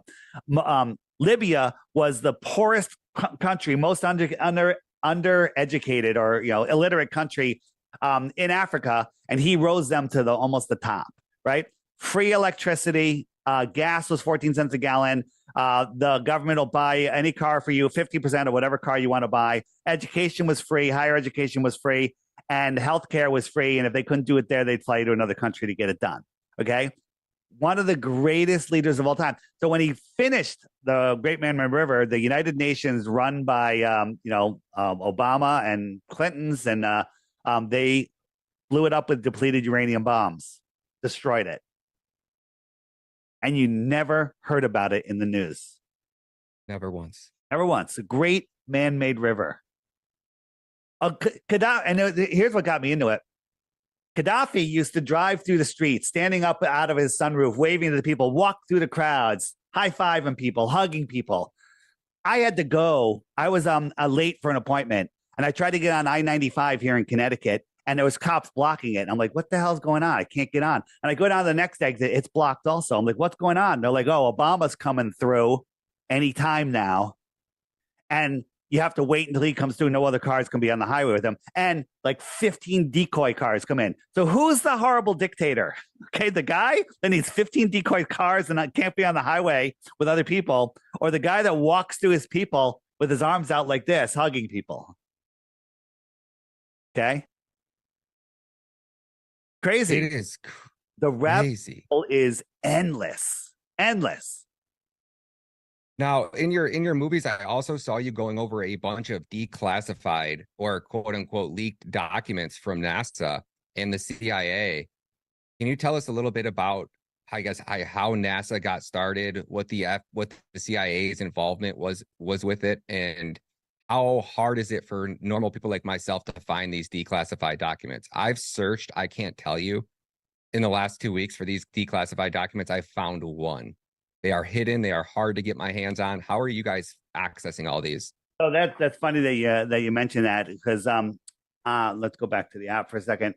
So on the app, if we go to, where did I put them? On the frequently asked questions page.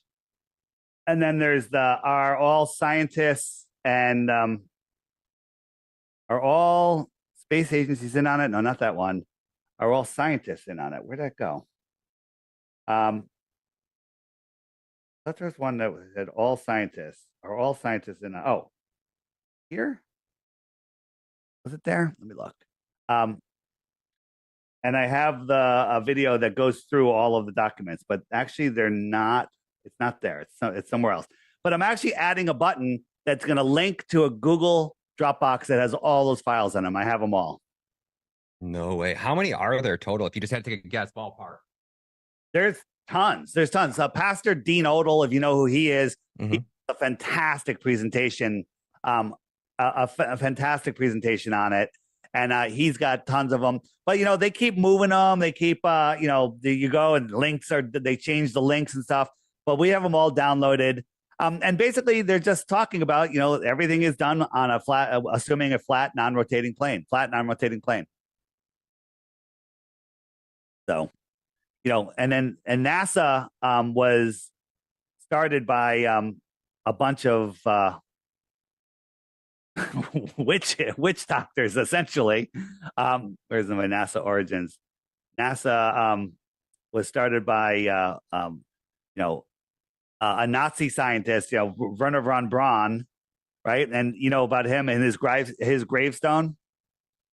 Yeah, I've seen this in your videos, but go ahead, tell us about it for people that don't know. Werner von Braun is a Nazi rocket scientist. So was brought over in Project Paperclip. Cool story. I don't believe it, because there was no space race. It was all the Russians and the U.S. and everyone else. They're all in it together. But their psyop was they're bringing over the scientists here, and he ran NASA, and on his gravestone. Now, is this a whistleblower or a revelation of the method or just a poke in the eye? I couldn't tell you. And it says Psalms 19:1, the heavens declare the glory of God, and the firmament showeth his handiwork. Okay, why would a NASA scientist or NASA, the head of NASA, why would he have that on his gravestone other than to give us a poke in the eye? I think. And then the founders of NASA, Ronald Hubbard, founder of Scientology, Walt Disney, right? Walt Disney, come on. Werner von Braun, ex-Nazi, Jack Parsons, right? And Aleister Crowley, one of the most wicked men in the world. NASA. Get out of here. Those aren't, this is NASA. What? Yeah. Yeah. It goes on, dude. 2 weeks.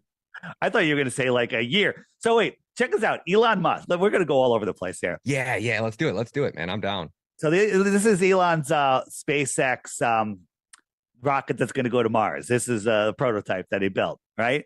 Mm-hmm. In 1957, Werner von Braun wrote a book called Project Mars about a rocket that was going to take a whole bunch of people to Mars, and they were going to start a society there. Okay? Does it look similar? A little bit. Elon made a tweet. I like my design, but I want to make the nose a little pointier. Interesting. But the more interesting part is in 1957, when Werner von Braun wrote that book, there was a group of people going to Mars, and guess what the leader of the group's name was? What's that? Elon. What? Yeah. What year was that book wrote? 1957. A guy that's going to take people to Mars with the name Elon.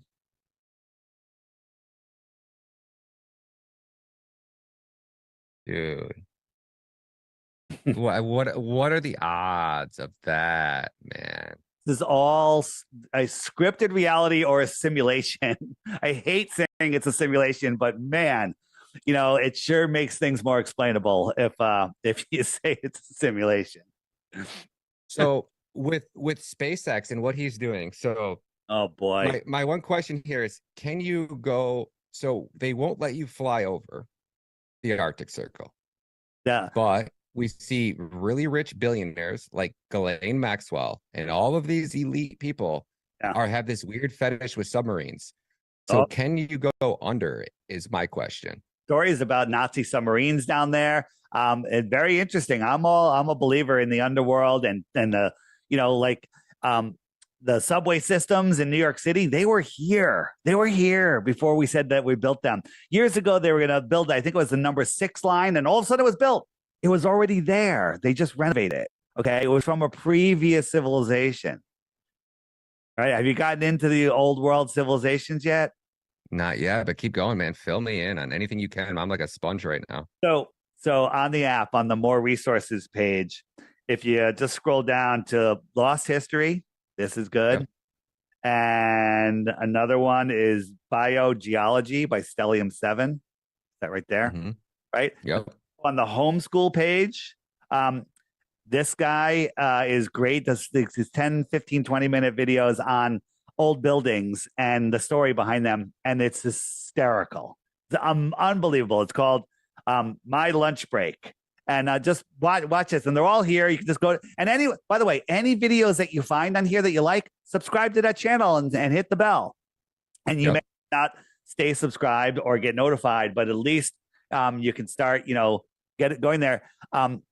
You have John Levy here once a week. Every Sunday, he puts out a new video. Mind-blowing stuff. And again, take it all in, look at it for yourself. And you're going to find that there's these old world buildings right in your hometown.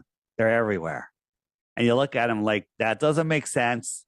How is this stuff built when they had horses and buggies? And why are the roads made of mud? And you realize that these people founded these cities. Means legally they found them. They didn't build them. Founded doesn't mean built. It means found. When you see in 1857, it was found. Yeah. Dave, so tell everybody about this app real quick. So we keep referencing this app. I want to show everybody. I'm going to have a promo code. If you guys download this app, the code is going to be MATTA, M-A-T-T-A. And Dave, you built this app. Well, you had a team or people help you build this, but this is your app that you, I believe, designed and put together. It's one of the most elaborate and well put together apps I've ever seen. Why don't you walk us through it? I will. So I'll give you the quick story behind it. Is out. And and when you wake up to the understanding that we don't live on a spinning globe and the earth is a level horizontal plane, you just want to share it with everybody, because sharing the truth is a really good thing to do. And flat earthers aren't depressed because we no longer have that disconnection with our soul going, hey, wake up, it's not a ball, right? And people just ignore that their whole lives. And we just want to share it with other people. So I would always be trying to pull up pictures. Damn, where's that picture? And I'm scrolling through pictures and I'm looking for a video and I can't find a video now. And I said, and then I was trying to show people, like, here's a model, the sun goes around and the moon. And I was like, I'm going to make an app and I'm not even going to publish it. I'm just going to have it on my phone. But everyone I showed it to said, wow, where can I get that? So I put it in the App Store. It was free. And then the people were like, hey, can you add this? Can you add that? Can you add this? Can you add that? And then YouTube started censoring all the videos. So I added the video of the day. Every day there's a new video right here that YouTube won't share with you, but I will. Okay. And so it started costing me a lot of money, thousands and thousands of dollars. So I said, I'll charge $3 for the app. One-time charge, $3. Pretty good. Okay. And then it got bigger and bigger, and we'll go through a bunch of the features. But then I added a subscription for some higher end features, but you don't need the subscription, but you're going to want it. And the subscription's $11 a year, or you can trade in 11 referral points. I'll get into all of that. Okay. So here's the app. The sun goes around once a day, keeping track of the hours and the days. The moon, I'm going to speed it up, goes around keeping track of the weeks and the months. The sun will lap the moon every 28 days. So you see it's getting farther and farther from the moon, and the moon is getting bigger and bigger. And so the weeks are tracked by the weeks and the moons. There used to be 13 moons of 28 days, which is 264 plus 1 day to reset. And that was our year, but they hijacked our calendar. Okay. And then on top of that, we have the stars that are going slightly faster than the sun, to the point where they lap the sun once every 365 days. So the sun will slowly drift back into each zodiac for about a month. That's when they say, when you were born, I was born in Cancer, the sun was in the Tropic of Cancer when I was born. That's my sun sign. I used to laugh at astrology, but now I laugh at astronomy. Astronomy is pseudoscience. Astrology is the real science, okay? So that's just the beginning of what the app does. Every day I told you the featured video here. If you missed the videos, you go here and you can pull up sorted by year and month all the way back to 2018.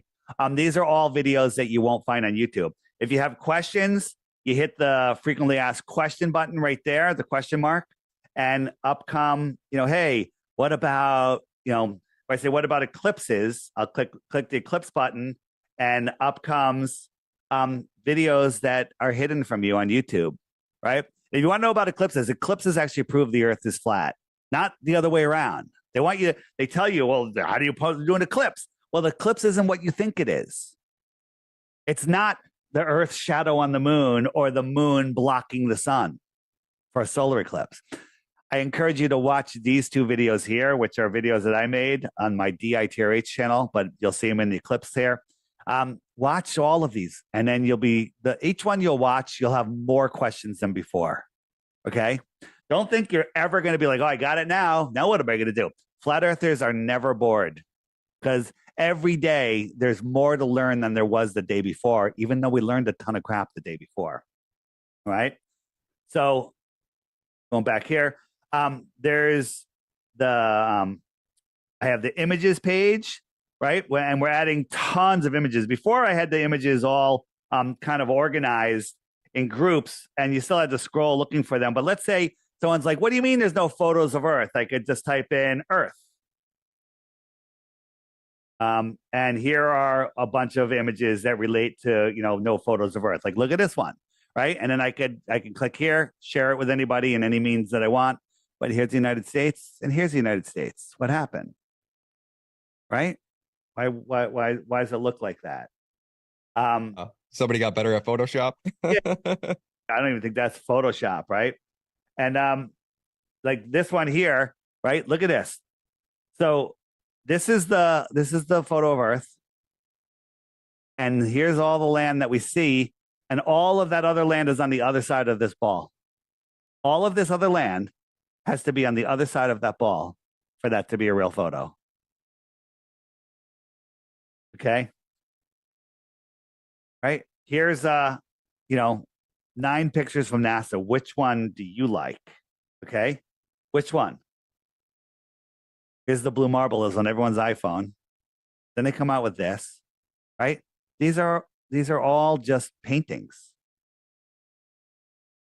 Right. So that's the images section. There's a homeschool section if you really want to get into it.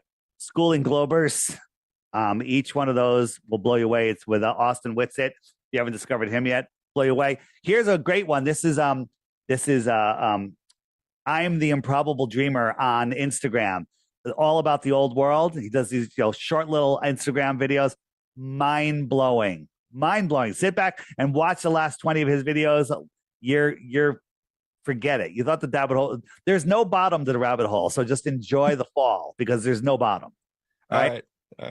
So it goes on and on and on. But my favorite part is the friend finder, right? And the friend finder, when you're a flat earther, there's 2 things you want to do. You want to wake up everyone you can to the reality of this world. And you also want to hang out with other like-minded people. You're like, man, it used to be a few years ago, people were like, oh, it's so lonely being a flat earther. I can't talk to anybody. I don't know what's going on. Well, these are the flat earthers that are near me, okay, that have my app, right? And I could click on one of their names and on one of their dots, and I could look at their profile. I could, I'll pull up one here. Here's one. I'll pull up their profile, and up comes. This person hasn't filled it out yet, but you can, you can find people. You can go into groups. You could have chat messages. If I go into the chat right here, and so these are my chats, right? Just like regular chats, kind of like Telegram. Yeah. And should I show people that? How about the video calls? Yeah, let's do it. So here's a group I called Beta Test, and this is where I was testing people. And I would say, okay, you know what? I'm gonna do a video call so I'm ruining the magic, so you can see how I'm really set up. And so now it's everyone's got a message, a push notification. Hey, there's a Dave started a call. So if you give him a couple seconds, people will jump on here if everyone's available. Here comes there's one. You guys won't be able to hear unless I hold the microphone here. Can you say something?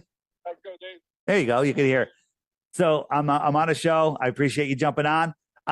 And you can have these great conversations. You just jump into random conversations. You can call somebody. You can do all sorts of stuff. Where are you located? Florida. Florida. Nice. How are you liking the new version of the app with the profiles? I absolutely love it. I'm a beta tester. Awesome, man. Awesome. All right. Thanks so much. I'm going to go. See ya. Dude, that's so freaking cool, man. Oh my gosh. There's so many things and it's just a great way. There's already people that have, there's people that have had babies already, let alone just met each other. So you know, and then also like if I go into the profile section, one more thing. There's people that have found like-minded people that have gotten together. They've gotten married. They've had kids. There's people that have started working together. There's people that are prepping or doing whatever or just become best friends. There's, you know, I showed you earlier when I'm on the map screen, I could say, all right, 50 kilometers. And it says, all right, there's 520 people in 50 kilometers. I could send them a group message. Everyone will get a separate message saying, hey, we're having a meetup at Rico's Pizza at 4 p.m. on Saturday. Bam, we did it last fall, and about 85 people showed up. And it's a great way to meet. And by the way, I've never met a blue dot I don't like. Okay? Right? Yep. Everyone is awake and aware. The conversations are phenomenal. So here's my profile. I got some more friend requests I gotta respond to. But I can search for people, but in your profile, you can put all your keywords. So let's say I'm a real estate broker. So I wrote real estate broker, residential. I'm in Florida.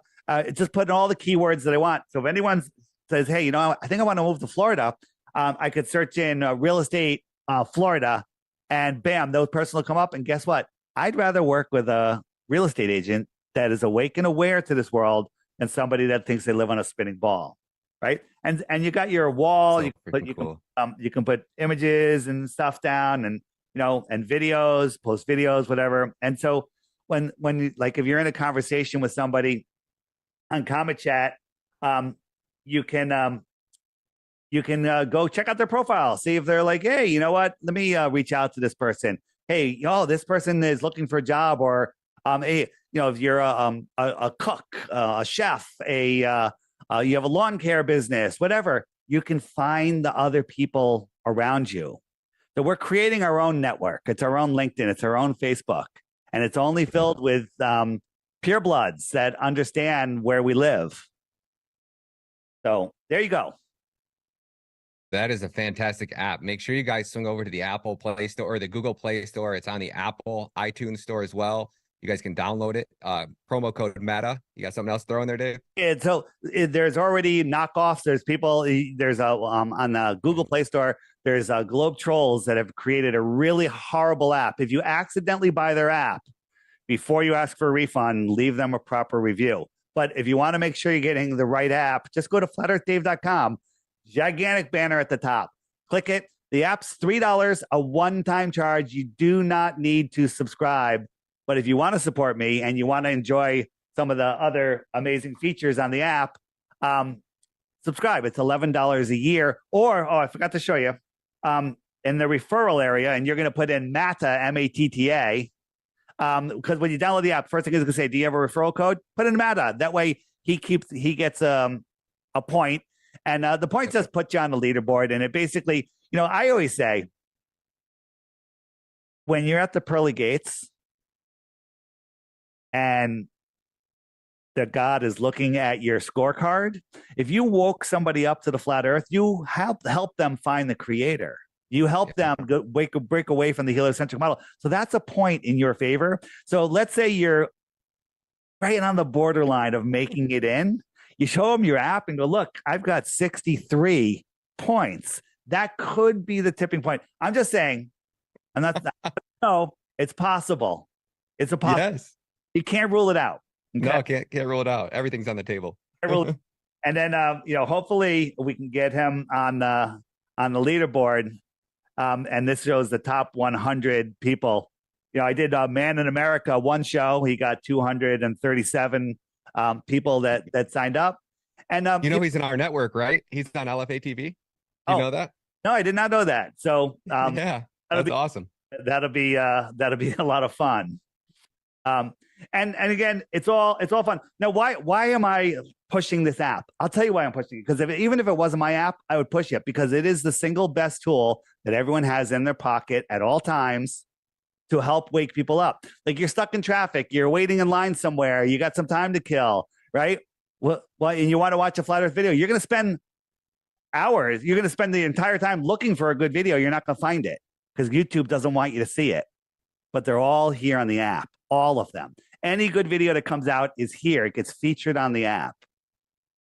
You want to know what's funny, Dave? Is the first time I started to go down the flat Earth rabbit hole. I was going to do a show on LFA TV. People kept asking me in the live chat what I thought about it, and I was just, the Earth's probably round. I don't know, but everything they've told us so far is a lie. I started going through all these conspiracy theories, and you start really learning how everything in your reality is pretty much a lie, or it's directly connected to a lie. And I got on YouTube. And even on Twitter, now that Elon's there, it's fairly better. I found a few clips on Twitter, but I scoured YouTube, couldn't find anything. I tried to do, I think I spent maybe 30 minutes one day watching all of the videos that I could collect from the places that I could find them that seemed somewhat relevant. And I couldn't even put together a full hour stream on it. And I was driving last week, and one of my subscribers actually sent me a link to Level With Me. He's like, have you ever seen this? You got to watch it. And I was like, oh, yeah, I started to watch it for a second, but I got busy. And then I was headed down to California to expose how our government's trafficking children. Our government's actually running one of the largest child trafficking organizations funded by these NGOs. And I was going down to film one of these camps down there and speak with this whistleblower. And I had a really long drive, and I just started to watch Level With Me. And 2 weeks later, here we are, my friend. It's been a nonstop roller coaster. The whole series, Level, The Next Level, and Level With Me. I watched them. I'd watch them in reverse order. Level With Me first, and The Next Level, and that's a great start. And then there's a whole bunch of other videos by Sean Hibbeler on some short ones on that FE movies list. There's one called what the heck's it called? It's called One Shot at Redemption. It's only like 25, 30 minutes long. Fantastic! It's so good, right? The problem is getting a non-believer to, hey, will you watch this movie? Oh, that's 90 minutes. I'm not watching that. Trying to get somebody to watch something. So I start them off with my channel, my YouTube channel, DITRH. All my videos are under 5 minutes. Most of them are under 3 minutes. Okay. Start there. Bam, bam, bam, bam, bam. And then all you want is the longer ones, and the longer ones. There's a button on the web button page on the app called The Lost History of Flat Earth. Have you watched that one yet? 5 hours. Okay, so check this out. This one will blow you away. By the way, why I'm here, this is a shot that I show pictures, all stuff, and I get emails all the time. Dave, where can I that picture you showed the other day? Can you send that to me? Right? And so you go here. I go to the image sections. What would you call that? What would you search for if you're looking for that picture? Rocket launch. So NASA rockets, SpaceX launch, something like that. Yeah. So rocket. That's just wrong. Oh wow, it's right there. There it is. Yeah, it should be right there. There, right there. First one. So that's how you find it. So if you're looking for something that I showed, just search the app for it, and it's there, and then you have it also. But I was going back here to tell you, what was I talking about just before that? It was the movies. I was talking about Flat Earth Level. Yeah. Level With Me. What was I saying about it? God, I just had a brain fart. Maybe I'll remember if I go down here. So you go here, go to the movies. You're saying watch them in reverse order, and then you're like, because.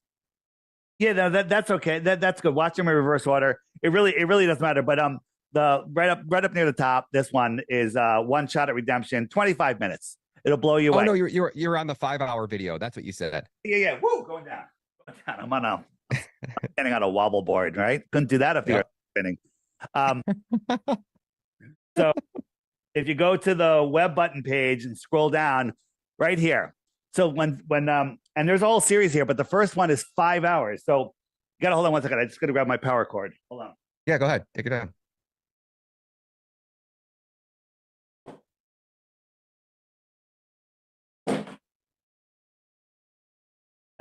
All right. So people sent me this, and I'm like, 5 hours, man. And I watch everything at double speed because I just don't have time for anything, and I don't get to watch a quarter of what I want to watch because there's so much content. And I was like, I'm not watching that. And then someone else sent it to me, and someone else sent it to me, and I was like, I just had it on a back burner. Then one night, I was on a little after 11 p.m. I'm cleaning up, and I was like, looking for something to put on while I was cleaning up, and I said, let me put this on. 10 minutes later, I find myself sitting down, staring at the screen. Next thing I know, it's 4 a.m. And I'm like, what the hell? I watched it again that night. Okay. 5 hour video. I watched it again. Okay. Careful. bring food and water. make sure you're in a good headspace, because this one is going to blow you away. It's going to bring you down all of the rabbit holes, flat Earth mostly, but ancient civilizations and everything. So there you go. You know, it's funny that you had mentioned, bring up flat Earth to a 10-year-old and watch them freak out. We were checking out at Walmart about 10 days ago. I was with my son. He's 9. He'll be 10 in October. Yeah. And he started talking about something about space. And I said, well, what if I told you that space wasn't what you thought? He's like, what do you mean? I go, what if I told you that the Earth wasn't round? And he's like, Dad. He's like, come on, Dad. And I'm like, no, I'm serious. If I could show you a couple of videos, what if? And he goes, well, how can the Earth not be round? I go, well, have you ever seen water stick to a ball? Have you ever seen a rocket that goes straight up, or do you ever see them? They kind of curve like that. And it was like, I got his attention. He watched Level with me. He couldn't put it down. Like he was, and then it's funny as I post the video, because he goes something about, he goes, well, Dad, what if what they told us in school about Christopher Columbus wasn't real? Do you think? I go, well, who would have created that lie? He goes, the government. I go, that's my boy. Scroll down. We got flat Earth experiments. If you hit that, the first video, this one right here that has the different color lasers on it, watch the video. Okay. Watch all of these videos. These are experiments. People are like, well, did you go out and measure it? Yep, we did. Okay. And we did it for you. Okay. And we did it because going out and measuring, it's better to do it when it's cold out. And well, that sucks. And you have to do it at night if you're using lasers. And you have to go 20, 30 miles away from the other person, and you have to have communications and batteries, and it's not easy, but it's done for you in detail. This one will blow your mind. These lasers are at different distances, but when you look at them with the camera literally inches above the frozen lake, you can see all of the, this is just an illustration, but they're all on the same plane, where the bottom one should be like 50 feet below the other one. But they're all on the same plane. Shouldn't be able to see any of them, but we can see all of them. Watch the video. Okay, this is the one that will seal the deal forever. Okay, seal the deal forever. But one more thing on the shopping cart page, and when you download the app, you're going to get a pop-up that's going to show you. Let me see. Let me just turn off my app. See if it actually. If I didn't tell it not to do it anymore. It's not doing it because I told it not to. You get a pop-up, but for this right here, this is another movie I was in, my third movie, called Origins Untold. We had a screening in South Carolina a couple months ago. Yeah, somewhere around there. And it just became available for download purchase. It's $5.99. They're trying to get distribution. So if you're interested in flat Earth and you want to watch a good movie, this is different than the Level series. Level series was awesome. I love it. But this is about a guy that heard the Earth was flat, couldn't believe it. So he decided to travel around the country talking to other prominent flat earthers. I was one of them. Mark Sargent, Jay Tolan, the Founded Brothers, and Shelley Lewis, and a couple others. And it's a human interest documentary. It's phenomenal. And if everybody could rent it and watch it with the family. $5.99. Everyone watch it together. Bring your friends. Watch it with your kids. Your kids will love it. Okay. And it's a real, I don't think there's any other flat Earth movie like this. So it's different, entertaining. It's only $6. I want to watch. Me and my son have movie night every Saturday. That'll be our movie this week. That's a great one. So it's right there on the app. You can download it, play it on your screen, big screen. And they're trying to show distributors. And if they get to a big distributor, then it goes out to all the people that we want, that don't know about this stuff. They want to see that there's an audience willing to pay. So let's show them, everybody. Let's share it with everybody, and $6. It's like, you ever buy anyone a drink? You can't buy. Skip your coffee tomorrow. Yeah, skip your coffee tomorrow. There you go. Exactly. Take some Shilajit instead. What'd you say? It's cheaper than our margarita. You going out and buying a margarita with no and not tipping the bartender? And people are like, oh, subscription, $11. I'm like, it's like you bought me a margarita and you forgot to tip the bartender. People are like, spend $3 on an app. Who wants a round of shots of tequila? That'll be $75. Oh, no problem. And then how long do you have that for? Okay. Yeah. But not that I'm against tequila. That is my drink when I do drink. So where did what are like the most common questions or rebuttals that people throw at you when you first start trying to tell them the flat earth? Where would you start with people? Like if you walk up to somebody and you're trying to enlighten them to the realization that the earth is flat, where do you even start? I get that question all the time, and the answer is it's never ever the same. It's never the same for anybody. It depends on where that person's coming from. So what I do is I tell people, does this ball have curvature to it? Of course it does. It's a ball. Okay. It has curvature. And there is a formula that we could say, if I move 1 inch this way, how much off of that plane, off of that tangent will I be? There's a formula that'll give us the information as we go around. Well, they tell us that the Earth is 24,901 miles around, and that has a curvature formula. There's actually 4 different formulas that are good. One of them, the simple version, is 8 inches per mile squared. First mile, there's 8-inch drop. Second mile, it's not 16 inches because it's dropping away faster and faster, right? Mm-hmm. And so it's 8 inches per mile squared. And the Globers will go, that is a parabola. Yep, it is. After like 3,000 miles, it becomes not accurate. But up to 2,000 miles, which nobody could ever see, we'll get into that. It's off by a couple of feet, I think. It's ridiculous. And by the way, with all of the other formulas, 8 inches per mile squared gives the globe the best benefit of the doubt. It says there's less curvature than there actually is. Okay. But, the first couple of 100 miles, it's dead on accurate. So here is a photo. Oops. That is not what I wanted to show you. Here's a photo from a mountain. Now, when you're on the ground, the air is the thickest. When you look over water, there's moisture and everything becomes distorted. There's refraction. Now, refraction, not bringing things up that are hidden, but just blocking your view. But when you're up high, the air is clearer, thinner, less pollution, thinner air, cooler, less humidity. And we could see all of these mountains. We can see there's 8 of them, okay? They're in their proper positions. They're the right shapes. They're not clouds. They're 100% provably the mountains. You can go to a place like this or this place and do it yourself. The tops of these mountains should be over 40 miles below a physical curve. Okay? My face is behind the physical curve of this ball. You can't zoom in and see it because it's a physical curve, right? Mm-hmm. We can zoom in and see these mountains.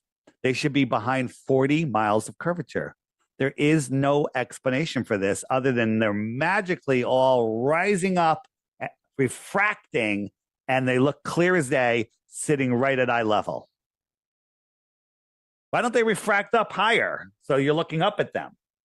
Okay? Why would they refract up at eye level unless they are just on the Earth plane? Right? Yeah. Then and people say, it's refraction, right? We have this shot of Chicago, which I'm sure you've seen, right? Across Lake Michigan, Chicago, 52 miles away. Every 10 miles, the Earth drops 662 feet or something like that, isn't it? Every 10 miles? It goes more and more. At 10 miles, it's 66 feet. At 100 miles, it's 6,600 feet. Okay? It's exponential, right? There should be 1,800 feet of curvature at this. The tallest building, I think the top of this building might be 1,800 feet, or maybe it's less. But we can see all of them. And so this picture was on the news, and the weatherman goes, well, this is because it's a mirage. The temperature is colder and warmer and blah, blah, blah. This is not a mirage. right? A mirage, if it's on certain conditions, well, as the atmosphere changes, it would change. Here is a time lapse. Okay. Now this is hard to see. The buildings are they're right here. And so this is going throughout the whole day into the evening. The buildings are still there. They're not miraging up and down. These buildings are behind a physical curve if the earth is a globe. Okay. They're going and the sun is setting and you can see the lights coming on. They're there. Get the fuck out. They are. Okay. Sorry, I didn't mean to swear. No, that's all right. The people now the people say, well, the very bottoms are missing. The very bottoms are missing. Yes, the very bottoms are missing because they're blocked by imperfections and atmosphere on the ground. Like if you're looking, the ground ramps up to you. I'll show you. Let me show you. So the ground ramps up. Where are we going? Here we are. So this is a perspective grid. Okay. So here's the ground. It ramps up. The sky ramps down, and the sides ramp in. And so there's your vanishing, almost to your vanishing point, right? So we'll put a guy here, and his eye level is right here on this line. Okay. And so now I put this mountain in front of him. The top of this mountain is thousands of feet above his eye line. You with me? Mm-hmm. The sun is way above the mountain. So now I'm going to push this mountain. I'm going to push the sun. It's going to go away. It's just going away. It's not going down. It's going beyond the mountain. Just like if you were standing next to a building looking at it and the sun is over your head and the sun is moving away, it goes beyond the building. It's not below the horizon. It's just blocked by the building. Mm-hmm. Right? So the sun is blocked by the mountain. It's just beyond the mountain. Like if he climbed up to the top of the mountain, he'd be able to see the sun. Right? It's right there. It's right behind the mountain. So we move this mountain into the distance and it reveals, so we'll spread it. You can now see wider, fill in the foreground. This top of the mountain is thousands of feet above his eye in reality, but he sees it at his eye level. The sun is above there. So now we'll move the sun farther away, and it's just going again beyond this. This is thousands of feet above his eye level. The sun just went beyond it, just like when you're looking up at that building and the sun goes beyond it, it's just beyond it, it's behind it. So now we'll fill in the clouds, and the clouds, the atmospheric deck, it also ramps down to eye level, and it becomes another opaque line here. So the sun, so this mountaintop is thousands of feet above his eye level. These clouds are thousands of feet above this mountaintop, and the sun is above all of that. And as the sun moves away, it just goes beyond all of that. Goes beyond it. It's not below it. That's not the horizon. This is tens of thousands of feet above his eye level, but it looks like it's at his eye level. Got it? Mm-hmm. But people think that's going behind a physical curve of a ball. That is such a good explanation. Oh my gosh. That just made everything make sense. It's really hard. It's hard to pull it together, right? And people say, well, when I go up higher, I can see the sunset again. That works on a flat earth, right? Here's a guy's eye level, right? And let me see what I got here. And if he is watching something here and it goes below, this is his horizon, which could be thousands of feet above his head. If he goes up to the top of this building, he can now see farther. You can see the sun again on a flat earth. Yeah. Right? This guy can see farther than this guy. Got it? Yes. And if we were on a globe, they should be able to see the exact same. Well, they say if you're on a globe and you got up higher, maybe you can see over a little bit, but if we're on a globe, we'd all be dead. And why do you say we'd all be dead? Because we're spinning in space with atmosphere adjacent to a void, a vacuum, which is scientifically impossible, right? you'll come across the video one day and go, oh, that's why he said that. So it's actually a taboo conspiracy video talking about how ridiculous the heliocentric model is. And he kept throwing in, the best way to tell that we're not on a spinning ball is because if we were, we'd all be dead. It was a funny video, and yep, I just say it all the time. So, and when you say heliocentric model, for people that are new, what do you guys mean when you say heliocentric? Can you give? I hear that a lot in the flat Earth. It took me a minute to do some research and dive into it, so I know people are going to be asking. Yeah, the heliocentric is what they teach us in school. The helios is the sun; it's the center, and we're orbiting around it. That's called the heliocentric model. That's what they in science, which is truly scientism, tells you that we live on the heliocentric model. We live in the heliocentric world. Okay, and so that's not the case. We are geocentric.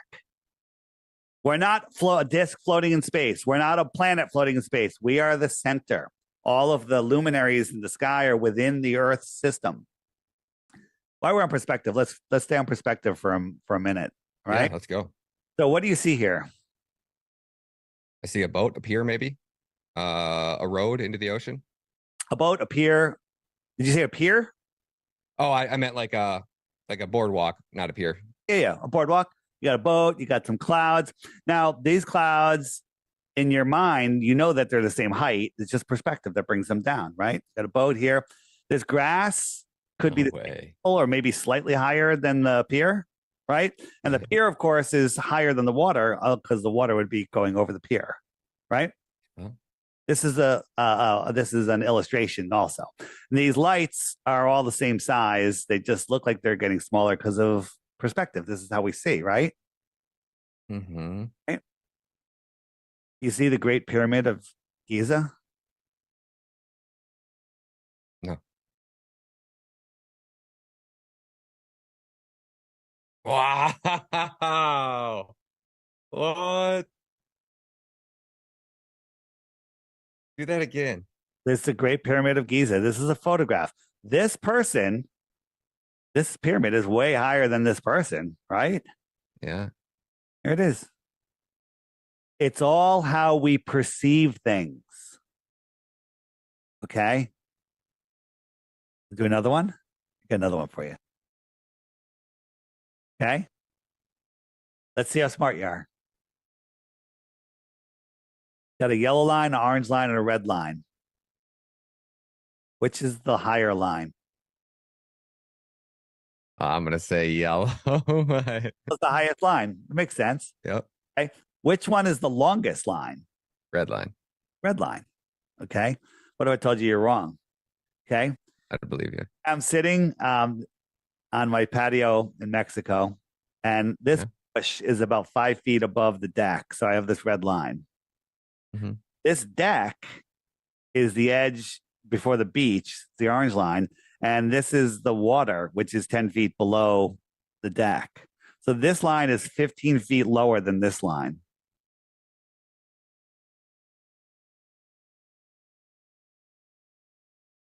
This is about 6 feet across, maybe. This is about 20 feet across, and this is probably several miles. Okay. All right, let's see what you learned. You ready? So here we got a line.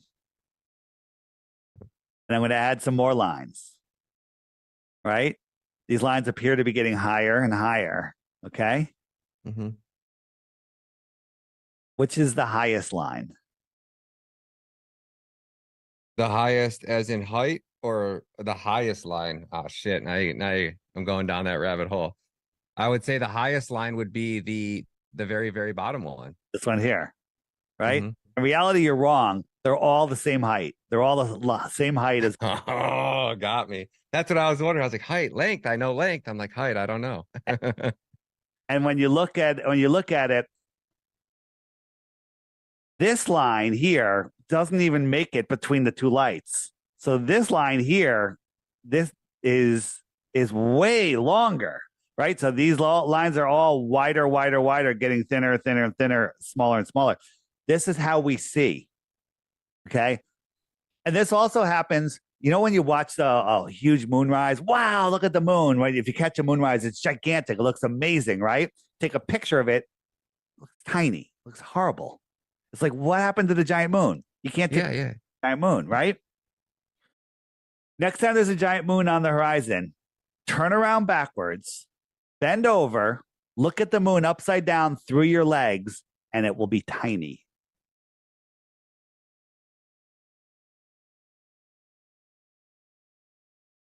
What? Rewiring your brain.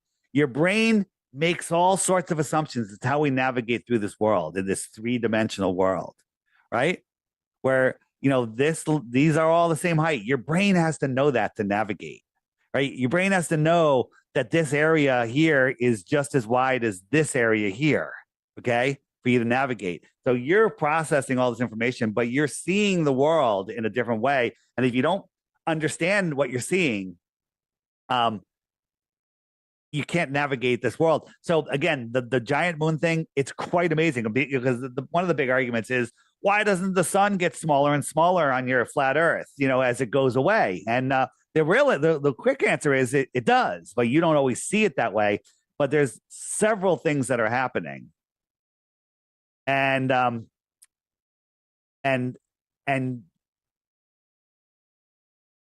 they all affect how you see it. They all affect how you see it. There's magnification going on.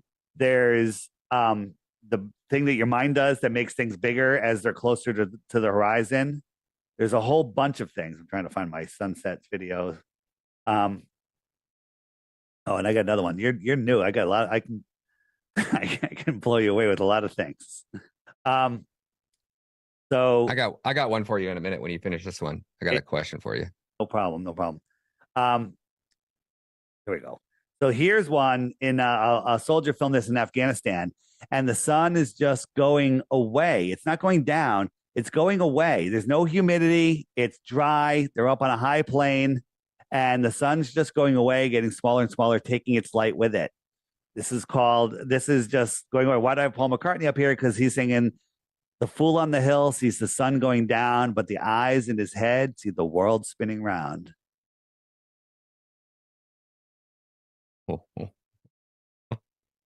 Remember that song? Yes, sir. Never put it together before today, right? Never. Yeah. And there's all sorts of stuff. Like, this is in Bulgaria. Okay. Now, is this sun just moving away, or is this photographer on the top of a ball falling over backwards faster than the speed of sound, just making the sun appear to go down? Because if he's on the sun, he's falling over backwards, making the sun appear to go down. Okay. Yeah. Is this light, whatever it is, just moving away, taking its light with it?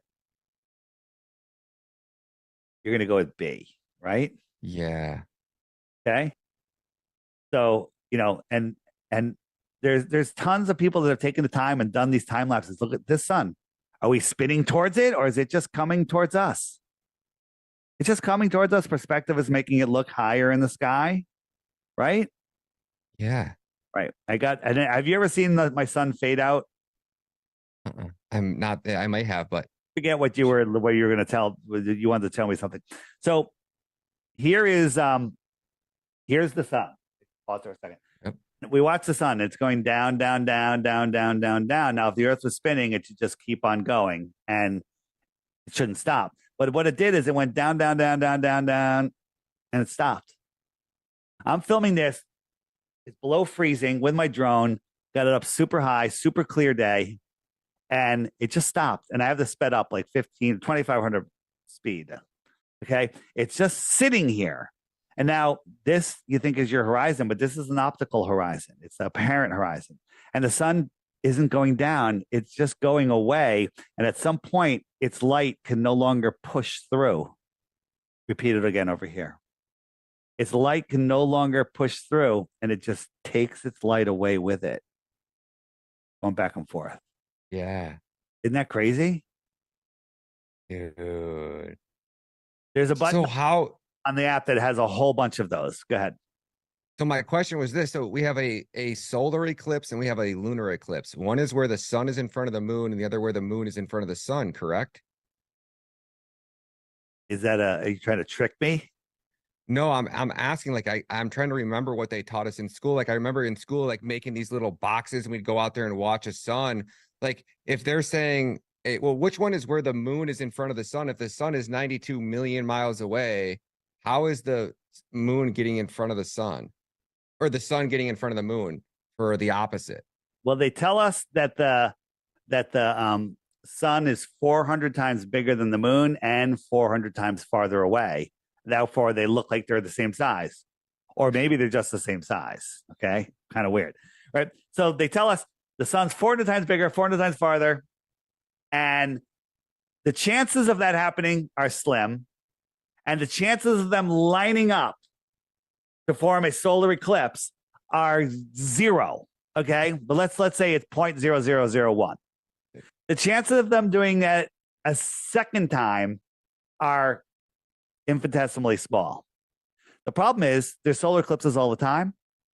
And every 18 years, they repeat the cycle again and again. They come in cycles and patterns. And every 18 years, plus whatever number of days, the whole cycle repeats again and again like a perfect timepiece. All right. So this is a solar eclipse is when allegedly the moon goes in front of the sun.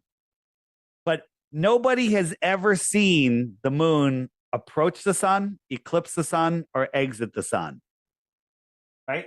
If we had the moon eclipsing the sun, you would see the moon coming to it. Well, the sun's so bright, you can't see it. It blinds you. But when there's a total eclipse, it's dark where we're watching, right? You're looking, and we should be able to see the moon with some way, I mean, with a zoom lens, with a infrared, with your naked eyes. And we're told that we see the full moon because of the light that's bouncing off the moon coming to Earth. And if you go out in the middle of nowhere and there's a full moon, you can read a book. It'll cast your shadow on the ground. Well, the Earth is 6 times bigger than the moon, and with all the water, it's a lot more reflective. So when you're looking at a total solar eclipse, from the moon's point of view, there's a full Earth. The sun is shining on that whole side of the Earth. So that Earth shine should be lighting up the moon. You should be able to see the moon. No one's ever seen it.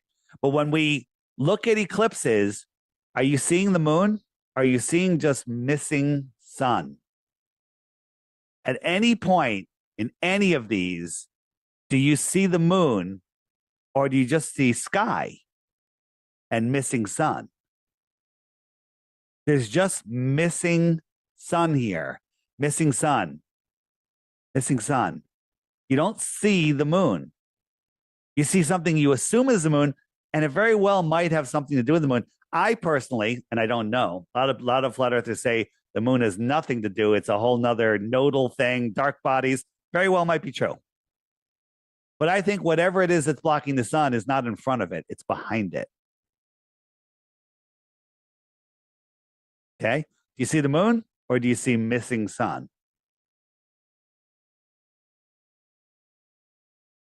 Right?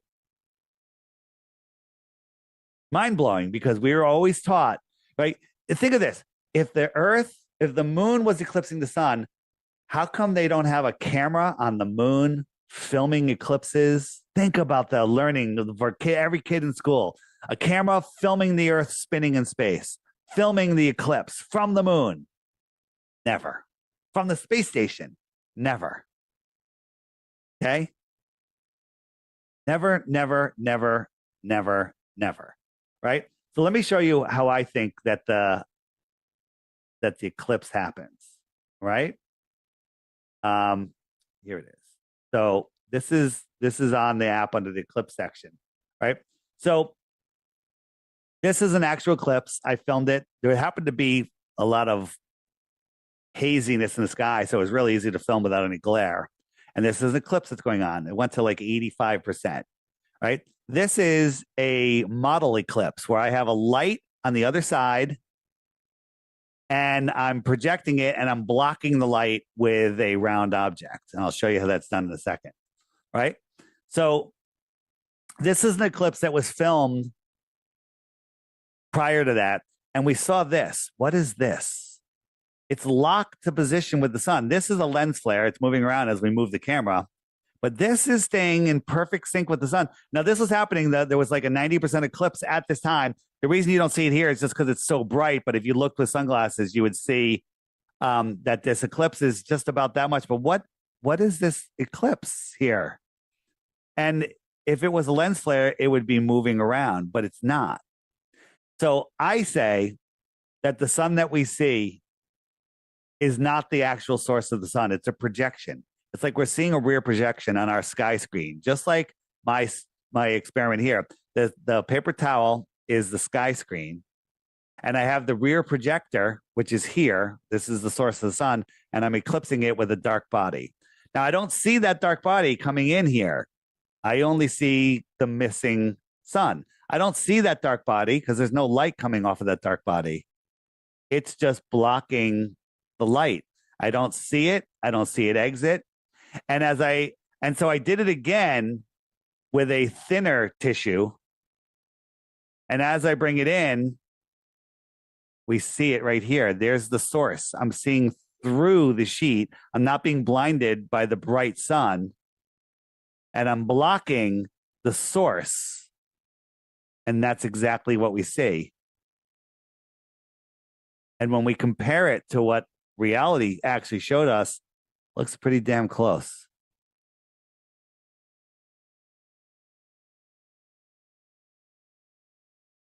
Right?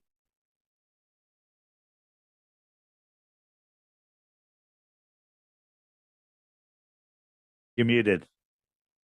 It just opens your eyes to everything. It makes everything make sense, and it makes you question everything. Yeah. Like, it really makes me question why did they assassinate Kennedy? It was because he was trying to make the world a better place. He was trying to what? Or is Kennedy about to expose and let the world in on their hidden agenda? I got one. I haven't looked into this yet that much, but remember when Nixon called the guys from the moon? Remember? Yeah, 28 minutes. Yeah. He called the guys on the moon. Remember? He's talking to the guys on the moon. Okay. This is the actual footage. They're showing the thing, they're showing the moon, right? There he is. The television does that whoop, I lost the signal thing, right? And so he's talking to them on the moon, right? But when we go back to the scene in the White House and we zoom in on his wall, he's got a picture of the Earth from the moon already. How do you get that in 1970? How do you get that picture?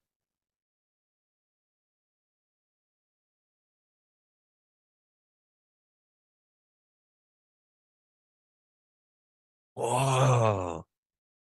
Now, the Globers will say they sent a probe around the moon and it took a picture, and I don't know what they're going to say, actually. I really don't care because this is ridiculous. And by the way, we've taken these pictures off of NASA's website, put them into Photoshop, cranked up the levels, and there's a friggin' square box around the Earth that it was clearly just it was photoshopped in.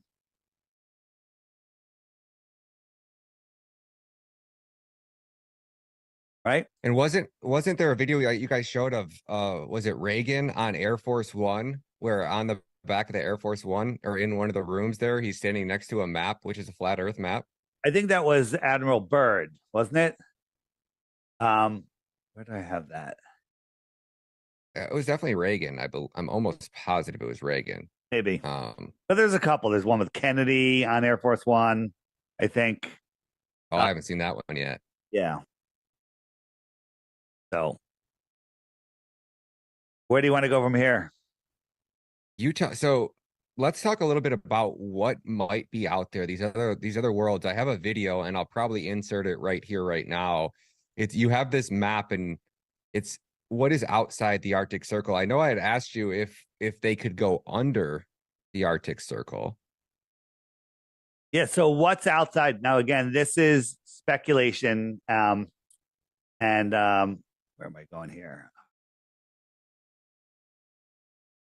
Or here we go. Did you make all these?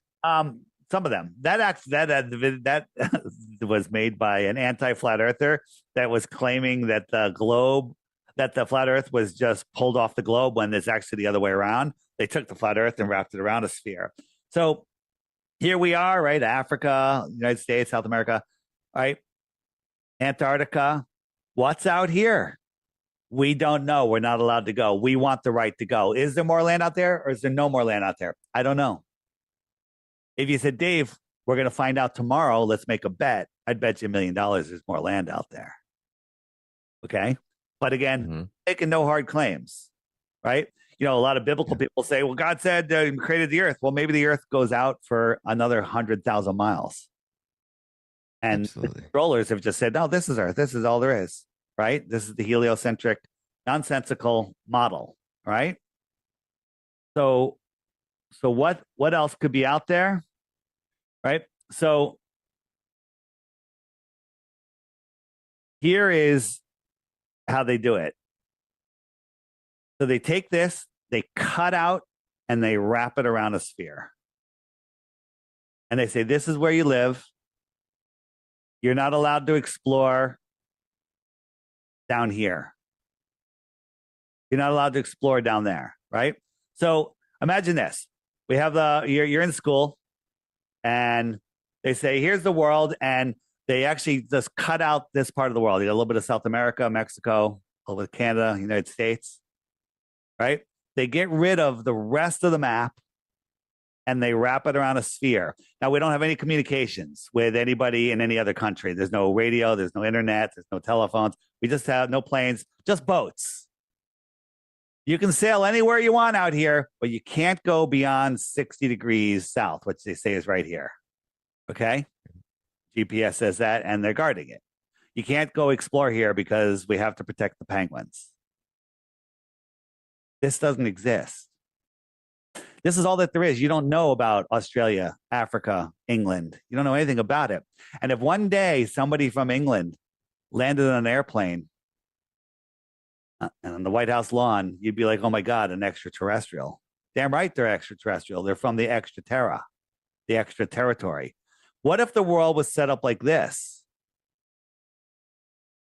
We live in this pond right here.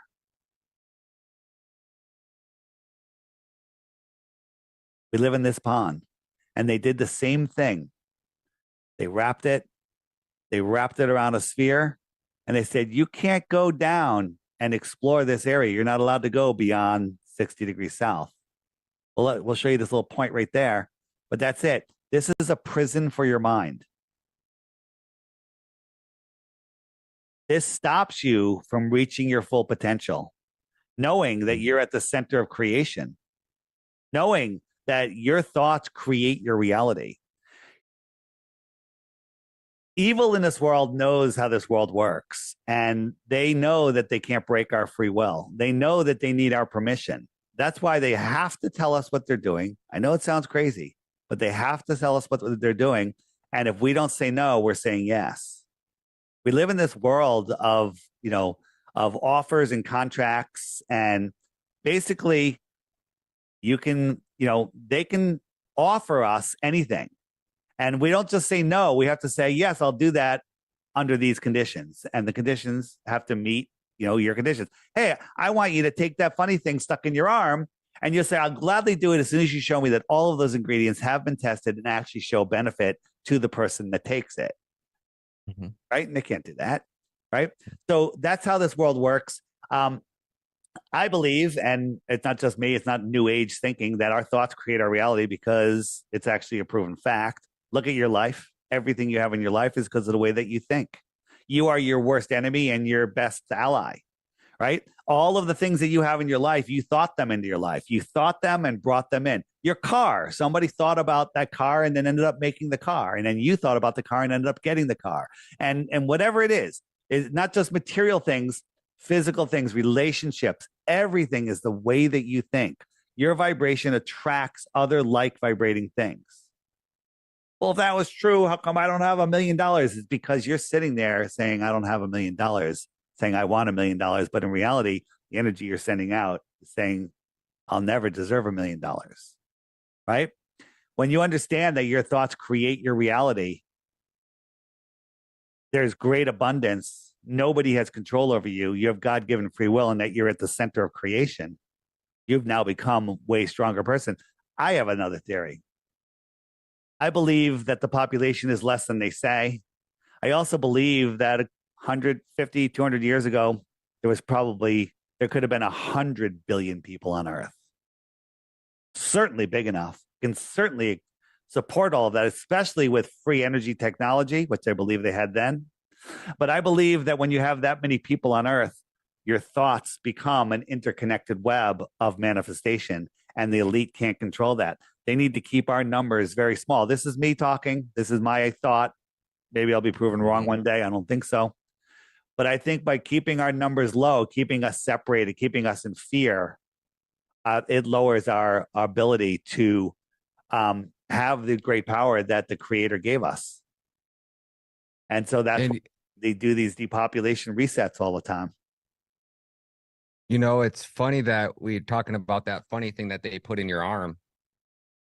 And if you go through and you, I heard and don't you fact check me on this, but that if you got every one of those recommended, that they are recommending that kids get now, it's like 72 of them, that your body would contain, it's like 1,600 nanograms of aluminum and all these metals and different types of metals. And it made me think when I heard you guys start talking about those vibrations, that these might not be what we think they are, that I think that there's something that has to do with messing up how your body vibrates. And 100%. And as long with the spraying in the sky, I believe that the heavens above are right there. And there's a war heavens above with all of the spraying that we see that's going on. And that's to disconnect us from source information. You know, they talk about the Akashic records, you know, how some people can meditate. The Akashic records are the records of all of everything is contained in one library called the Akashic records. I don't think it's a physical place. It's a spiritual, mental place that I have a Tesla coil that is an amazing device that fills your body with this energy. And the guy that built it got the information from the Akashic records by going into a meditative trance. They taught him how to build it, and he built it, and it's amazing. There's a lot of stuff like this in this world, but they don't want you to know about that. Okay. And so I think that when you have that many people, we all connect and we can all have access to the Akashic records. Have you ever gone to a festival? Yeah. Like a big concert. I don't know if you've ever been into like electronic music where people are doing drugs and it's just like every person you walk by is like super, super happy. I say this when you go to Electric Forest and you walk onto those grounds and you step and you're around all those people, I swear to God, on my son's life, you can feel it. You can feel the energy. You can feel the positivity radiating off people. It's unlike anything I've ever experienced in my life. I love festivals. We used to have a great one here in Connecticut called Gathering of the Vibes, a 3-day camping event. Amazing, huge festival, and just amazing people. I'm actually going to a festival at that campground in 2 weeks or 1 week. It's like a week from this weekend. And it's a huge festival. It's not a camping one, but it's just an amazing time. You know, and it's just about people being around good people and having great conversations. And of course, I'll be wearing a Flat Earth t-shirt. And so we'll see what happens there. I just ordered my first one. It should be here. I don't know. Actually, another guy I was messaging, because Anna, my co-host on our morning show, and another LFA host, she's the one who was in communications with you originally. And I was talking to somebody else on Twitter. And right after she said we have this interview, this guy messaged me, Eric, I want to say Dubry. Am I saying that right? Dubay, yeah. Eric messaged me and he's like, you should check out our Flat Earth gear. I was like, all right. And I bought one. I thought it was yours. I was like, oh man, I hope it's in there in time for our interview. And he didn't. It was there. He puts out tons of great information. And if it wasn't for him, you know, I don't know if the Flat Earth movement would be where it is right now. So wow. On the app, on the shopping cart page, here's my shop. And I've got some pretty cool designs. If you know, some that are in your face. What does that top one say? This one just says 100% chance it's flat, flatearthdave.com. That's on the back. FE on the front. This is a compass, a real compass. South, south, south, south, north in the center, east and west are circles. That's how a compass works. People don't realize that. These are I'm a blue dot. Everything in the world proves flat. But I just put a new one in, which is where is it? Got a lot on here now. Flat Earther. I like this one. I like that. It's got the map inside of it. It comes in black, and I have them also without the flat Earth. If you're like, I can't wear that, it's too much. I've got them both styles, right? And hoodies, all sorts of stuff. And these are fun. Listen, you do support me by buying these, but it's also you're supporting yourself. You're getting out there. You're having a conversation. I love this one. This is one of my favorites. It's got the map on the back, right? And it's got just a big FE on the front. And it starts the conversation, 100% chance it's flat. And they go on and on. I got a bunch. So man, I got the one that's like a North Face symbol, and it says a flat Earth instead of the North Face. Favorites. And the girl that makes those, she's going to be at Flattoberfest in Vegas.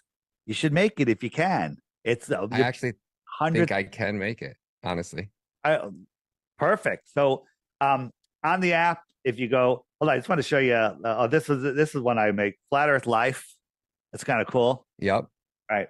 So on the app, if you go to the shopping cart page or on flatearthdave.com, right here, Flattoberfest. You can click that, and up comes. There it is. And how much are tickets, in case anybody's asking? Ticket, you know what? I don't even know where they are. They're around $200 or something like that. It's a 2-day event. I don't know what it is. Don't quote me. I don't know. Yep. Will you be speaking there? I will be on a question and answer panel, but I'll be speaking. I'll just be with everybody because they're just talking to everybody. So just come up and talk to me. But I'll be on a question and answer panel, and there's going to be some great conversations. And we're also going to be going out on the street. We have banners says win $3,000 in chips, and we got big chips on them by giving us one globe proof. And it says no. What does it say? It says play as many times as you like. No cost to play. Play as many times as you like. And basically, we're just going to be out there. Everyone will have their apps or whatever paraphernalia they have. There we go. Like, throw my mouse on there. But check it out. Oh, that's a old ticket price. We can look right now. Let's see what the price is.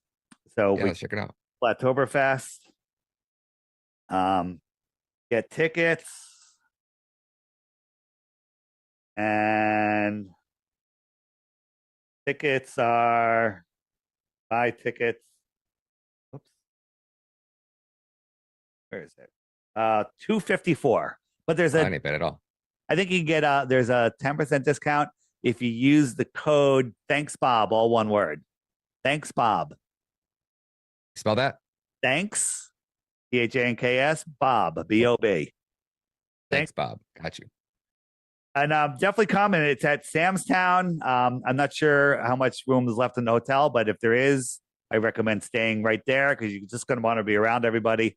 And what hotel was that? It's Samstown, and Samstown is right off the strip. But all the information is there on the app, or if you don't have the app, flatearthdave.com. Big banner says Flattoberfest, and it's going to be a blast. September, I think it's 20th and 21st. It said that weekend, Saturday and Sunday. We get there on Thursday, and then we leave on Monday. So let's pivot now. I want to pivot a little bit into JFK, because what makes me want to go down that rabbit hole, or to at least hear what you have to say, is we've talked about our government releasing these declassified documents, and one of the things that Trump was campaigning on in 2016 was that he was going to release or declassify all of the information related to the assassination of JFK. And one of his good close buddies was in an interview. This is probably, I don't know, like 6 months ago. I'm sure I could find it if I wanted to track it down. I'm watching this interview, and this guy goes, it's really weird. He's really close with Trump, like in his inner circle, still in the inner circle. And when Trump was getting ready to leave office, he said, "Hey, man," he said, "You promised us that you were going to declassify all of the JFK files. Why didn't you?" And Trump goes, "Because the American people couldn't handle the truth." And I started thinking to myself, well, like Tucker's telling us the CIA assassinated the president. We already know what other truth could be so bad that we couldn't handle, that we couldn't wrap our heads around. Maybe that the earth is flat. Maybe that's what he was trying. Maybe. I think so. What else could it be? What could you think of something that would be that China did it? Our CIA did it? We already think the worst, don't we? Yeah. No, that type of reality. I mean, it's a lot for people to deal with, knowing that, the Cold War wasn't a real war, right? It was all a put up, right? All of these conflicts we're having, and all of the stuff comes out, like the Korean War, it was kicked off by the Gulf of Tonkin, which is now admitted, declassified as a false flag attack. So the entire Korean War was put on as a ruse under false circumstances. Where's the revolution? Everyone that had a friend that went to Vietnam should be revolting. Nothing. The CIA admitted it came out that the CIA killed John Kennedy, right? Didn't that come out like last year? Yep. Nobody Tucker did it. It was in November. Yeah. Nobody cares, right? They've dulled us down, making people just complacent and non-caring and non-thinking. I mean, I go into New York City.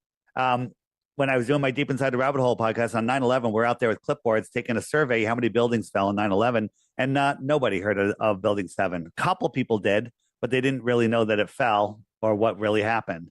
And they're right in New York City, in the heart of New York City, right? There's so crazy. Yeah, I mean, and most truthers don't even know that 7 buildings fell on 9/11. No, most truthers don't know about Building 6. Most truthers don't. You don't know about Building 6, right? No, sir. Building 7 fell, and it fell after they announced it fell, which is impossible. Okay, you know all that. That's so crazy. Yeah, I heard that part. 6, 10 stories tall, full city block. Almost the entire inside of the building disappeared down to the basement. How? I don't know. It did. Therefore, there is a weapon that can make the entire inside of a building disappear down to the basement. If you look at the evidence, the buildings fell at free fall speed, and the big chunks that were already ejected from the building dissolved into dust when they were falling and never hit the ground. Therefore, there is a weapon that can turn buildings to dust in midair. I don't know what that weapon is. I don't know where it comes from. I don't know who uses it, but there's some sort of energy weapon that can do that, because that's what happened.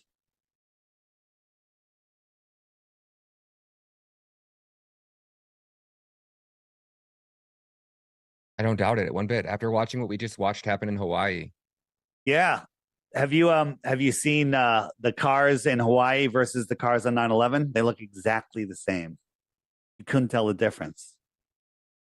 On 9/11, there's cars all over the place where their engines were gone and their doors rusted and the insides dissolved.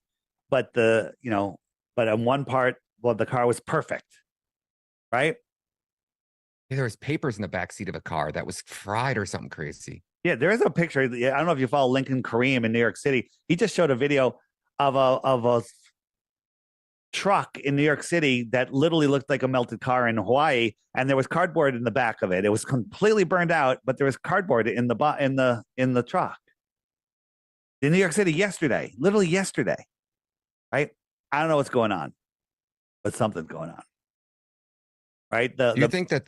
But by the way, to anyone listening, if you want more information on 9/11, you want it on any of the other things that are very controversial with involving schools or marathons or anything else, stoplookthink.com. Stoplookthink.com. If you want to hear about the Covius Minimus, thing that's going around, stoplookthink.com. The Fires, stoplookthink.com. Check it out. It's a good resource.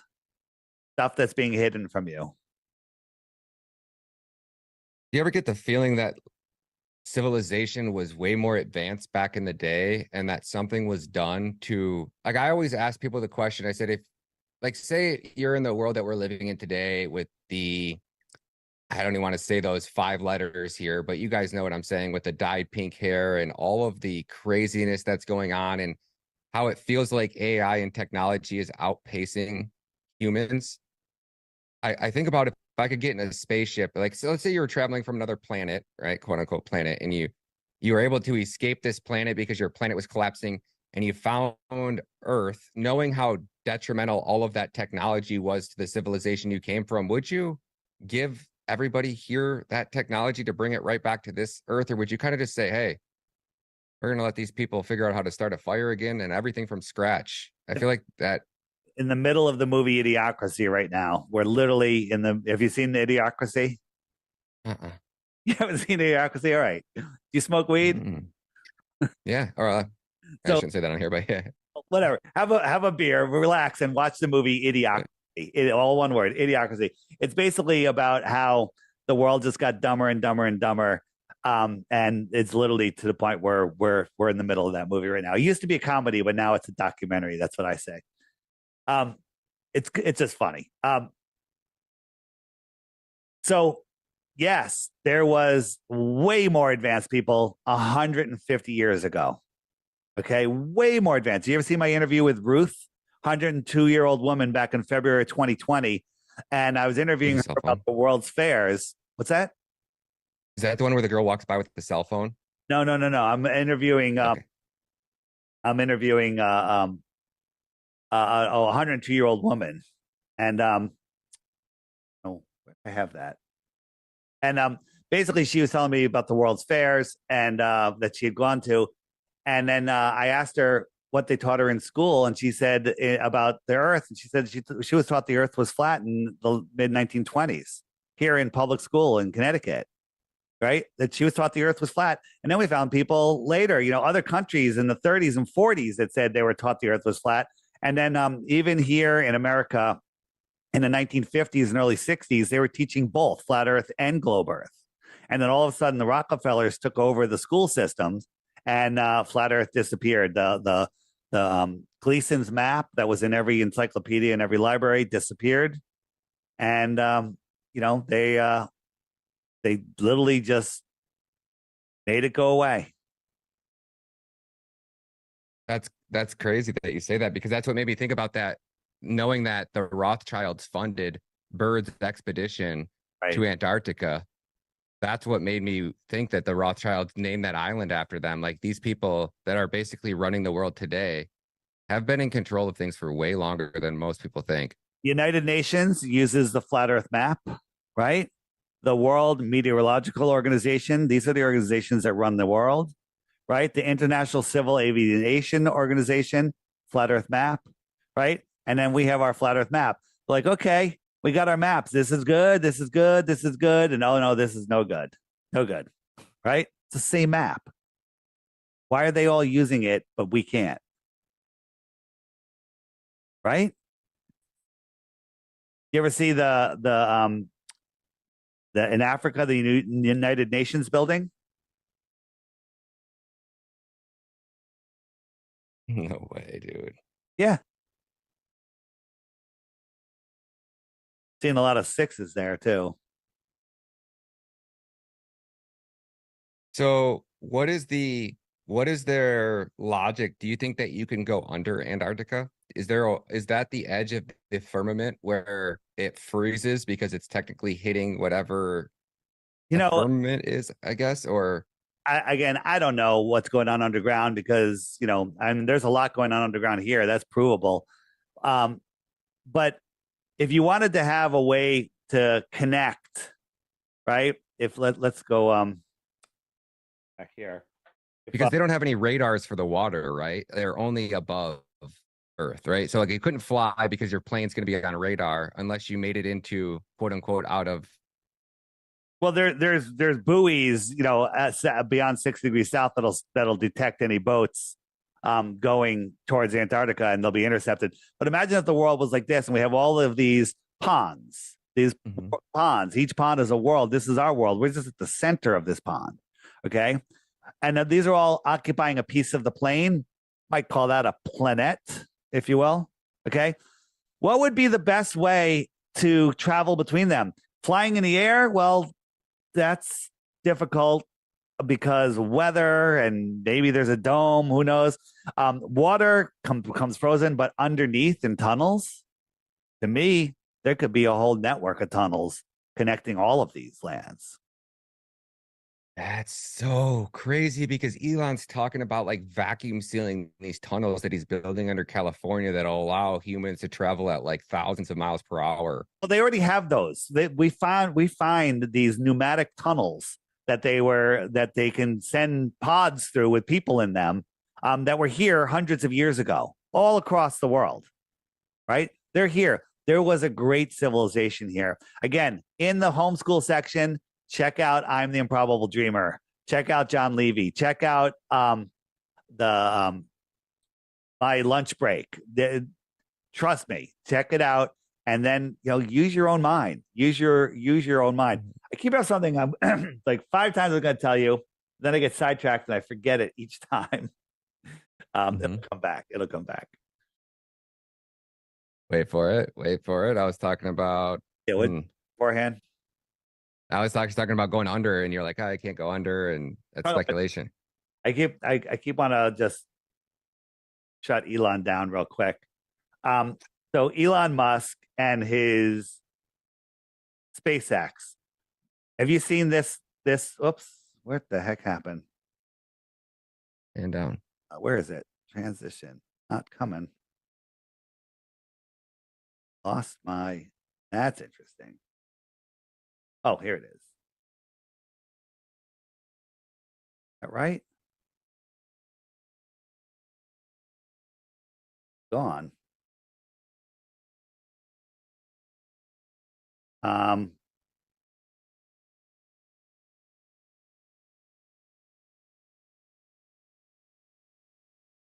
isn't that showing? This is Elon rocket. I'm just trying to. I have where is the? There's a rocket launch that just shows how fake his rockets are. You know that he doesn't launch anything into space. You aware? I'm coming to that conclusion. Yeah. Yeah. And you've seen, Twitter is now X, right? Mm-hmm. And you see what happens when you mirror it. So that's the Freemason symbol. What? Just a coincidence, right? It could be. It's just a coincidence. 100% coincidence. Of course. And that they come back with this picture of Earth, and that you have sex in the clouds. Have you seen that? What? It's like this is like the first picture they gave us of Earth recently, a couple of years ago, and this is from Elon, and it says "sex in the clouds," right? Because they love this imagery, right? Here's Elon's rocket going off. Okay, that could be me. I'm just perverted, right? That's kind of weird, right? But then you look at Elon versus Virgin Galactic. You got Elon with not Elon. This is Jeff Bezos. Blue Origin. Blue Origin. Could it look anything more like a rocket? Right? And then you have Virgin Galactic. Okay? That's just me. That's just a coincidence, right? Then when you watch Jeff Bezos, every time one of his penis rockets go off, the guy that is filming it has a shaking problem. Okay?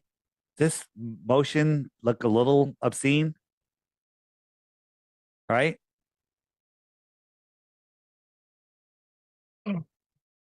Okay. Why is this happening all the time? Right? They got a jerking penis rocket. Okay. The first Apollo mission, here's the flight plan. Okay. Right? Then on the space shuttle, This is their new mission patch. To me, this looks like a baby in a womb. Okay, that's just weird. Okay. But they're talking about how they miss drinking out of a cup in space, drinking coffee. And so they created this special cup that you can drink coffee out of. Okay, and if you watch the video of her doing this, it's so creepy. But if you look at this cup, what does that look like?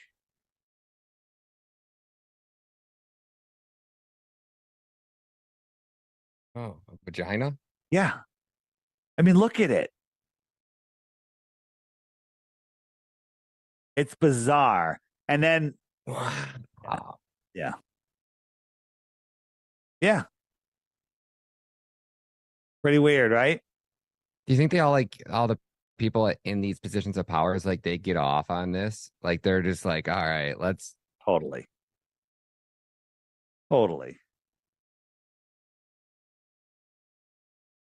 This is the most bizarre realization. Do you think we get to a point that we know the truth? And I think we're there. Do you think this has so much to do with why Trump has to be removed from power? Why they are so hell-bent? Maybe.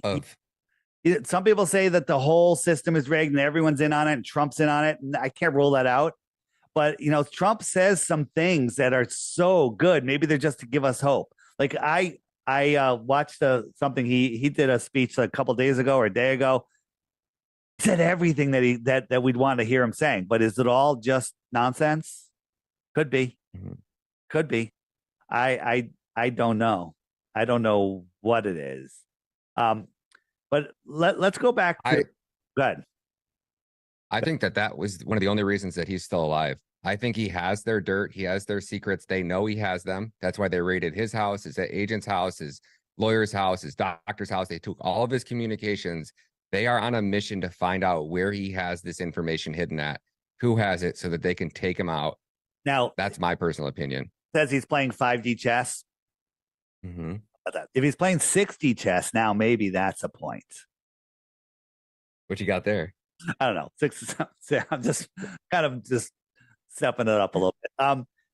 It's fascinating. I'm happy to be alive. It's very interesting.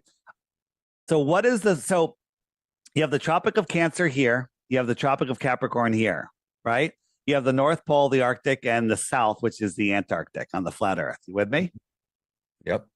So anything in between these two tropics, that's where the sun never gets far from. It crosses over them twice a year. So those are the tropical areas. That's where all the tropical places are. They're in between the tropics. Why it's warm. The sun passes over them twice a year. It never passes over us. It comes near us, then it goes away, then it comes back. Once a year, it comes towards us, and then it goes away. Mexico crosses over them twice. Okay, that's why it's always warm in Mexico. Anything inside of this circle here, we can call this the Arctic zone. Anything outside of the Tropic of Capricorn, we'll call it the Antarctic zone. So we have the Antarctic, the tropics, and the Arctic. So they love their wordplay. What is the sun doing? If I'm standing anywhere in here, I'm in Connecticut. What is the sun doing? Is it arcing around me? No, it's circling. It's circling, but it's arcing around me. The arc tick. It's ticking. It's the time, and it's arcing around me. Shit. Now, if I'm out here, is it arcing around me? No. Coming towards me, going away. It's antarcing. The Antarctic. Makes sense. The Arctic Circle. The Arctic and the Antarctic, because it's antarcing, not arcing. It's not going around me. Yeah, I'm saying, but they call it the Antarctic Circle. Yeah, the Antarctic or the Arctic Circle.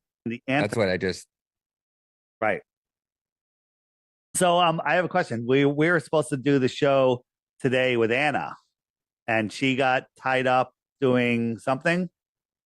She got a new really good job offer for Stu Peters. So she just got her new show had to start tonight at 9 on Stu Peters Network, which she wasn't sure if she was even going to get the job. So Stu is constantly tweeting and all sorts of stuff about questioning the globe. Did you see my interview with Stu Peters? No. You go. I have to go watch it. Yeah, you can search my Flat Earth Dave interviews. But if you want to find all my videos, if you click the web button and then click here, interviews, it'll be in that list. It's a ways down that list. But you'll see a picture of me and Stu. But Stu gets it. And he just tweeted today one of my videos, a video of me talking about space and how ridiculous it was. Of course, he didn't mention my name or my website, which would have been nice too. Okay. He's out there poking everybody with flat earth stuff. But here's endless interviews. I was on The Blaze. These guys are great on the morning show on The Blaze. Yeah. Patrick, what's his name? Patrick Gray. And those guys were getting it. They were blown away. So my Stu Peters is in here somewhere, but there's Man in America. He's on your network. Yep. And it's in here somewhere, but you can search my Flat Earth Dave's Interviews 2 channel to find the Stu Peters one. But Stu, we had a great conversation. I think I was on with him twice now. So those are all your interviews. Wow. Oh, they go on and on and on and on and on and on. I've done over 1,000. Oh my Lord. Over 1,000 interviews. So, if Flat Earth was a PSYOP, it would have been over a long time ago, right? Some scientists would have come out. It all started with after Eric Dubay. Mark Sargent put out a bunch of clues going, wait a minute, this Flat Earth thing can't be.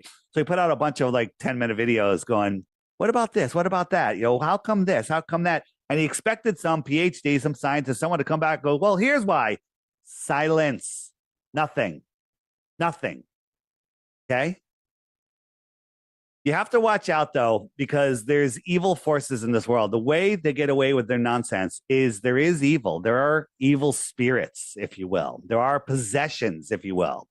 And people give away their soul, their control over their body, if you will, to evil for whatever reason. And you have a lot of these possessed people. I say they're either paid or possessed. Everyone's like, there's a paid shill. He's a paid shill. He's a paid shill. I think there's very few paid shills. I think there's possessed shills.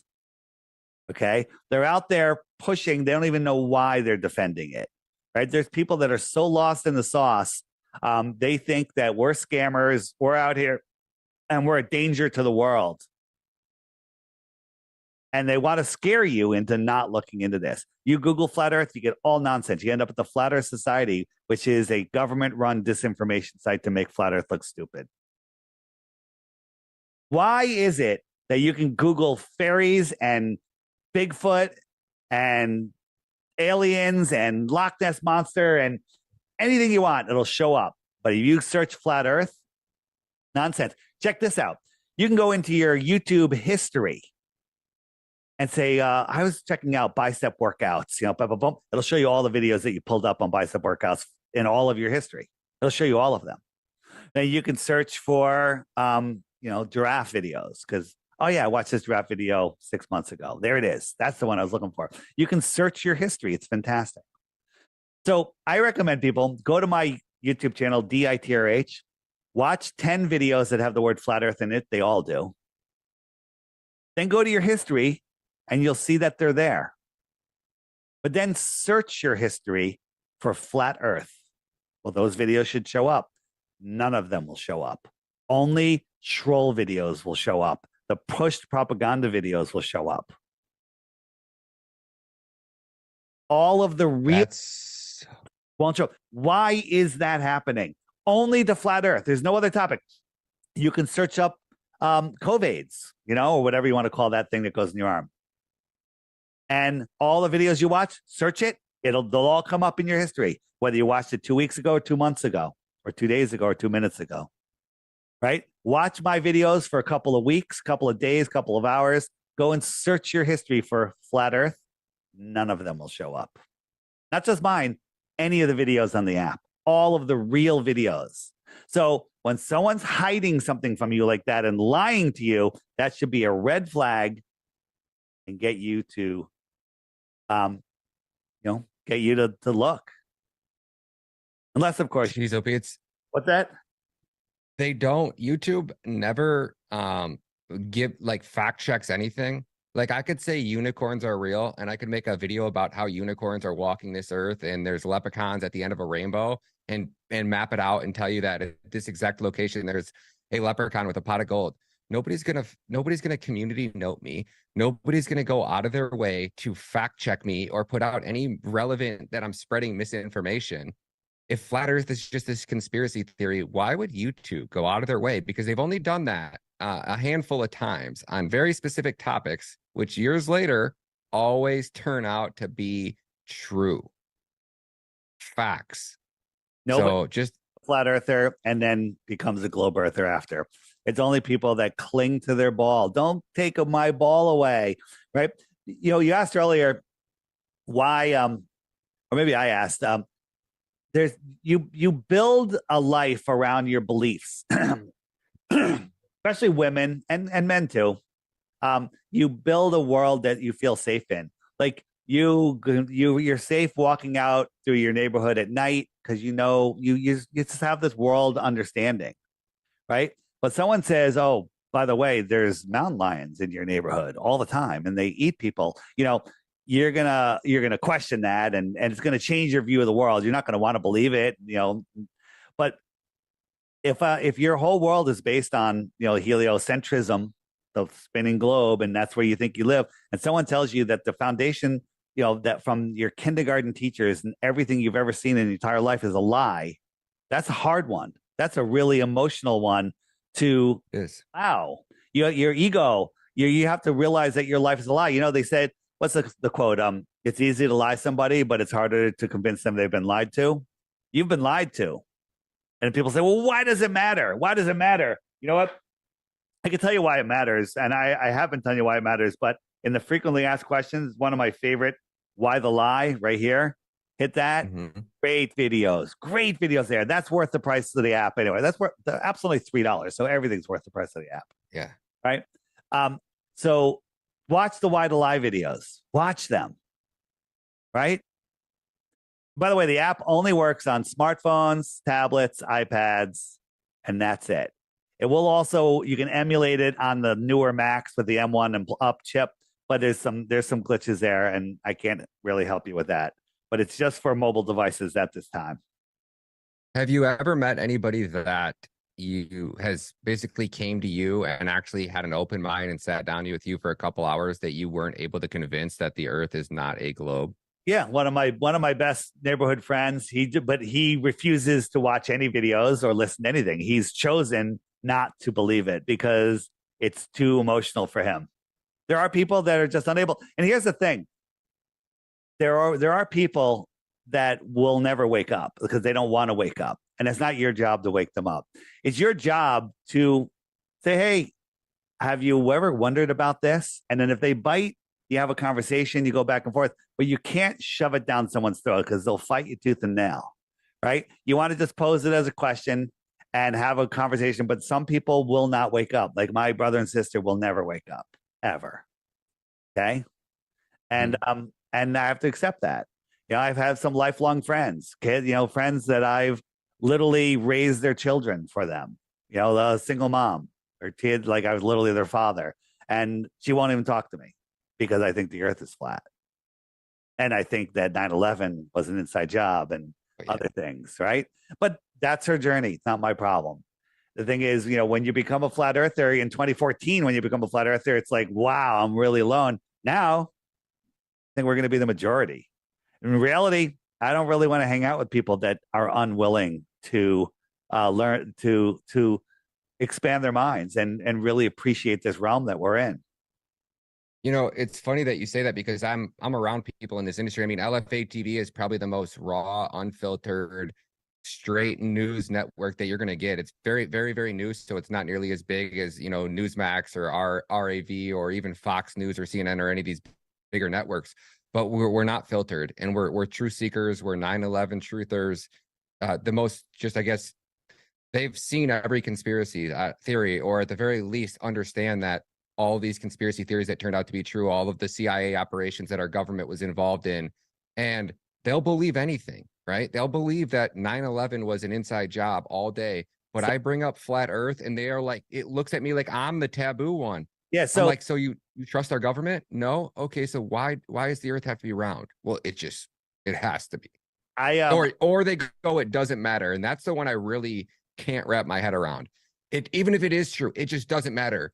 There's kids dying over here, and there's this going on, and there's that going on. That doesn't matter. Well, so 9/11 matters, or Hawaii matters, or does it all not matter? I don't know. The thing, the spinning ball is how they got away. The lie of the spinning ball is how they got away with all of this stuff, all of these child, abductions and trafficking and Maui. It's because people are spinning out of control, lost in space, and they don't know who they are. They don't know the true power that they have. They don't know that they can say no. They don't know that they don't have to be part of this. Okay, so the foundation of their world is spinning out of control in an infinite space vacuum. How are you going to actually, make a difference in this world? Yeah, sure, you can make a difference here and there, but if you know who you are and your true power, you're much more powerful. If you don't know who you are, you're operating blindly, and you are blind if you think you're spinning in space. So why the lie? And as you were saying, your listeners are open to anything, but when you mention flat Earth, they're like, get out of here, right? And I get it because that's how I was. They're doing deep inside the rabbit hole. Every conspiracy, flat Earth, I said, get out of here. I banned people forever. But what I'd like to tell people, and maybe you want to put this right at the beginning, is don't tune out. Listen to this, because I'm offering 3 Bitcoins, right? That's like almost 100 grand, all right, for 1 globe proof. If you live on a physical ball spinning in space, all you have to give me is 1 scientific proof that we live on a spinning globe, and I will send you 3 Bitcoins. Okay? That's it. So listen, I might be you think I'm crazy? But that if I'm crazy, it's going to be really easy for you to win these 3 Bitcoins. 3 Bitcoins, 1 globe proof.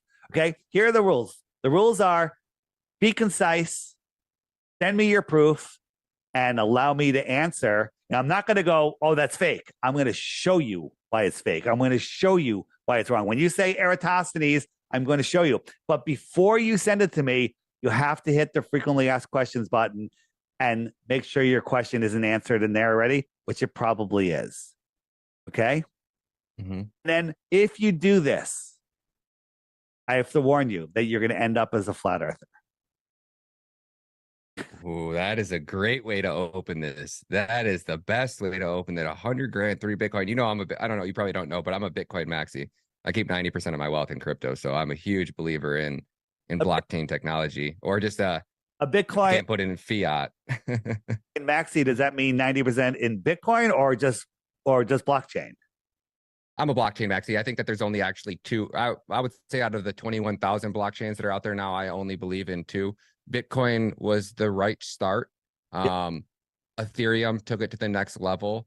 Going to proof of stake was obviously the biggest scam. Proof of stake blockchains are all completely scams. If you're talking about being decentralized and secure and the whole 9 yards, there's only one blockchain that's really solved it. It'll revolutionize the world and everything about blockchain. It's called Cadena. I don't know if you follow blockchain technology, but back when I understand you don't know enough about blocks and how blockchains work, right? Like it's just data inside of a block. Blocks are connected together with a hash, right? Yep. And all blockchains are doing is storing data. How much data can I fit into one block, and how often can I produce a block, right? Yep. Well, with proof of work blockchains, no matter what technology you do, because it's proof of work, right? They have to prove the work. They have to solve these complex algorithms to produce a block. You're inherently limited, and the average is about 5 to 10 TPS, which is transactions per second. Now, back in 2014, somebody wrote an article called Bitcoin Rope. And the idea was they knew that inherently, if adoption hit a certain point, the Bitcoin blockchain would be maxed out. So it was either change the block size, which is how we got Bitcoin Cash and these other spin-offs of Bitcoin, where they actually wanted to change it. But the Bitcoin Rope was, well, what if we braided 2 chains together? And in order to braid 2 chains together, you have to store the hash of each block in the other block, right? And that's what will braid your chains together. And that's great. Cool. We have 2 Bitcoin blockchains still consuming the same power as one, but you're actually you're basically mining 2 blocks every time a block is produced. But if Bitcoin's only capable of doing 350,000 transactions per day, and we talk about blockchains like Solana that we're doing quote unquote 60,000 TPS, which is transactions per second, drastic difference. And even Solana only peaked out at about 3,000 to 4,000 transactions per second, and it was maxed out. It couldn't even, it would break every other time. But if you connected 3 blockchains together, right? Let's just say, just out of context, each block can hold 100 transactions, and 1 hash takes up 1 transaction. So if you connected 3 blockchains together, you're going to have 3 hashes in every block, 5, 10. Well, let's say you get up to 50 blockchains connected together, which still wouldn't even be enough for a fraction of global adoption. Half of your block would be filled with just hashes. Yeah. So the number 1 cited author in the Bitcoin white paper is Stuart Habert and Scott Stronada. They created the first blockchain in 1991. In my personal opinion, if there's anybody that's most likely Satoshi or in that circle of Satoshis that created Bitcoin, Stuart Habert's one of them, or he just randomly, him and Scott are the most cited author in the Bitcoin white paper. I mean, Bitcoin wouldn't have been created if it wasn't for the work that Scott Stronada and Stuart Habert did. So Stuart Habert's had that same blockchain running since 1991. He publishes the hash every Sunday in the New York Times. He has companies that have been using it since then to store information. And he's been basically trying to figure out a way to make data immutable. And it's basically been his life work. They're called decentralized digital identities, something or other. He ended up meeting the team called Kadena. It's Kadena. Will Martino he went to Yale private school. He was recruited by the US government, sent to private hacker school, and then was put into a position to help the SEC create their blockchain center for excellence. And in the process, he built this supercomputer that basically analyzes every trade on the stock market, on the NASDAQ, the Dow Jones, the S&P 500. And that information is fed to the SEC. So they don't have to really look for insider trading. They have basically a bot that analyzes every trade and then feeds the SEC information when things aren't adding up. He also was working with Stuart Habert. Stuart Habert builds all the algorithmic trading softwares for the most legacy financial institutions around the world. He was handpicked by Jamie Dimon to build Jamie Dimon's first blockchain called Juno. When Jamie Dimon brought Stuart together, Stuart picked his team. He picked Will, and he picked another girl. Her name is Emily. She's some basically super smart genius who's advanced coding in Haskell. And together they were going to build Jamie Dimon's blockchain. So in the process of building that, Jamie Dimon brought them in and said, what do you guys need? Well, they were building a blockchain, so we should start probably interview all the people that have built blockchains before. Jamie Dimon's done. And within a week, he had Vitalik, the CEOs of Polkadot, Solana, all of these people flying out for one-on-one interviews. And Will, Emily, and Stu basically sat there for weeks and interviewed all of these people. And they basically collected all the information that they had brought to Jamie Dimon. They're like, it's going to be 5 years, and here's all the stuff that we're going to need to really build something out at scale, to build what you want, or a blockchain that could meet the demands of global real world adoption. You're going to have to start with your own coding language, because none of these blockchains have a coding language that can build a blockchain. Jamie Dimon says, I don't want to do that. I want a blockchain that'll work. I want it in a couple of years. Get to it, basically. So they said, all right. So they built this blockchain called Juno for Jamie Dimon. And in the process, they just knew that they weren't building, something at scale. They were just building a blockchain just for this rich guy who kind of wanted a pet project, because blockchains were cool back in 2016, 2017. So at one point, Will and Will Martino was the one at the SEC. He came to Stu and he said, hey, Stu, I just got done researching the Bitcoin rope white paper. And he goes, I think I have a way to connect pretty much an infinite amount of blockchains together. And he goes, if I can do this and we can get it to work on paper, could you write a coding language to build this blockchain? And Stu, I think he reads, writes, and speaks, I think it's 18 different programming languages. So you think about that like languages, most people can speak 2, maybe 3. You get a few that can speak more. And then there's very few that can speak above 10 different languages fluently, read, write. This guy read, writes, and codes in 18. So for the last 7 years, they've been building the coding language called Pact. It is built with Haskell, which is the most advanced coding language there is out there. for computer coding, programming. Haskell is like the end all be all. And they've built a coding language that is packed, which means it's Turing incomplete. So where Ethereum is a looping coding language, which means it's recursive, which is very energy intensive. You also, none of your code ends or stops, right? Because it loops. So it's very easy for you to miscode things and code in bugs. And that's how everything on Ethereum, literally almost every single application on top of Ethereum has been hacked at one point or another. Why? Because it's wrote in Solidity. Solidity is a shit coding language, and almost every other blockchain out there is built in some fucking garbage ass, sorry, I'm gonna cut this out, but trash coding languages. Well, they didn't. They built it, and the technology that they used is called hash braiding. If I were to draw a star, gosh dang, I wish I had this. I have to show you this. I don't have it with me. I have a whiteboard video I'll send you that'll explain this blockchain to you if you want to watch more about it. But if I draw a star on a sheet of paper, if you just think about a star, how is the farthest point away? So if I wanted to go, like, let's say we number a star 1, 2, 3, 4, and 5, right? 5 does not connect to 1. If I want to get to 5, I have to go from 1 to 3 over to 5. Yeah. If you, right? Yep. So I'm able to connect 5 blockchains together and only store the hash of 3. I get it. Right? Now, if you scale that up, you go to 10, I'm still able to get to the farthest chain in 3 hops. So now I have 10 chains connected together. You scale it from 10 to 20, which is where they're at now, still at 3 hops.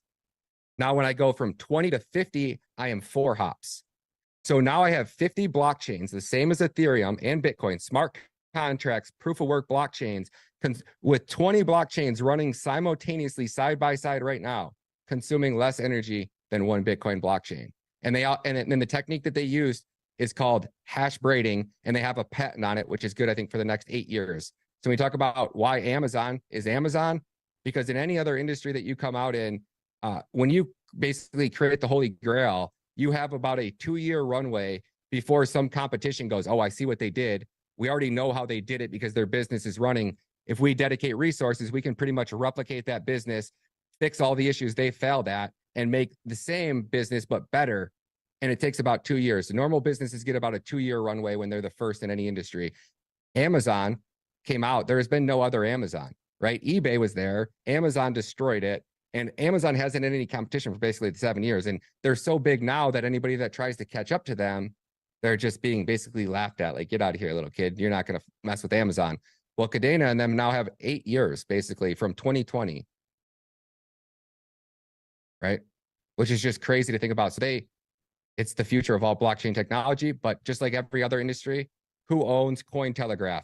Who owns CoinMarketCap? Who owns every single website that you go to do research off of? Pretty much Digital Currency Group.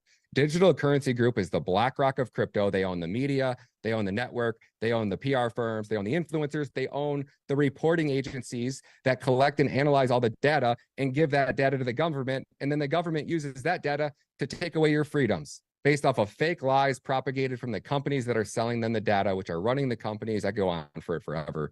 Wow. Blockchain's my thing. That's how I got down this rabbit hole. But nice. Sorry, that was a long one. Pivoting back, you remember, in 1960s and 70s, we went to the moon, played golf, and drove dune buggies around. But now they're sending Artemis to the moon, right? But not with people on it. Okay. So this is the trajectory. It goes around the Earth, and then it goes around the Earth, the moon, and then somehow it ejects some mass, which will send it back to Earth. Okay. What's going on here?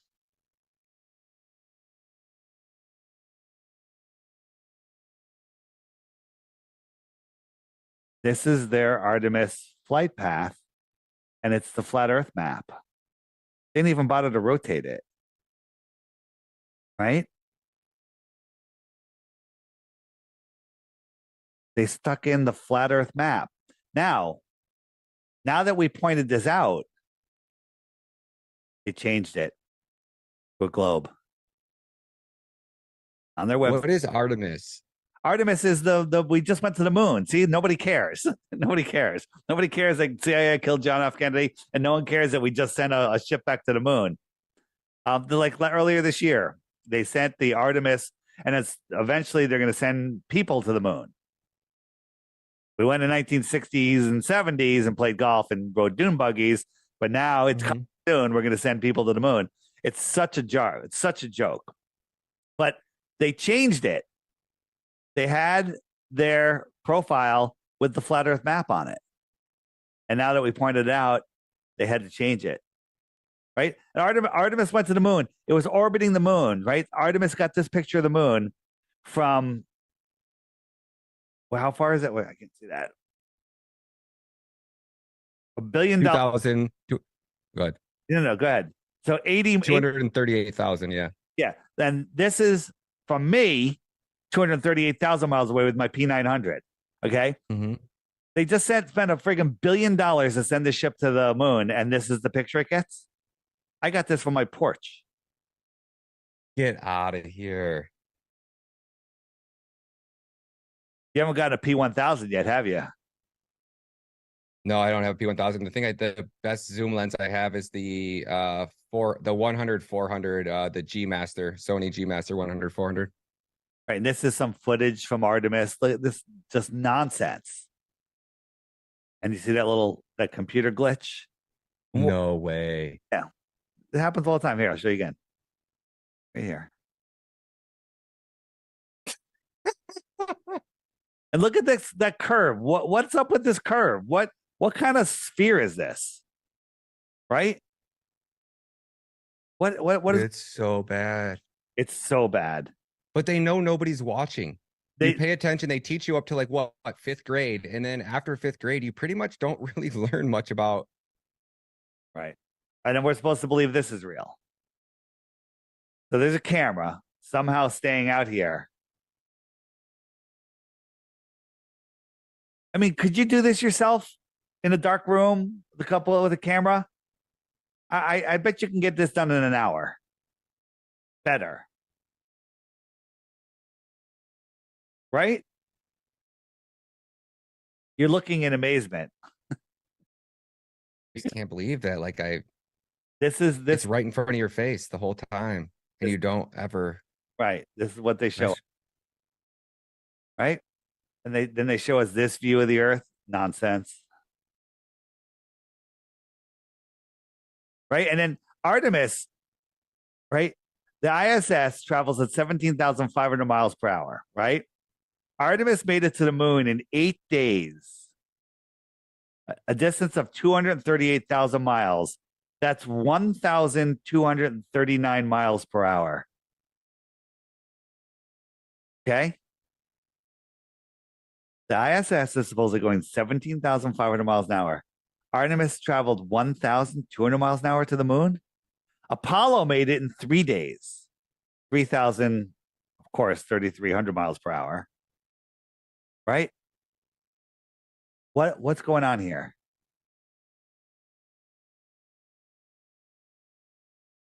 They're telling us, they're actually saying that the ISS is traveling at 17,500 miles per hour. That's what they tell us. What happens? Yeah. And does it stop? Like when people go up and don't people like ships connect to it? How are they connecting to it when it's moving? They're going 17,500 miles an hour, so it's like they're not even moving. They're just moving in sync with each other. It's like two cars on the highway going 100 miles an hour right next to each other. You can climb from one to the other. Okay? But there's no air, so you don't even notice it. Right? It's so stupid. Right? Perseverance went to Mars, right? 300 million miles away. 300 million? Yeah, 300 million. It took 7 months. That works out to a speed of 59,000 miles per hour. Okay? Is that crazy?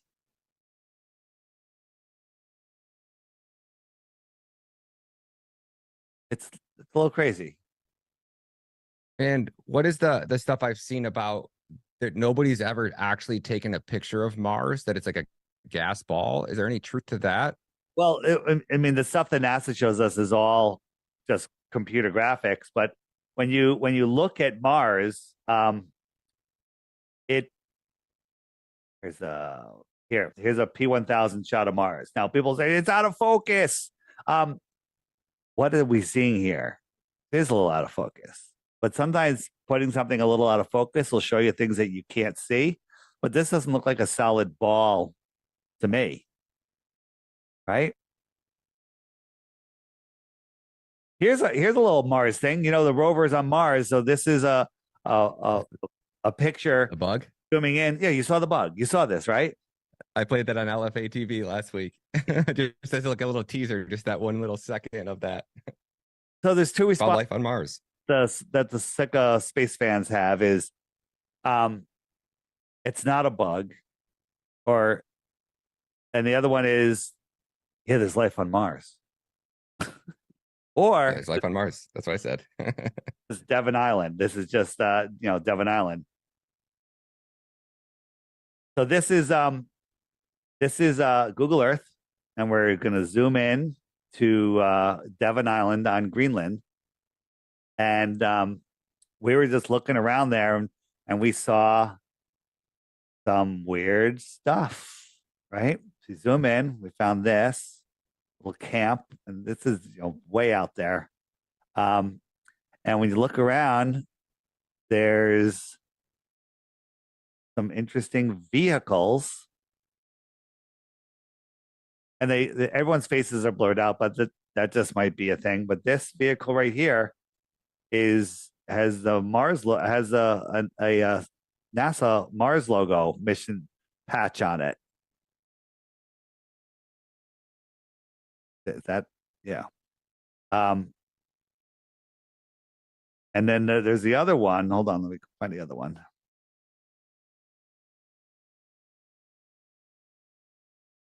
This one over here.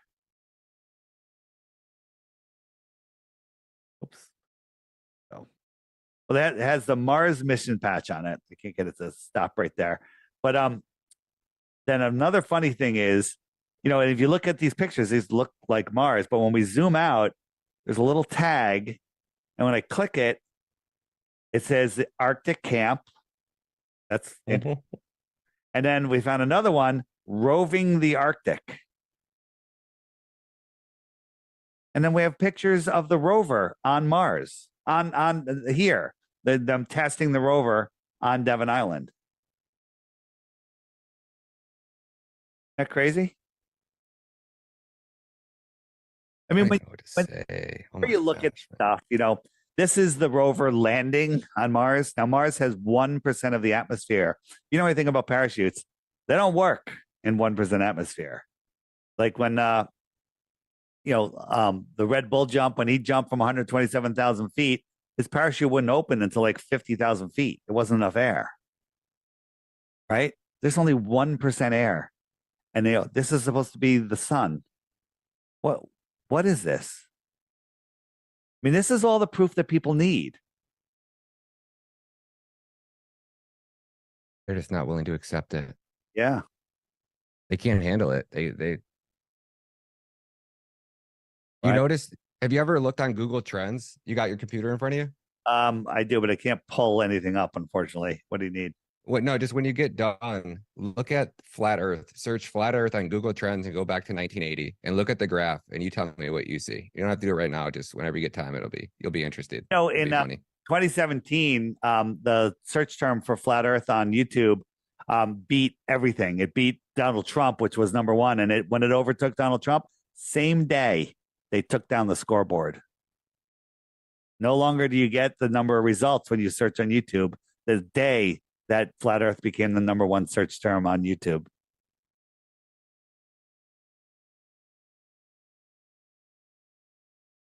Have you ever read that book about Barron Trump that basically predicts the future? Oh yeah. That's pretty gnarly, man. It is pretty crazy. It made me think of that when you said that about that Mars book and about Elon. Yeah. I don't know. I mean, flat earthers are willing to admit they don't know. Mm-hmm. Okay. What do you got here? I think this is Mars also. Through a P900, super slowed down. Right? Pretty weird stuff. And then if you look at Mars, Devon Island, right? No. Yeah, this is from their website, and then this is a picture of Devon Island. And now they'll say, well, they added the clouds in and colorized it. No, they decolorized it, added a sepia tone. Yeah. They want you to believe crazy shit. This is the helicopter. Now, how do you have a drone in super cold conditions in no atmosphere that can fly, right? We can't even fly a helicopter to pick up people on the top of Everest, where the atmosphere is 20, 30 times strong, thicker, more than Mars. But this drone is taking a picture of its shadow. Well, they say that the blades go really fast. That's how it flies. How's it getting a sharp picture of its legs and the propellers? Wait, say that one more time. This drone took a picture of its shadow. This is Mars and a shadow of itself. How is the drone flying in 0 atmosphere, 1% atmosphere? And how is it getting a picture of its blade, the shadow of its blades? Like if I put my drone up, just hovering, and with close to the ground, and the sun's above it, you can't see the blades. You don't see the blades. Look how sharp this is. Okay. I mean, people will believe anything. Okay. Anything. Which one's Mars? Which one's Devon Island? Well, obvious, but just look. This is Devon Island. This is Mars. That's what they say. Right?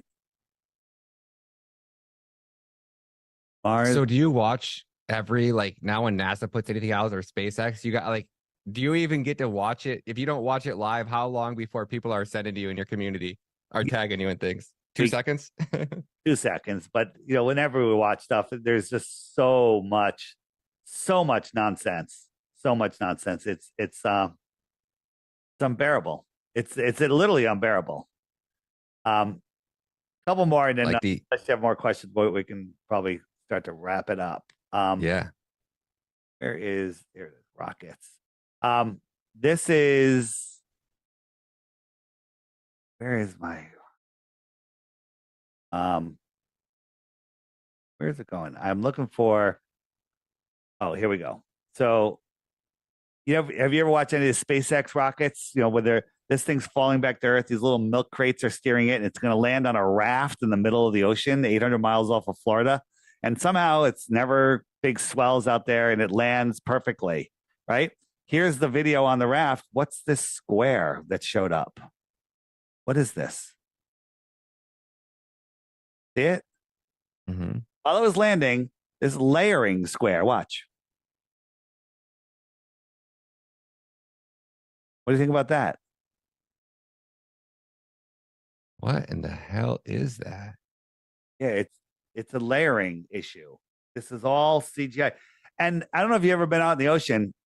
Rarely is it calm, right? This thing is falling out of the sky, going through wind streams of hundreds of miles an hour in the upper atmosphere, and somehow it lands on a raft perfectly with this little flame upright. This thing, a car can drive underneath this thing. This is gigantic. Okay.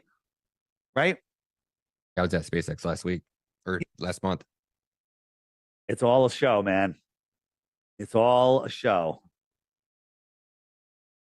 Right? And it lands on this raft upright, bullseye.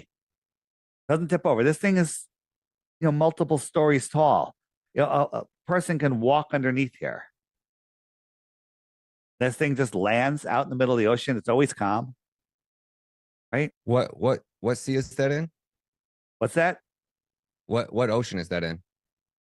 In the Atlantic Ocean off of Florida, right? And then it gets pulled in, right? This thing's floating out there. How is it staying in the perfect spot for that thing to fall out of the sky and land on it perfectly? Okay? I don't even think it could do it on the ground, but it's always done it, and there's never any humans out there. It's only a drone ship, and it always loses its connection, with the the feed, and they're like, oh, look at this. What is this? You believe that's happening? You ever watch a Harrier jump jet trying to land with multiple thrusters? This thing has just got one little thruster and it just lands. So this is what they show us every time. So this is the second stage going up. This is the first stage falling back. Now look how high it is, right? These clouds, these are clouds down here. This thing is free falling. It weighs multiple tons. Now watch here. They keep switching from one camera to the other. Look at the Earth. Looks pretty flat there, right? We'll go back in a second. So now this one, it's these little steering things are going to steer it so it finds that drone ship and lands right on it. Okay? This thing's free falling at maximum speed, and this little flame is going to stop it and land it on this target.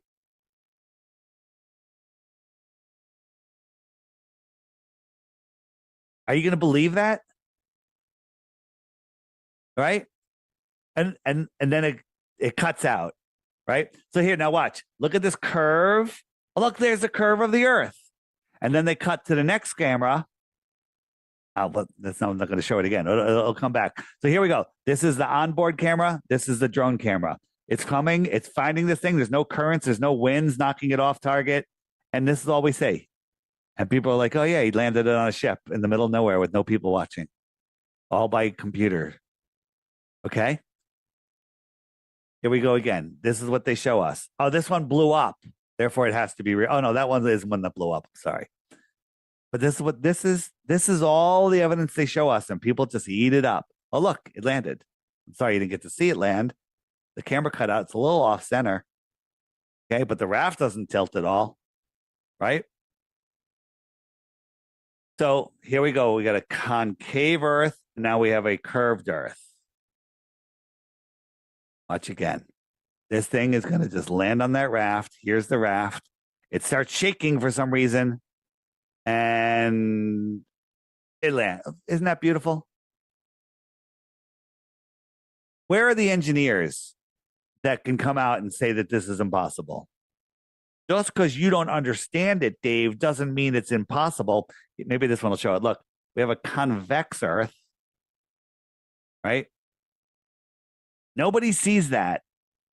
They just see the curve. Oh, there's the curve of the Earth. When they're so programmed to only see the curve of the Earth, when they see something contradicting it, flat or convex. Whoa, what happened here? Here we go. Whoops. The camera is buzzing out. Oh, there we go. Try to find. I want to show you one where okay, here we go. Convex Earth. Right, because it's a corner, I'm trying to imagine a ball, right? Camera, where the heck is the? Hold on. Another ridiculous landing. All right, curved Earth. We have there's a sphere. And then that was our landing. That was our landing. Crazy, right? I had like a whole series where it shows both. Again, stupid. Somebody could literally be holding that and just bringing it down, a little model, right? Because you can't never see the top. They just CGI it. It's all fake. It's all nonsense. It's all absolute and total nonsense. But if you just go to any SpaceX, you'll see this curved Earth, and then here, curved Earth, and then flat or convex Earth. It goes back and forth just to confuse your mind. Oh, there it is. There it is. Curved, convex, curved, convex.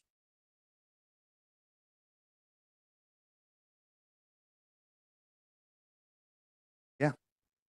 They have all sorts of stuff. Now, this thing is supposed to go in 17,000 miles an hour. You got your flat Earth, curved Earth. Watch right in here. Okay. There's a piece of something comes off. Now, there was one time where an actual rat. I thought it was a mouse. But since we brought that out, then every launch after that, they had another something in there. Like, oh, it's just frozen oxygen. It's like frozen, frozen gases. And they literally tried to do it. But then recently, this happened. Okay. Where is it? Feeding forward to a little bit. Okay. Right here. Watch. Oh, what that was that? Here we go. Now, look how slow that thing's moving. I thought this thing was going like 17,000 miles an hour or faster. What was that?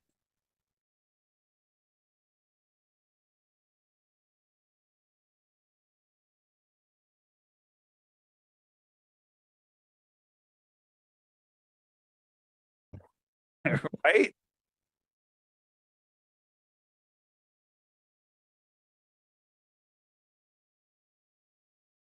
So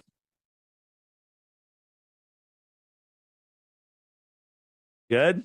You're mind blown.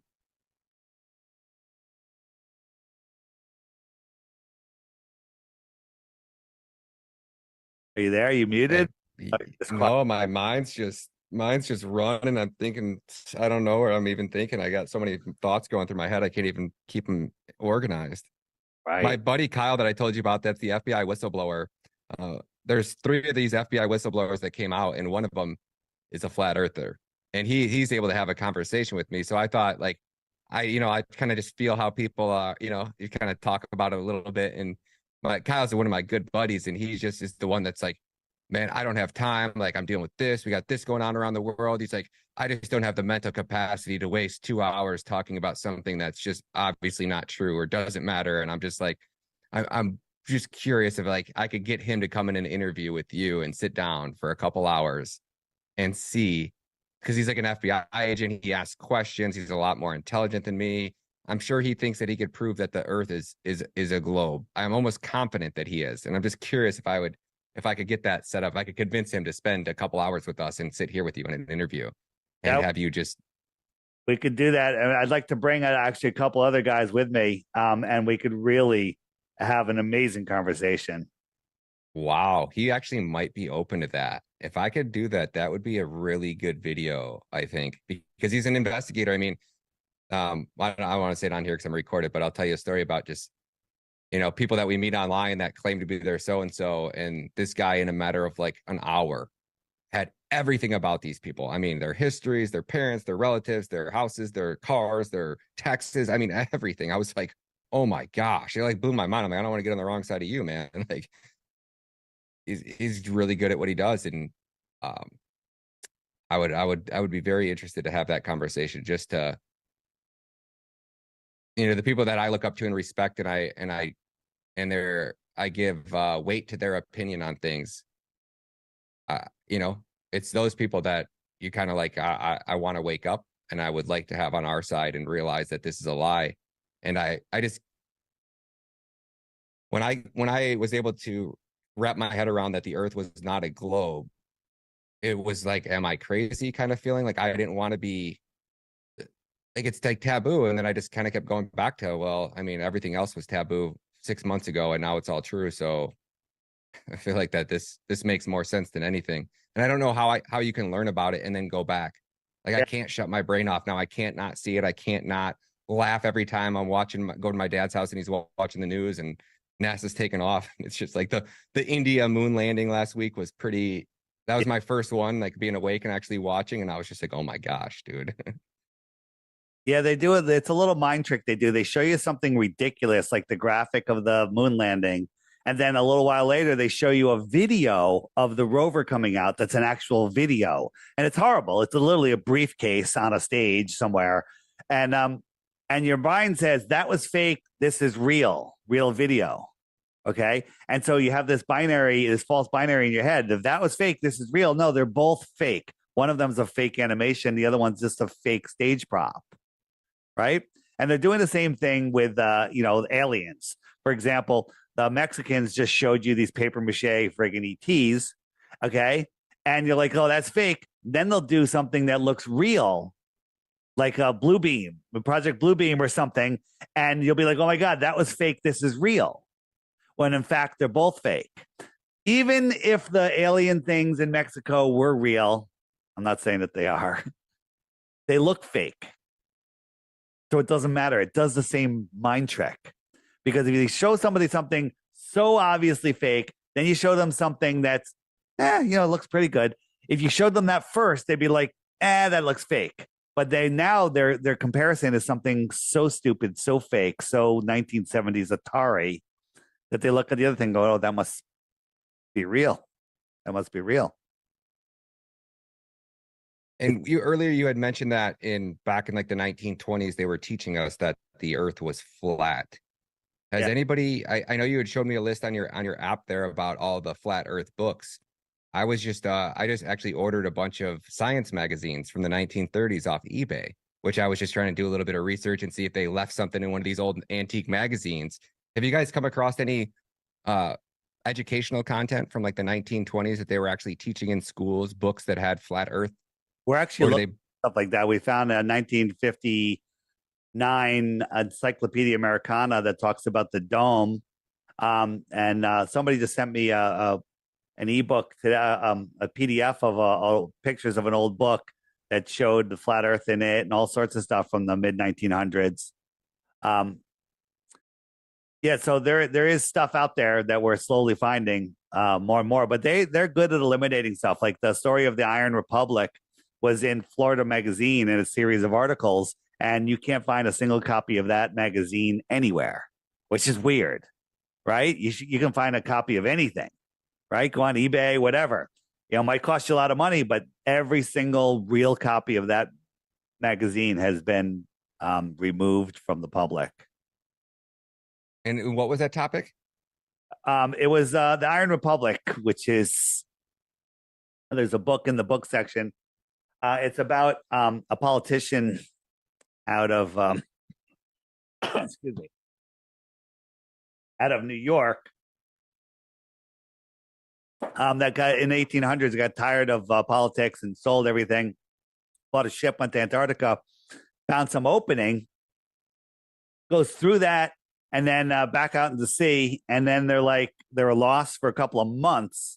And then they found land. They saw a city. They pulled up. They waited till the morning, and a boat came out, greet them. They're like, "Hey, where are we? We're from America. Where are we?" And they're like, "Well, you're at the Iron Republic." And they said, "Well, where's that?" He goes, "Well, it's on the other side of the ice wall, about the same distance as America is." Didn't quite understand. He went in and he took notes and everything. He actually stayed there for, I think, 10 years because he ended up meeting a woman, got married. Then his wife died. And he came back. He got his ship back, and he came back. He landed in Florida, and he wrote all of his notes down, saying, this was an advanced civilization.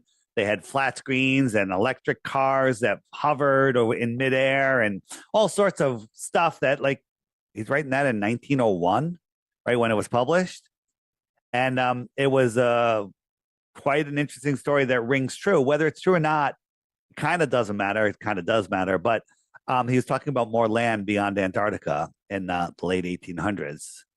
So there's something to it. There's a whole bunch of books. Another one called The Smoky God, same thing, and others. But they're all listed in the app on the book section.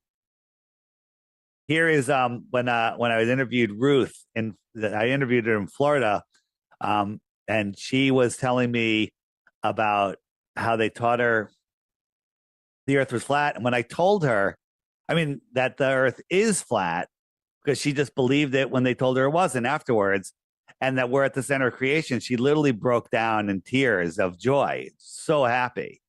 And she's like, "I always knew it, and it was crazy. It was crazy." That's on my channel, DITRH. Just search Ruth. Really good stuff there. That makes me think too, like what do they call it? The lost city of, gosh, where is that? The lost city of, what is it? Atlantis? Yes, that makes you think that that's outside the ice wall. Well, there, I don't know. I think it's in the Atlantic Ocean. But where did all these people go, right? And there's a lot of theories. I did a talk with Sophia Smallstorm, who's another great researcher, and we were just theorizing about the outward flow of civilizations. If you read I think it's the Vostok Saga, talks about how all life began in the north. And if we look at, imagine all of the world is frozen, okay? It's just a frozen. And then a sun is born under the star, the North Star, and it starts circling around and melts out a pond here. Okay. And then that sun starts going out farther, and now it circles all the way out here into one part, and it works all the way back in to our summer solstice. So now it's just circling out here. So the middle might be a little frozen, and out here might be frozen. Okay. But then let's say this sun decides to travel out here, and another sun is born in the center. Just speculating, right? So now we have two suns, and the world could look like this, right? You got one sun here and another sun out here. Well, as that sun traveled out before the second sun was born in here, this is frozen. So all of these civilizations, they migrated outwards. They migrated outwards. They migrated to the warmer lands. They followed the sun. And so maybe this was frozen for 50 years or 500 years or whatever. And then a new sun was born. And the people that were remained there, all of a sudden, had a new sun. I don't know. It's just a interesting way to look at the world. Maybe the suns never did that, and maybe they just moved out there, and there was already another sun out there. Maybe this is the same sun that's always been here. Pretty crazy. Again, here's the thing. A lot of people get pissed when I talk about other lands outside. But I like talking about it because it's very, very interesting. Hey, we've been going forever, but I want to go through one more thing. I've been doing a lot, but I don't think you've seen it. Have you seen? I'm in no rush, man. I'll talk your ear off for as long as you want to talk. So whenever you get tired, you call it. Yeah. I don't want to go forever. But have you learned about? Have you heard me talk about Kiribati? I have slightly, just very, very brief. Okay. Let me get rid of that. Where is that? There we go. So here's a ship tracking map of the world, and you can track cargo ships and click on them and get all the information. And we found one 730 miles inside the shoreline of Antarctica. 730 miles from the closest bay. How does a ship get 730 miles in and 1.9 miles higher, according to Google Earth? If it is in there, and Antarctica is what they tell us, it's 1.9 miles higher than the ocean. How did it get there? Right? Then we found another one, 905 miles. That's almost in the middle of Antarctica. How does a ship, an active ship, if the Earth is a globe, get 905 miles in shoreline? Well, we clicked on one of the ships, and it said it was registered on the island of the nation of Kiribati. Okay? So the nation of Kiribati, where's Kiribati? Right? Down in the Caribbean, isn't it? Well, it's down in the middle of the Southern Ocean. It's tiny. I got a pin on it so you can see it. And it's literally a sandbar. Okay? Right? And America and China and other countries say that the Kiribati is a very important trade route. Why do they have to stop here? Why would ships stop here? Right? This is mostly unpopulated. Okay, there's just people over here. Like, why is it an important trade route? Right? Another funny thing is on Kiribati is the Captain Cook Hotel. Captain Cook's the guy that tried to circle around Antarctica. It ended up taking him 3.5 years, and he clocked over 68,000 miles. Antarctica was only supposed to be 13,000 miles around, but he went 68,000 miles, kind of like he's going all the way around the perimeter of a flat Earth, right? That's strike two in my book, right?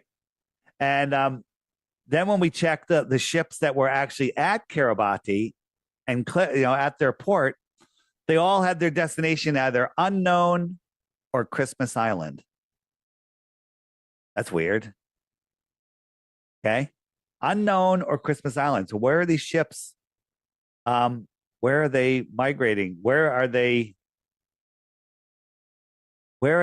going? And my wondering is, well, if you're at Kiribati and you're going that far, this would on a globe would show you on Antarctica when maybe in fact you're reaching these other continents. Maybe there's other civilizations out there that we're trading things for. Maybe we're trading computer chips, tuna fish, children. I don't know.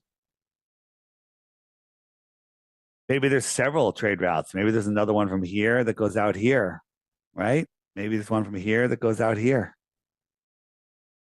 Who knows what's out here? Now, this to me fits a biblical flat Earth because this could be the whole Earth. Here are the four corners of the Earth. and the dome would come out here. They've just got us here.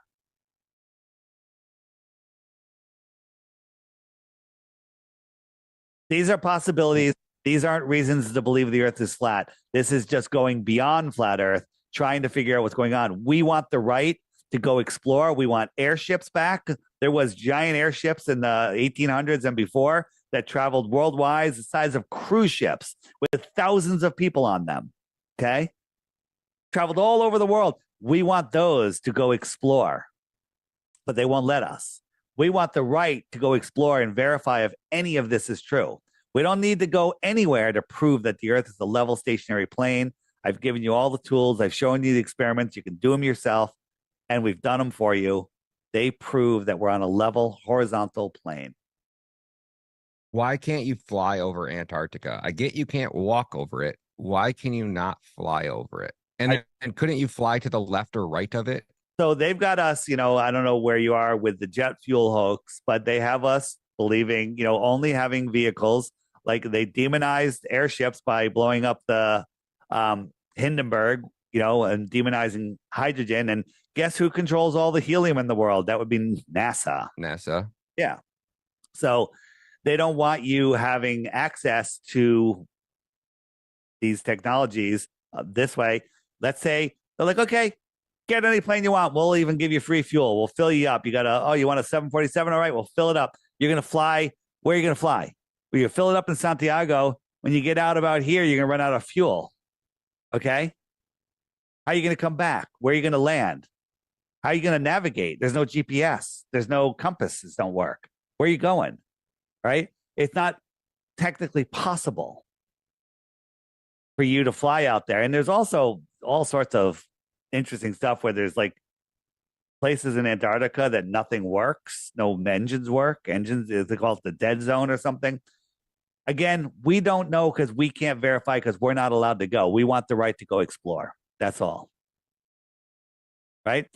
Why isn't there a expedition where they take people straight out and see what's happened? The reason is because if they did that, we would find out that the earth is not a globe, and that would end their whole reign. Because their entire control relies on the fact that we are lost in space, spinning out of control, and don't know who we are. Because once we discover this, no flat earther is falling for any of the garbage anymore.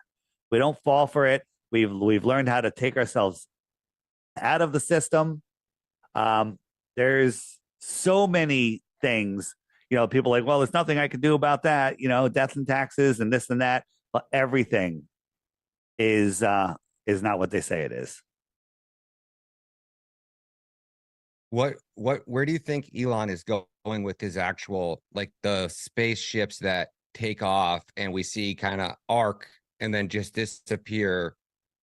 How can anybody with a telescope, right? Like you got these telescopes, you can see the moon, it looks great. How are people not watching his rocket? You can't, because you can't. They go right out into the Bermuda Triangle where there's no boats. And not that far away, it all just merges into the horizon. And they do 2 stages. So when it goes up, you see the one stage come down. That's the whole rocket coming down. The rest is CGI. Yeah. That's the whole rocket. Blue beam. Blue beam. It's all complete and total nonsense. I have a great video, but my file got corrupted or something. I can't show it to you. So here's my launch video. Oh, here's one. So we look at this rocket. Wow, all my stuff got messed up. All right, I can't show you any rockets today. Bummer. Yeah, you're talking to me.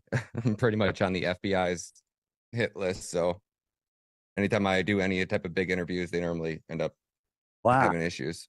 Yeah, everybody does. It's crazy how after we interviewed Tara Reid from Russia, things have been going south ever since. Why isn't that showing? That's so bizarre.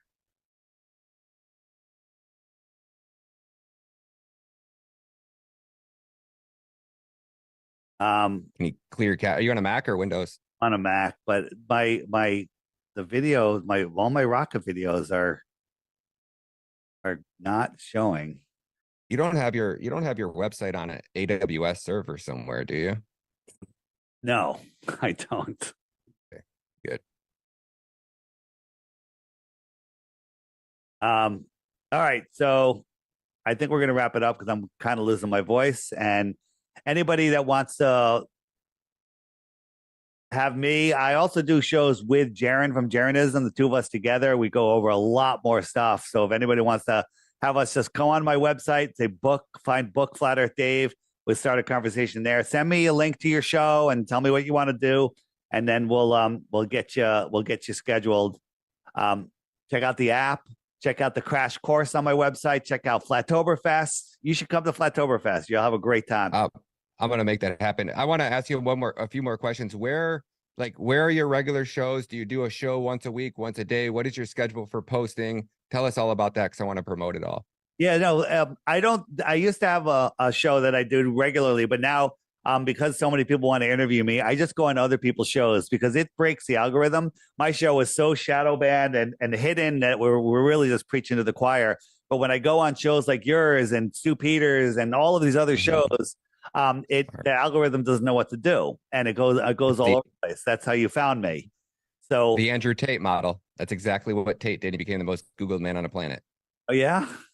Yep. It's literally exactly what he called it, a podcast circuit. And then he just went on to and when they tried to deplatform him, they couldn't because they were literally, I mean, he's like, I didn't even have a TikTok. So I'm doing his mom's kid in his mom's basement had like 1.9 million followers. They thought it was me. They just nuked him. It's like poor little kid, you know? Yeah. It's just, he never had any of those accounts and they took him off like 5 different platforms and he wasn't even on like 3 of them. So all my YouTube channels, I have a bunch of YouTube channels. I also have a excuse me, have a Web3 server. So if on the more on the web button, this right here, this has all the videos that go on the featured videos, all my interviews, all my videos. They're all on flatearthdave.tv, which can be found using this button or just that website. And these are all my interviews. All my interviews will end up here. So when you send me a link to our interview, it'll be on the top of this list.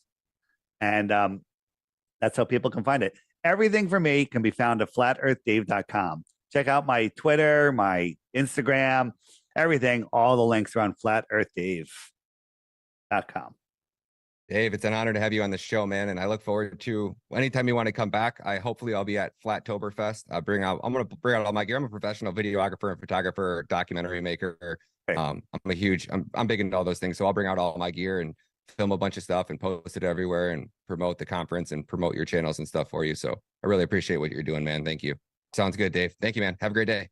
All right. Thanks.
Flat Earth dude, you there?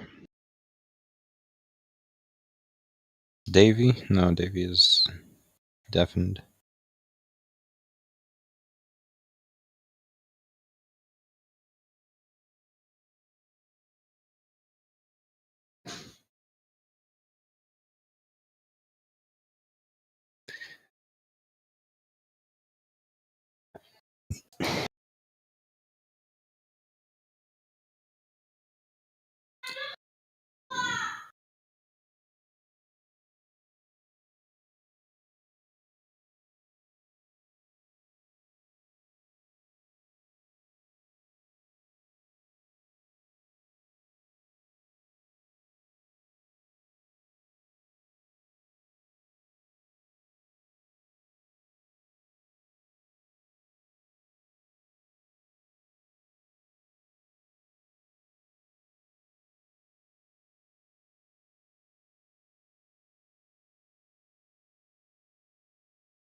Hello?